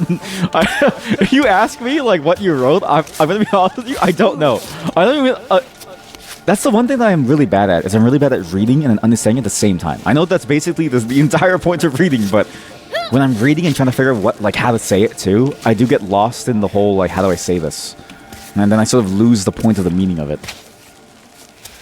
Yeah, I don't think I'm that good of a voice actor as you think, Chad. I think a professional voice actor would like look at me and then go like, "Oh, you're like a D." It's like, ooh, yeah. You're reading. You're understanding when you read out loud. Also, plumbers. Yeah, exactly. It's something about the actor doing it out loud in your head. I feel like you have more ability to understand, but when you're doing it out loud, it's because you're also using your mouth. It uses too many things at once.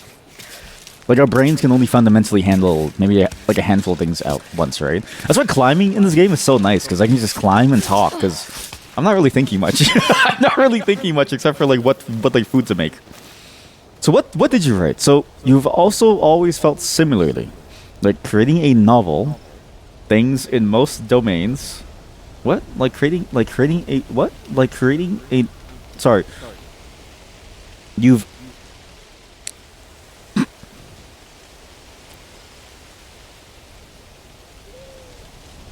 You've always felt similar. Like creating novel things in most domains doesn't really come to you naturally or something. Like was it? No, no. I'm not gonna do this again. Like for example, you think you're good at writing dialogues and some specific kinds of stories. And those things kind of just pop into your head without doing anything. But for most other kinds of stories, they don't. Yes, same with music. Yes, you like music, but you know and you know how to make the music. Yes, like you have the actual skill to like play the instruments. Yeah, to make the beeps and the boops.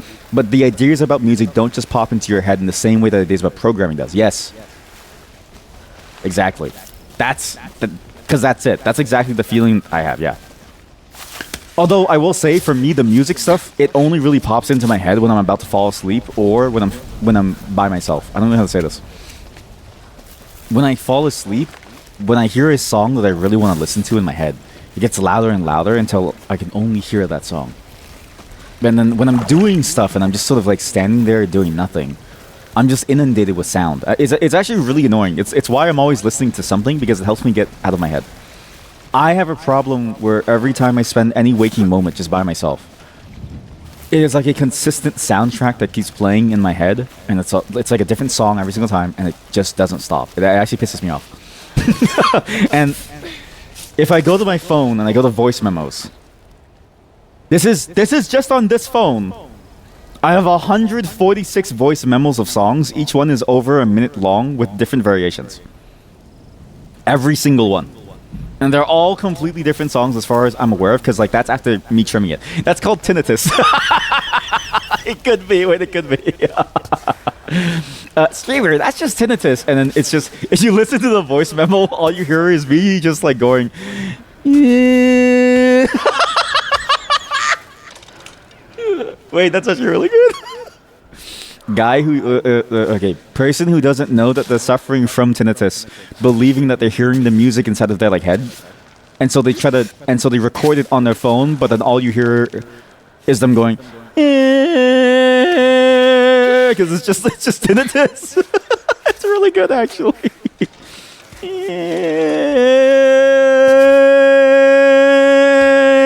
For like a minute long, and it's like, oh, so beautiful. What a great song.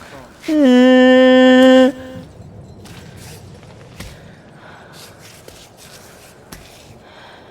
not wrong. Sorry, I just had to pause for a second. You're not really wrong. Sorry, I'm trying to figure out how to get up here. I think I need to get to that foothold. Right on! Thank you, Ava.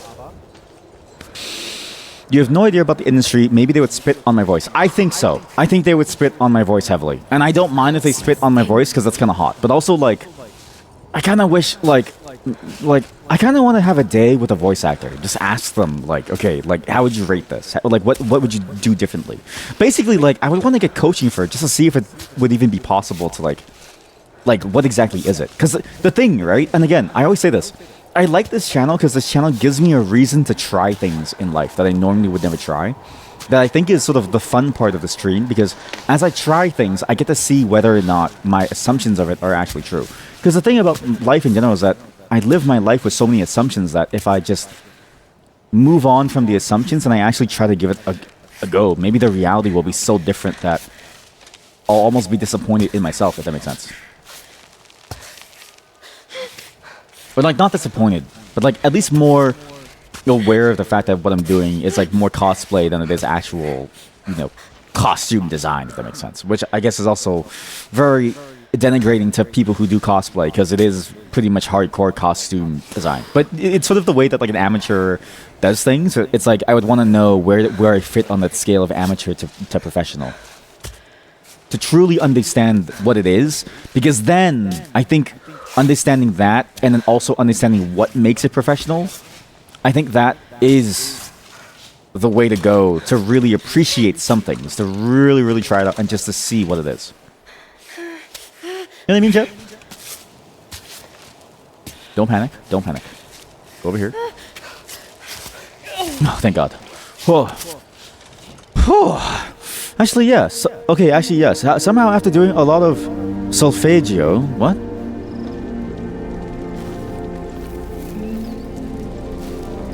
Who's humming this song? That's interesting.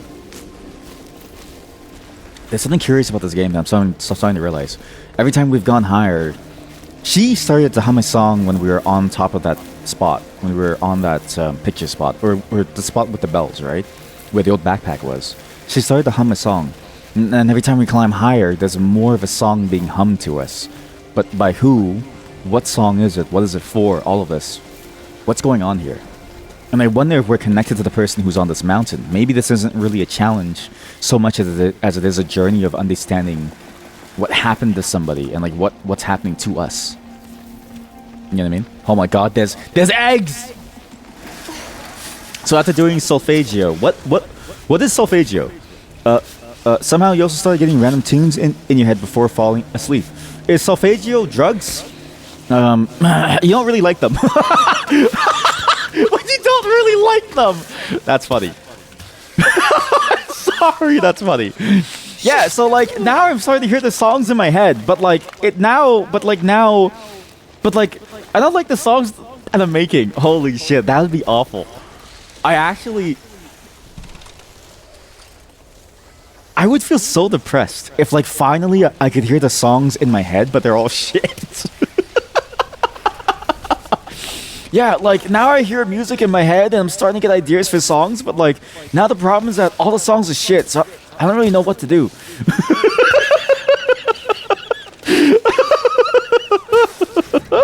That's good. That's really good. That's really good.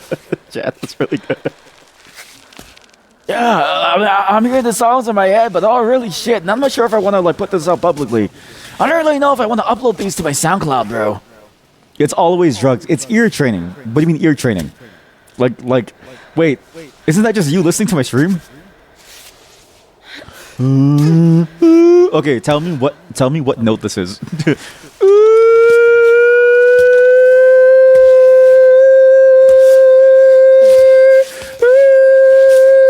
Do you need more or do you need less?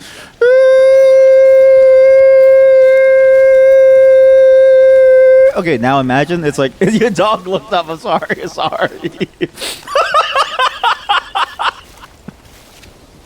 That's the sound my fire alarm makes. There. What note is it? What note is it?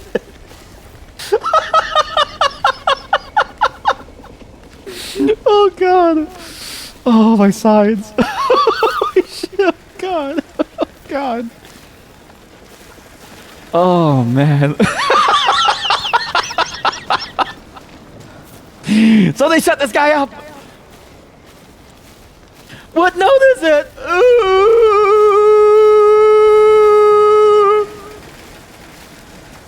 Oh man, but thank you. You did understand my inspiration. I was pulling from that fire alarm, feeling. That like feeling of like, oh no, the fire alarm's off, but I'm too lazy to like go anywhere, so I'm just gonna like ignore it as I sleep, and hopefully the fire kills. Like either the fire isn't real or the fire kills me fast enough that it doesn't matter, right? Either way, it's a good reason for me to be here. Can the egg break if it falls fast enough? Does it break if it falls fast enough? I'm assuming yes. But that is funny. So is solfeggio the thing where you sit in front of a piano and they do that test of like, do you have perfect pitch? And they wait, it's the cutscene. Oh my god, it's a climb bot.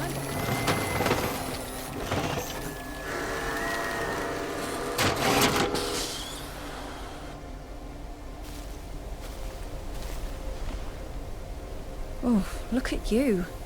Your circuits are frozen. Where did you come from? All the way up there? And you're getting back down? By yourself?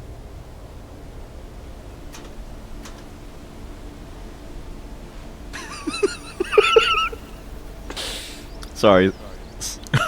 A chat member just said piss on the robot. Alright, let's go. There's nothing we can do for him. We'll see if we can pick him up on the way back. Poor bag of bolts. I like how we like I like how we put rocks on it. Those who come back down. I wonder if it's like because we know that somebody went missing recently. in real life 6 days ago, but I don't even know what day it is within the context of the game itself, right? In September 23rd, somebody climbed up this mountain and got lost. And I wonder if it's possible for us to go find that person. Maybe it's actually somebody on the mountain that we're going to go see at some point. Maybe they're actually lost somewhere up here. I have no clue. But it's my assumption. Eat that. It's good. It's really good. Keep the egg. Keep it safe. Because then it would make sense as to what this robot is. Maybe it's that person's robot.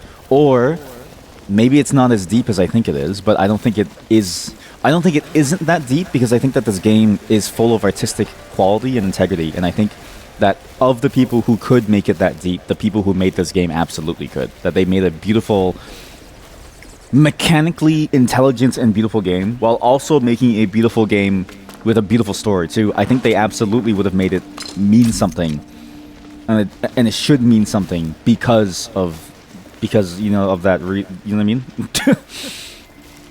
All I'm saying is, I think of the people that could have done this, they would have done this. Also, that was a bear kit. What does that mean? A bear kit. No, solfeggio is about developing relative pitch. Oh, so like harmonizing, or what's that? What does that mean, chatter? What does that mean? What does that mean? Or is it about just being able to choose a note in, like, it's like, okay, this is gonna be a weird reference. In Shrek 2, or Shrek 3, when the fairy godmother is about to sing her song, and she goes, C minor, play it in C minor, and then the pianist immediately shifts the entire song down to C minor. Is it like that? If you've seen the movie, then you know what I mean. If you've never seen the movie, then sorry, but you're missing out. And if you've seen the movie but you don't know what I mean, then you may need to speak to your doctor about Cialis.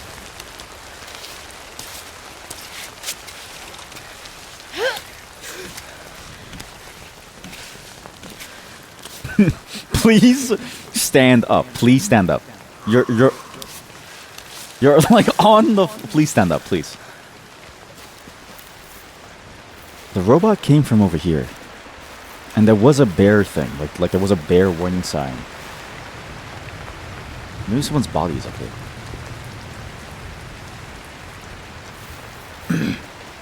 What's funny is that I'm really bad at harmonizer, and that relative pitch thing. So if you asked me to like harmonize with you, I'd be like, I don't know what the fuck do I do. My sister tried for years to like teach me when I was a kid. Like she started teaching me when I was like 7. And she was like, okay, you harmonize like this. And then she was like, stop copying me. Because, you know, one of the things that people do when they learn how to harmonize is they just copy the person's notes. Because that's all you hear. And she's like, no, stop copying. You have to sound it like this. But she's a terrible teacher. So it was really hard to learn. Because a genius doesn't know how to teach others, you know? But it was interesting to like know that it is a complicated concept and not as easy as like making the right sounds, or like it's not like it's not easy to make the right sounds. No, switching to C minor on an instrument is more about your skills in a specific instrument. Relative pitch is recognizing music intervals. Recognizing music intervals? You thought I had perfect pitch? I don't know if I have perfect pitch, but it's specifically the thing about harmonizing is that, like, at least the way that I describe it is that, like, it's like trying to find the note that sounds best with the current note. Like, try that with your voice. Like, if I go, try to find the note that sounds the best with that note. For some reason, I'm like, my brain can't do it. But I hear it. The weird part is that I hear it. I hear it, but I can't execute it by converting it to my hearing into that. Like, I hear what could go well. It's like, you know what I mean? But, like, I just can't do it when I hear another person's voice at the same time. It's like hearing them trips me up. But I don't think I have any perfect pitch. That was mostly like a shitpost, because I think I remember the discussion where we were trying to figure out what is perfect pitch, and I was like, that doesn't sound too hard. And then everyone, I think you were like, but that's perfect pitch. And I'm like, oh, I don't think I have perfect pitch. I just don't think it's that hard. I'm saying it's a skill issue. Why did I go here? This is stupid. There's like nothing here. That was dumb. Maybe I think my wife has it. It's interesting to you that most programmers are somewhat good with music and understand it. You on the other hand, you don't get it. That could also be selection bias. But also, I did notice that too. But I've definitely known programmers that cannot sing either. So it's like maybe it's a selection bias thing. But it could be that like maybe you only hang out with the ones that are good with music. But I did notice that. I actually know one really interesting electronics music producer who makes some really, really good songs actually. I will never say their name because it's like it would immediately dox me. But I was very surprised at how good that stuff was. And mind you, they're not huge, obviously, because like it's hard to break into the industry at all to get famous. But it was fascinating to see that, I guess, like that technical aspect carry over into the ability to produce songs. But I don't know if that's like the correlation that would make sense, or if it's more so that like he got into it. Maybe he got into programming because of music, right? Like it's like I don't know which is which. Because for me, before I programmed, like my entire life career was going to be completely different. I was going to be a whole different person in life. I was going to be a whole different person. I was cooking food. I was going to be an actor in like a theater, and then I got like lazy, and then I played too much Counter-Strike, and then here I am. And then I also got really deep into music, but I couldn't convince my parents that like music was a good thing back in like high school. And so I was going, and then you know what I mean. The like whole doctor thing like didn't turn out good. You've seen a couple times me being like, this song is in the wrong key. It sounds weird. What? People who don't have perfect pitch usually don't care / don't notice it much. Wait, really? There's no way. What? Unless it's a specific track they're familiar with, downshifted. Wait, really? I feel like that's like, okay, see, but this is the thing. That's why when I say it seems easy to me, like that's what I mean by it seems easy. Because when I hear a song and it's off, I think to myself, this is off. No, is that actually what the sound of perfect pitch? You're saying I have a chance? I have a chance. I'm not a failure. Yes. Yeah, because for me, it's like if I hear any song and I'm like, it sounds kind of off, but it doesn't even sound like a good off. Because it's like, what's the style of music?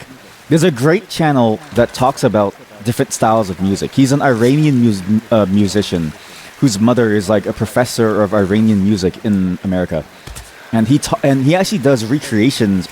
Sorry, not recreations, but like he plays Iranian music compositions that are beautiful.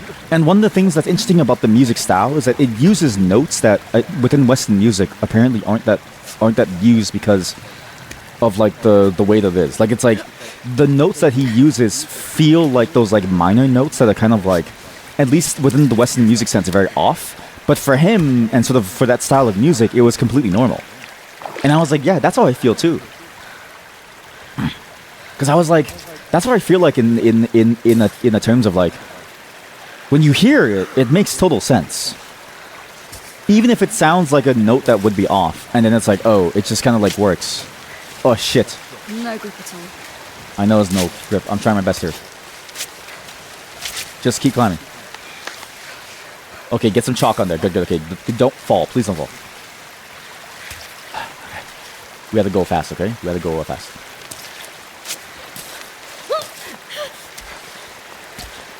Okay, we're good. We're okay. Ungrip your hands. Okay, it's good. Ungrip your hands. There we go. Okay, good. Oh, thank goodness. Woo-wee! Just because you're a perfect pitch doesn't mean that you have a chance. Music industry will piss in you.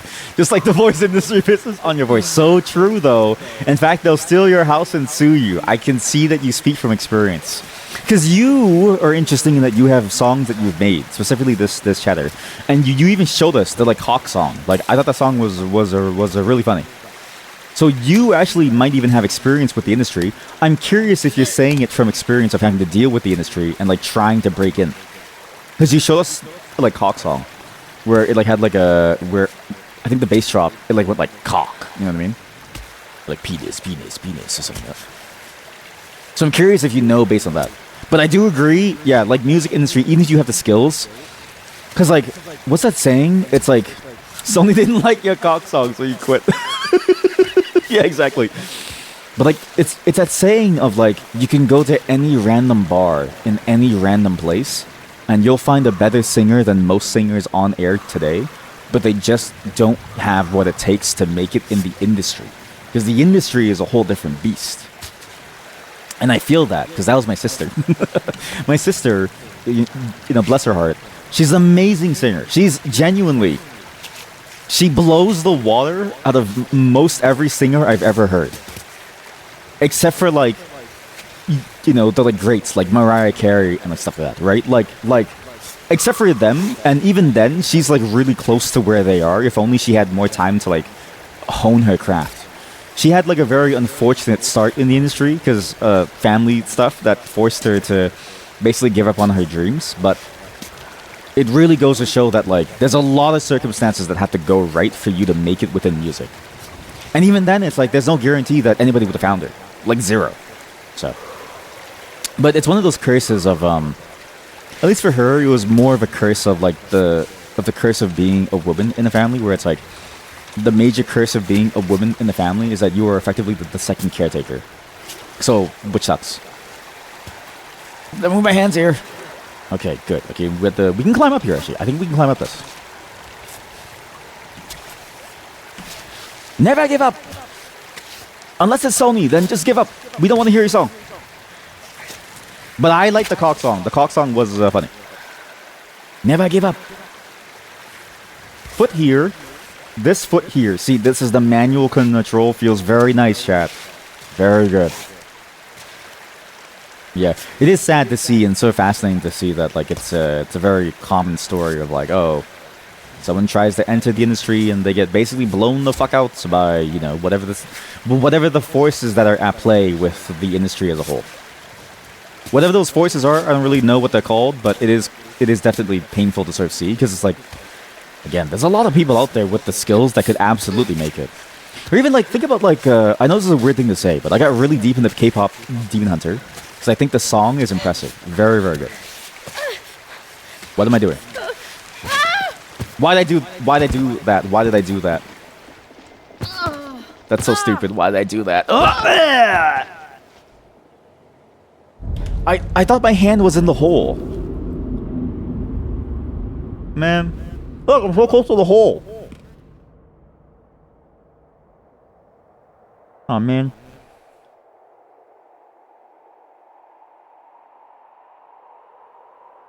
Oh, man. I'm so close to the hole. Oh, man. Yeah, when I think about, that stuff, I was thinking about the ways that the industry sort of, like, choose people out. But the K-pop Demon Hunter singer story, it was fascinating.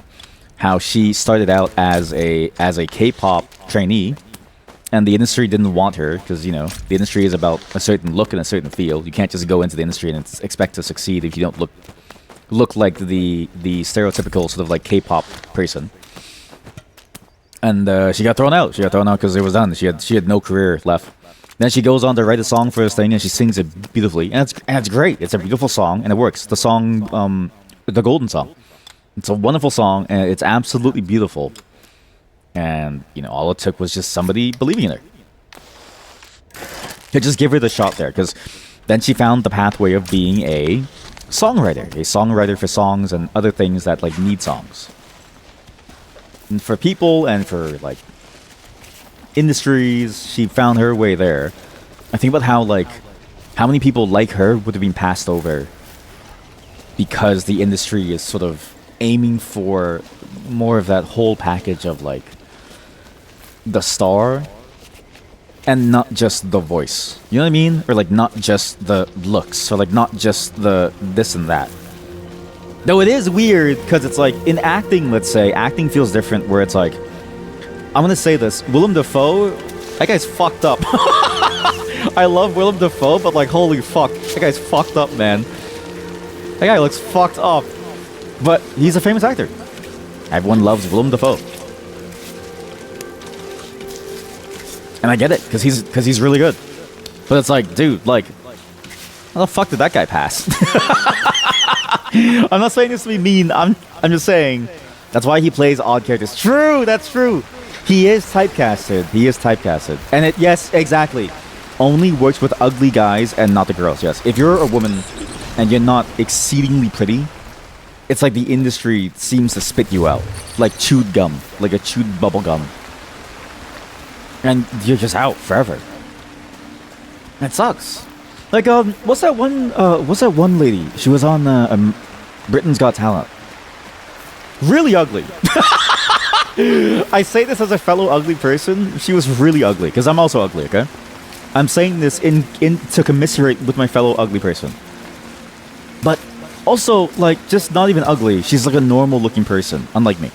She's a normal looking person, so just a normal, average, everyday person. But because she's not beautiful, she doesn't really get a chance. And it's like, oh, it's crazy. But her voice was amazing. I forget her like name now, but... And I even read later on that her albums didn't even sell that well. It sold maybe like a fraction of the amount that she needed to really survive off of it, and it didn't really like bring her anywhere. It seemed like she got famous off that one moment and never went anywhere. And so it's like, damn. So yeah, chat. What other songs did you pitch to Sony? And what is your thing with the music industry? How far did you get? Please tell us more about your failures with your cock song. Also, wow, perfect pitch. Sorry, just give me a second. I don't want to mess this up again. I can't die again. It is a little difficult to choose exactly where you want to put your hand on the rock. Like, I hover over the rock and my hand doesn't really go there. It's kind of weird. While a perfect pitch can often make music easier, there are also certain types of music exercises people with perfect pitch have a lot of trouble with. What people without them can usually do. Can usually easily do. Like... Right on. Right on? I don't know if this is the pose. Ava, I don't know if this is the pose. I don't know why you said right on when this pose has you, like, broken like a shrimp. Like your body is contorted into, like, a shrimp-like shape of, like, a crescent. Okay. I don't know about this one. No. No. No. No. No. Yes. That's good. There we go. Easily, like, recognizing / repeating melody in a different key. So you usually still need to train your relative pitch if you have perfect pitch, because otherwise perfect pitch won't help as much, or it makes some things more difficult. Like, recognizing or repeating a melody in a different key. Like, da da da da da da da da da da da da da da da da da. Da, da, da, da, da, da, da, da, da. Like that, where you go like up the scale almost. Is that what like the do re mi fa sol la ti di do re mi fa? Am I crazy? Because I feel like everything that you described is really easy. Am I secretly cracked? Maybe I'm secretly cracked and I just never really bothered. Though I do have a distinct memory that I do think about often. I do remember when I was, it was a long time ago actually. In elementary school, I didn't realize it until I left the school, but the school that I went to was apparently a school for like really musical kids. Because I asked my friends, I was like, what, you guys didn't like learn violin? Like, no, man, the school's like, they'll just like teach you violin and shit like that. And they don't also, and also our choir was like a kind of a weird choir where we like actually sang at like random places. And I actually learned a lot of vocal lessons from my elementary school, like as a child. And I was like, oh shit, it's really good. And years later, when I was going to find a new school, because we had to move because of the loan shark thing, where they were going to chase us, right? I actually saw one of my old classmates from that school at this academy that my father drove me to try to sign up, and it ended up being a private school. It ended up being a private music conservatory, and no joke, my sister was the one who suggested it for me. My sister tried to do me good. Sorry, that sounds wrong. To get me into a music conservatory. And I didn't know that it was that serious, but she was there, and then she was like, what's funny is that my friend was there, and the principal sort of like knew her too, and it was sort of odd, because like we're both kids, but like, you know, if you're a principal, I guess just know all of your students. And she was like, yeah, he'd be great in here. He was really good at singing before. And so they actually gave my father, like they tried to sell my father on the idea of of enrolling us. And then my father, he saw the price, and then he was like, no. To this day, I don't know what conservatory it was. I have a feeling it was this specific one that is in my city, which I won't ever say. And I don't know how much it costed either. But it must have been crazy expensive, because like, as far as I know, it's not a cheap thing to do to sign your child up for that stuff, so. A loan shark? It's a long story. Maybe we do like this. Is that good? I don't really know. That's really bad. Okay, it's okay, it's good. Calm down, calm down. You're gonna be okay, Ava. So, nowhere. You did a few remix contests, nothing happened, then you gave up trying and instead focused on art. Oh, so this was like a really early on thing now. You just realized you don't want to spend the same amount on art to learn music. Oh, like you had already spent that much to learn art, and so you were like, you don't want to do that again, but for music. I get what you mean. That's an interesting perspective, because I never thought about that problem. Also, I realize now my plan to climb this was stupid. I think the way to climb it is you have to go this way. No, but this is also dumb. Uh-oh, it's raining. Uh-oh, okay, let's just wait a bit. The loan sharks. Yeah, it's a long story. Just a funny story, too. It's sort of like a weird one where it's like, oh, does that actually happen? And yeah, it actually happens. My sister was very worried. Okay, good. Get up there, reach. Good. Wrong one, sorry. I need to do a D. Get up there, good. A, go up there. Okay, no, A, go up there. There we go. A, go up here. Into the foothold. That's a good foothold. A really good foothold. This is good! Chat, we're gonna make it. We're gonna make it. I see a foothold. I see a foothold. We're gonna make it. We're gonna make it. We're gonna make it. Oh my god, we're actually gonna make it. You're already doing art, so you kind of need to choose just one to focus on. Okay, that makes sense. Yeah, because I thought it was like a thing that you like, like, I thought it was, like, in my mind, your story was like going to this thing of like, you started with music, and then it, you know, the industry was like killer, and so you decided to go with the art. But I guess it makes sense that you started with the art because your art is kind of cracked, so. I'm gonna go over here. See, it's fascinating the way that like all people go, right? Everyone has such a cool story. This is another thing that I really enjoy about streaming, is I get to learn so much about people that I've never really thought about. It's I'm reminded of like not to say that my stuff is on the same level of like artistry, but remember that there's a photography series called The Humans of New York, which I really enjoyed. It was this idea of like you take a portrait of someone in New York, this like one photographer, and he asked them about their life. He asked them about their life story and asked them about what they were doing. I don't know if they're problematic or anything. Okay, I haven't kept up with the thing for a while, so if it's problematic, I'm sorry. But I thought it was a very interesting thing to do because it was like, oh, who are these people that we see in our daily lives that we just kind of pass on by and ignore? I mean, what do they do in life? What do they get up to, right? I thought that was a very fascinating sort of thing to see as a subject for, or like as a topic for their book about photography, to try to figure out who these people are. And then give a story about who they are and like the person behind the photo. Sort of a very nice look. Not good. Also not good. Maybe here for now? I don't really know. Good! At the time, art wouldn't have been profitable compared to today. So you went to computers since that was the big thing starting up. True! That is true, actually, yeah. Yeah, because see, I also enjoy Twitch because of this perspective. I get to communicate with the people across different generations too. Because you come from a very different generation and a world that we're sort of at the cusp of this sort of technological zeitgeist, I guess is the way to say it. Like a real sort of change in the world where everything was starting to become this technological thing, if that makes sense. I don't know how to say it. Very fascinating stuff.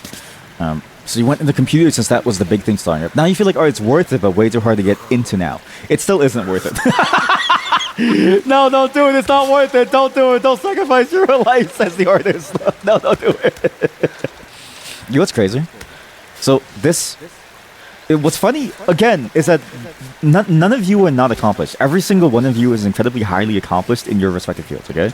We have a linguist who teaches people languages, multiple different languages. We have an artist who makes emotes for like large streamers. All right? And they say it's not worth it. What does that say about the world that we live in? If the artist who makes emotes for large streamers says that they don't make enough to live, what does that mean for the rest of us? If they can't even make a living and they make art for like people who can pay them bonker, I don't actually know how much you get paid. Don't say, because it is technically a contract thing. I don't know if you should be doing that. Chalk it up. Good chalk. That was bad form. This was extremely bad form, and I fucked up really, really hard. That was really bad. Oh, that was so bad. I actually messed up so hard. If I just went cleaner, I wouldn't have had to use the chalk there. Damn. You don't even really make emotes. Well, at least you made the thing. It's kind of cool. At least you made the thing and you helped someone make the thing. I guess that's, you know. Yeah. But still, it's, you know, it's cool. It's cool, chat. It's cool. I don't know what I'm doing. I don't know what I'm doing. I see a foothold here. The shading really helps to see what to do. And I think what we do is we just climb up here. Here we go. Hey, we're in. Short break. What are you doing? Don't sit there, please. Oh.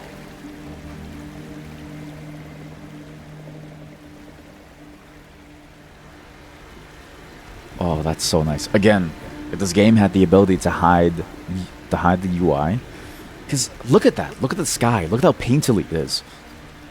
It's done with these beautiful brush strokes that like give it a sense of motion while still being still. So it's like, I don't know, it's so nice. You got X amount from it. I won't say it, but that's actually a lot less than I expected. So you'll stick with computer science. Honestly, I get it. Yeah. Yeah, but you still like to get a following compared to people that have like millions following eyes that are not good at all. It's very true. Very true. You would like to be recognized for your art compared to the people who suck ass. I do agree with you on that feeling. I do agree with you. Not that I'm a good artist, but I'm saying that like I do agree with you that I think you should be recognized. Burst and grit. I just want to eat. I should have saved the pretzel. Like I could have made like a pretzel drink. You did make it in 5 days though, so it's not too. That is a pretty good rate. Yeah. Too bad you don't get many commissions often. Yeah, that suck. And it's unfortunate that like you're most active here, where I'm a nobody. It's unfortunate that I'm a nobody. If I wasn't a nobody, you could have had more. Like imagine if I was a famous streamer and I showed your stuff on stream. Like I'm like a Moist Critical and I have like 20,000 people watching me. And I show your stuff on stream and then everyone in chat types, what do they type now? They like type like POG or like a W or something, right? Then maybe you would get some more commissions. But here, sorry to say, but I'm not the guy. Do you ever like cold call someone? And then be all like, yo, check this out, I can do this? I think you should do that more. I think it actually might lead somewhere. Take the flower. You're kidding me. What do you mean my bag is full? What do you mean? What do you mean my bag is full? What do you mean my bag is full? Just stand! Don't jump down. Pogger! Do I compost this? Probably not. I don't know. I just eat the dandelion. Eat the dandelion, reorganize this, and find a way to fix it. Gotta find a way to pick that stuff up after. Just give me a second. I gotta reorganize this. Just give me a second. Oh. Aha. I think this camera should go to the bottom. This thing is just useless. Just like that. It's useless, but probably important for a story bit. And I gotta somehow. I feel like I have less space than I started with. I don't know how I did that. Yeah, I feel like I have less space now. Okay, hang on for a moment. Wait. I know what to do. This, the bowl of caramel. I'm surprised food doesn't spill. Like if this is upside down, I'm surprised it doesn't spill. I'm surprised that my tea doesn't get stuck inside of it, like a gooey, goopy mess. I also have drugs. Maybe I should use more drugs. I haven't really been using drugs. Why did you compost it? What the fuck is wrong with you?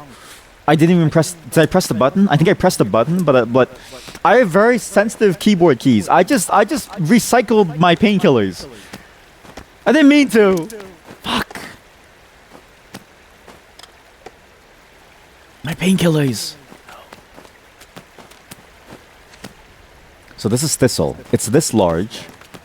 So I do need more space. Wait. Thistle's that large. I think I need to put these two down here, like so. I'll do these over here. This over here. Put this over here. Put this over here. Put this over here to prop this up. Boom! Now that's organization. Climb down. What am I doing? Ava, you fucking idiot. Ava, you fucking idiot. Ava. Ava, you idiot. Ava. What are you doing? Why did you climb down like that? Why? Ava.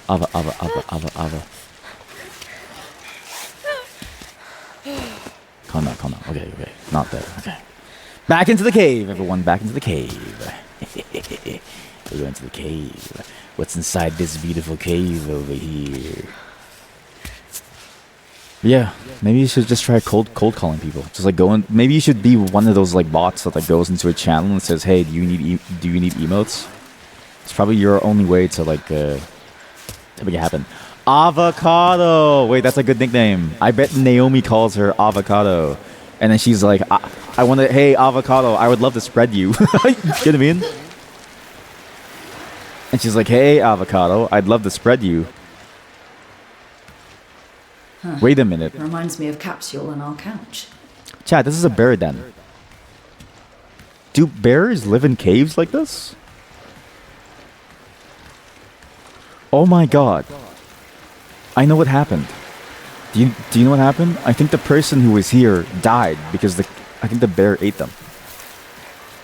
They probably because they made that thing and then the bear dragged them in and ate them here. But there's a bear later on up there where we go. Somewhere. Up there, somewhere. There's a bear. Once we get to the next bivouac, it is the ending point for this section of the stream. We're going to move on to the programming because I prepared a lot for the programming. It also cost me $4 a month, so we have to make use of it, okay? That's why we're forcing ourselves to program every single day. At lower cape. I'm actually really tired. I don't know how effective it's going to be, but it is like I gotta make use of it somehow. So, mango, avocado. Hey, this is avocado and her mangoes. You get what I mean?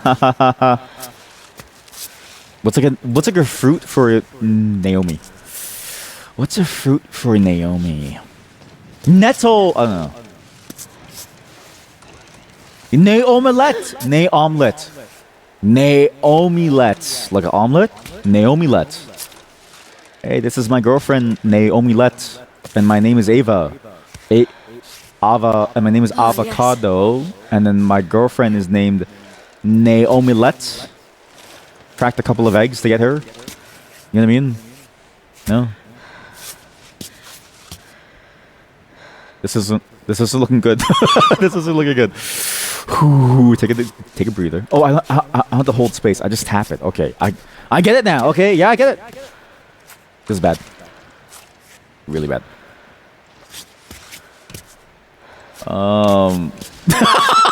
She climbs like an amateur because she's being piloted by an amateur. She climbs like an amateur because she's being piloted by an amateur. Okay, let's see if I can get up here, okay, chat? Fuck. Fuck. I'm dead.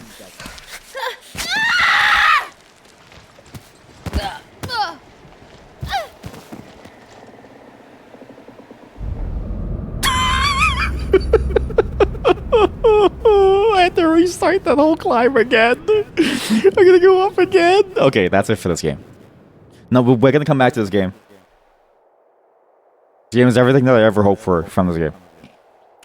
For a climbing game, there's so much that you can do with the idea of climbing.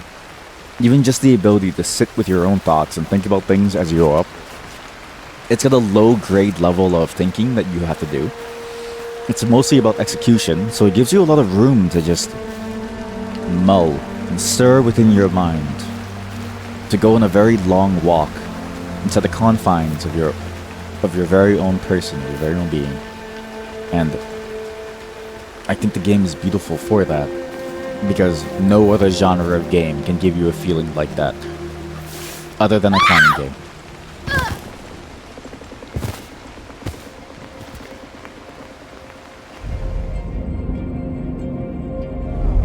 What? I'm sorry, that doesn't kill me, but the other fall kills me. Really? But this game is good. Of the climbing games, this really stands out on its own. Not to say that the others are bad, but to say that this climbing game, the mechanics of it, really make it stand out compared to the others. And it feels really fun to play. Again, not to say that the others weren't fun to play, but this one feels like its own fun to play with its own mechanics and its own depth that I think works very, very well. And I think you should play this game yourself, and we can compare, and we can compare sizes. We can compare the size of our mountains, okay? We can compare the size of a climb. Some of you will climb less high. Some of you will climb even higher.